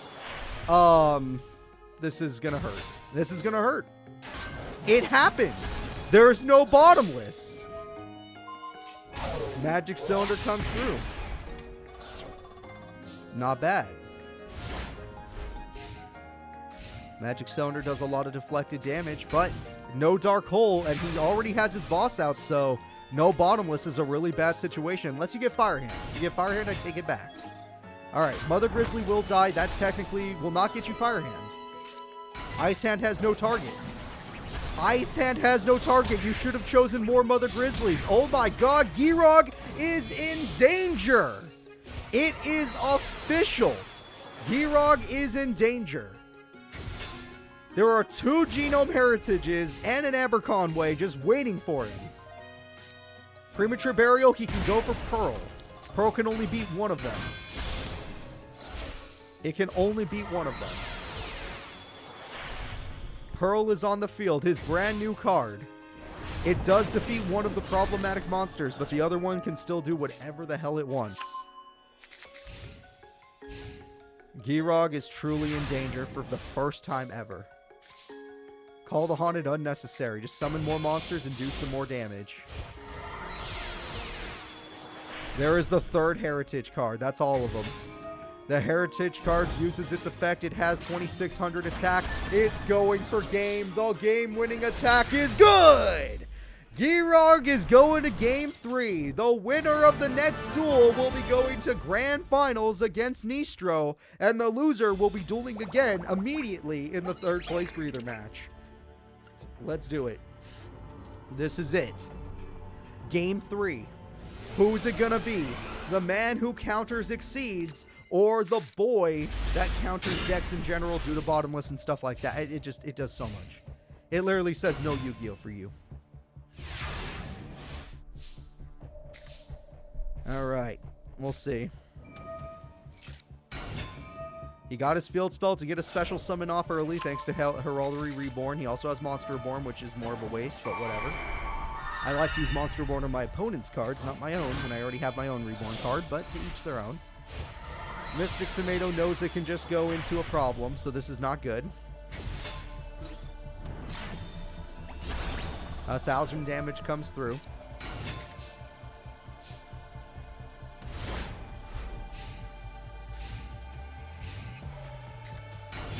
Here comes the Gemini Pearl. Think, if he didn't have Pearl, if he didn't win last week's tournament, he would not be winning this right now. Because he would not be able to overpower this monster. It's only because he won last week's tournament that he has this option. That is incredible. Great job. Alright, you have a lot of options with this hand. The spell card gives you 2 monsters to instantly Exceed Summon into your boss to stop the Pearl.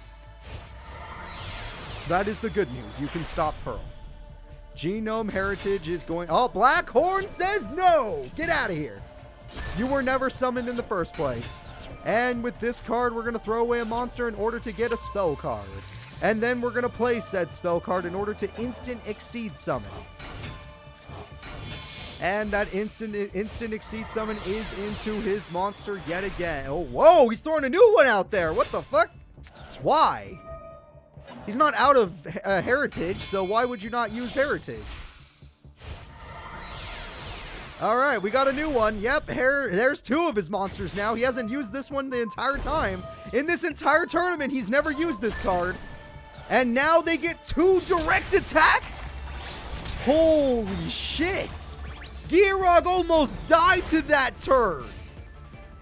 Oh, man, that's a good combo. Monster Reborn for Gem Knight. Oh, what the fuck? Are you going to make a fresh one? He gave up. Apparently, that new Exceed monster scared him. I think it's happened.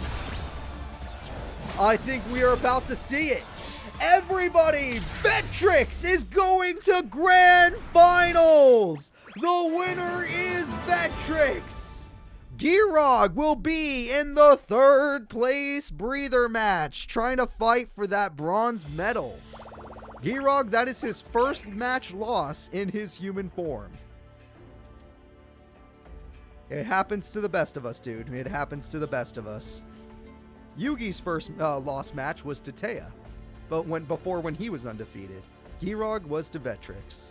So, we're going to go take a peek at the 3rd place fight. It's going to be Shark versus Giarog. Shark and Giarog have fought in the past, but maybe Shark wants some revenge this time. Maybe he's going to stop Giarog from being a jerk. Here it goes, guys. The rematch of the century. Ooh, let's see here. Shark is ready. Giarog is ready. Shark threw the last duel intentionally knowing he could get revenge on Giarog in this duel. It's a lot of extra steps to get here, but sure. Both characters are looking good. Let's see what happens. The Hammerhead is here.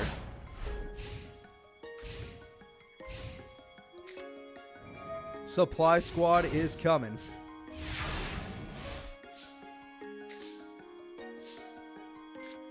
And let's see, we got Shark Stickers. Shark Stickers gets an Exceed Summon. Exceed Summon is looking really good. And Bahamut Shark is on your field.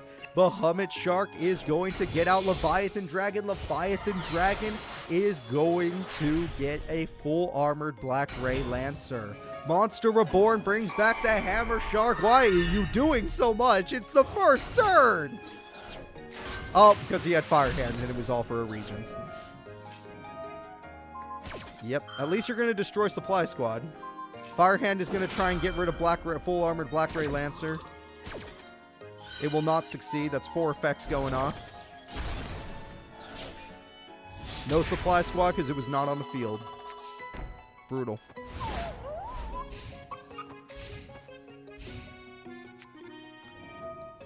Harpy's Feather Duster comes through. He got rid of Bubble Bringer. Fire Hand is going to work this time. No matter what, it'll kill Bahamut or the fully armored Black Ray Lancer. So he has something this time. And Surface does have an effect this time. Spear Shark is also nice. We're just going to go for damage. I'm surprised Bahamut did not want to special summon more. I guess, yeah, as long as you don't have any spells and traps, you can't keep doing it. That is amazing. All right. Really good damage from Shark. He got his opponent below half and hasn't even taken a single hit. Giarog's in trouble. Giarog is in actual trouble right now. That is 4 Exceed monsters staring you down, Giarog. All of them better than your monsters. Supply Squad Part 2. Okay, he's done.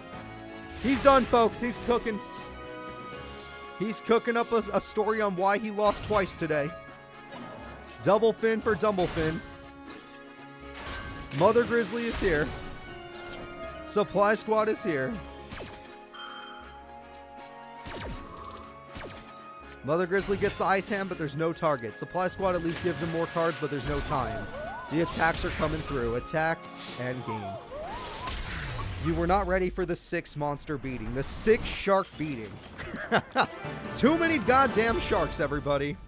let's go ahead and get into game number 2. It looks like Giroug is having a hard time now that Shark is really messed up. He's like, you know what? You beat me last week, and I'm not happy about it. And then there was this new kid, Kite, that tried to beat me, and he was freaking strong. That Pro Duelist Nistro showed me that the Pro League is better than I ever thought, and we got to be scared about that. All right, Supply Squad comes through. Oh, 2 Supply Squads is so good. That's a pot of greed basically every turn. Shark has everything he could possibly want. Hammerhead is not willing to attack because he knows he'll give his opponent a pot of greed and lose everything. But by doing so, he is now going to have to fight Pearl. Gem Knight Pearl is on the field. Gem Knight Pearl is going in. Poseidon Wave will stop 1 attack. Firehand is willing to die for this. Because it's literally a free pot of greed. There's no reason not to die for it. And you get an Ice Hand out of the deal. And you get a direct attack off. Unless it's in defense mode. I don't remember what the AI does. Yeah, it's in attack mode. We're good. Giroug, this is the best hand you could ask for. Call the Haunted. You know what? That might not work. Oh, shit. That's not why I thought it wouldn't work. But yep, that might not work. Shit.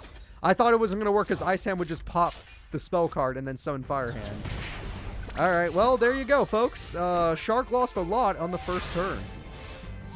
A lot of his options just destroyed. That's a great top deck. That is an absolute... Ah, shit. Silent Angler can't work if it's not on the field. Well, that sucks. Silent Angler is not going to be able to do anything if there's no monster on the field, so you are wide open.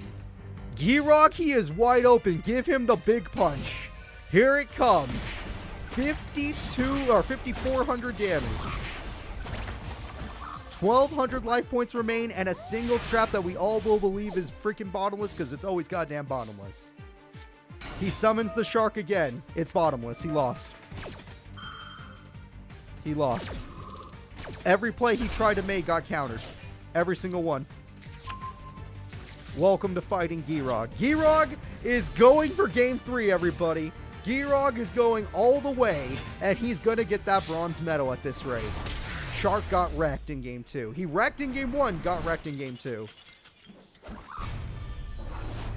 Alright, guys, this is it. This is for all the marbles. Who is going to win? Will it be Shark or will it be Giroug? Let's find out together.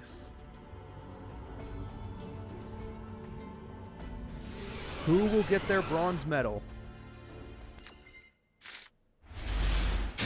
Are there any hands emotes? If you guys like Giroug, put a hand emote in chat. If you like Shark, put a shark emote. I assume there's got to be a free shark emote somewhere. Right? Or am I crazy? I know I didn't make one, but I feel like you'd just think Twitch would have one.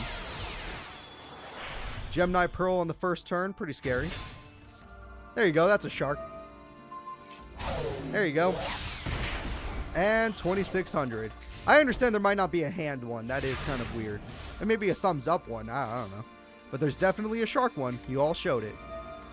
And there it goes. Harpies gets rid of the only trap. It was Magic Cylinder, which is pretty big. Buzzsaw's like, you know what? I'm going to summon more. Did he just... He's going to double XYZ. Oh, shit. Silent Honor Arc is an interesting choice. And... Oh, Spider Shark. That's also an interesting choice. Honor Arc hungers for Gem Knight Pearl. And it will get to attack now. That is a lot of direct damage, almost ending the entire duel. Shark fans rejoice! He is 1 turn away from game! He has so much damage on the field! Pot of Duality, he can't special summon. There's no Pearl. No chance at Pearl. Pot of Greed, you had to do it. You had to do it. You need the draw power of the gods. Giroug is scared. Giroug got no monsters! Giroug got no monster. Shark fans, rise up. It's bottomless, doesn't matter. He just needs 1 attack to go through. The game-winning attack is good, and Shark gets 3rd. Shark will get 3rd place in the WDC tournament. That was fun, but it is time to find out who is the best duelist in Heartland City. Is it... hold up. At least the best duelist that entered this tournament. Is it Nistro or is it Vetrix? Vetrix, all of your sons failed you today. Some of them tried, others straight up failed you. But you made it all the way. Who is going to win? Will it be Heroic Champions or will it be Heraldry? I may not have pronounced that right, but I do not care at this point. We're too deep in. Let us go. These characters are just about ready to duel. Grand Finals has begun. Let us have some fun, folks. Let's freaking go. It's time for the Grand Finals of the WDC tournament. Nistro, the pro duelist, versus Vectrix, the man who came back from the other side of the portal, permanently changed.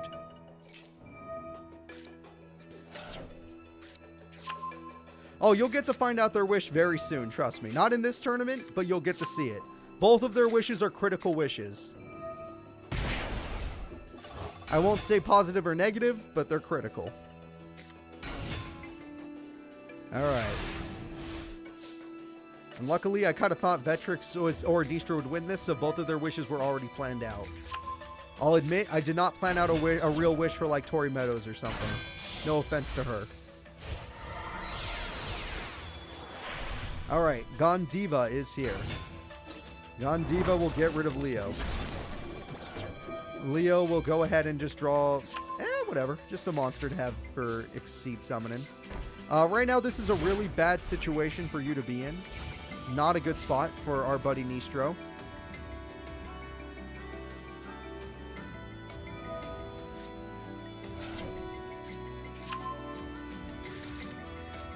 No, once they win, it's over. You'll be able to find out their wish very soon, but it won't be in this tournament. And that card has an effect. Apparently it kills Whoa! That card kills special summons? Oh my god. I did not know that card killed special summons. That's really good. I mean, it's too late because you had to stop it twice because this guy had a great hand, but at least you tried, and I can respect that. Nope, no trailer. And discard to special summon. Not bad. You're getting a lot of monsters onto the field. Jesus Christ, Vectrix. Now that we're in Grand Finals, you're showing exactly what your deck can do. This man is going as hard as he possibly can. This has been like 8 special summons. What's going on here? Alright, the attack points have been stolen. You lost your monster forever. And you got to take 4,500 more damage on top of that. Guys, what the hell are you going to do? You're our heroic champion, but you can't beat this. If they keep playing like this, you might as well give up. The best play he can make is to go for another Gondiva. And then he goes for this. I guess he's just making pity plays at this point. Not looking good for Nistro fans. Vectrix is looking great, though. Got to give him more credit. Why would you summon an RSC? He wanted you to do that. Why would you do that? He literally wanted you to do that exact play. Because now he could just do this. He gets 2 direct attacks off for free.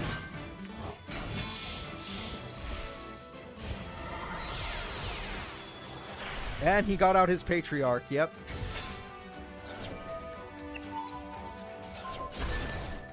Brutal. You lost everything. The winner is Vectrix. We are 1 duel away from Vectrix winning the tournament. And their wish would truly change everything. And no, it would not be positive. Let's go ahead and get into game number 2. Everyone, if you like Nistro, give him your support. If you like Vectrix, then hey, just tell him to keep doing what he's doing. Because it's working. Alright, he got his Blade card. That card's much better than the cards he had before. And he got his level 6 monster, which he can do. The level 6 monster he can rely on instead of being forced to rely on the other one. No, we're in a good timeline. Even if a bad person wins this, we're technically still in a good timeline. Because at least this bad timeline is quarantined off. Alright, Reborn is here. Here comes an Exceed Summon.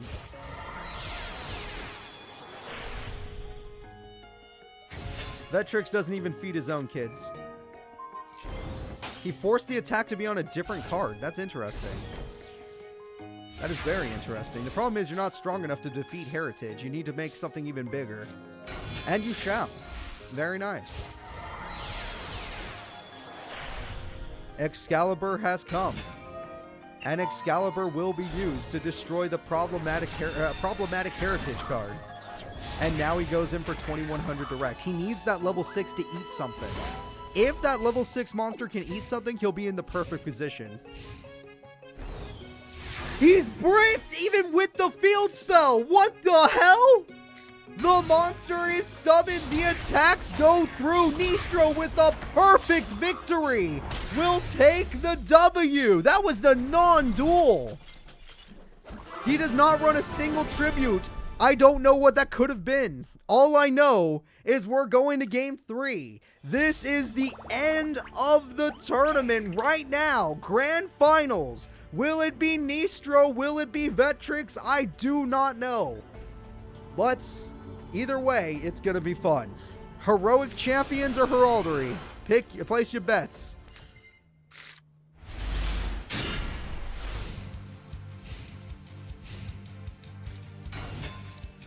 Summons are coming through. This is a really good start.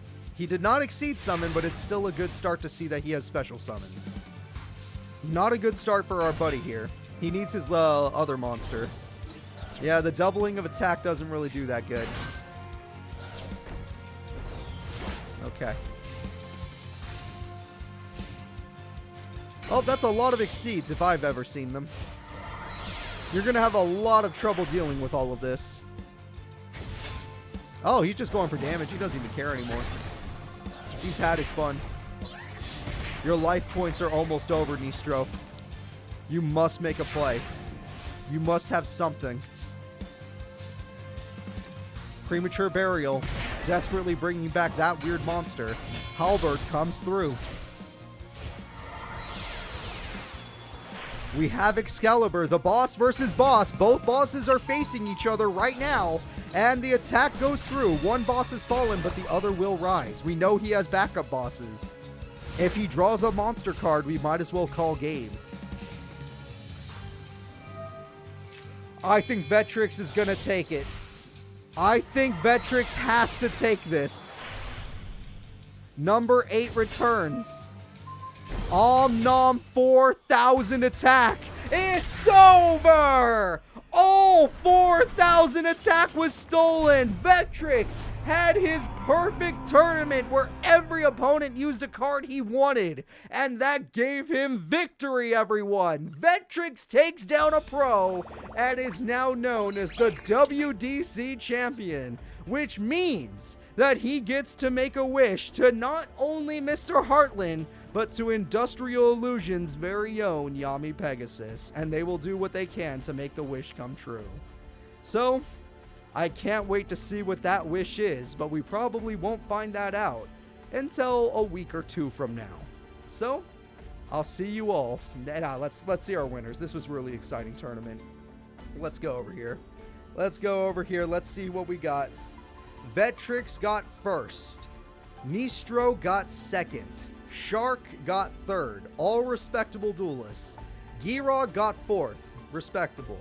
Yuma, great job today. Kite, amazing job. Yasai, you almost beat Nistro. Everyone give Yasai the biggest clap. And Mizar proves that he is not a fraud.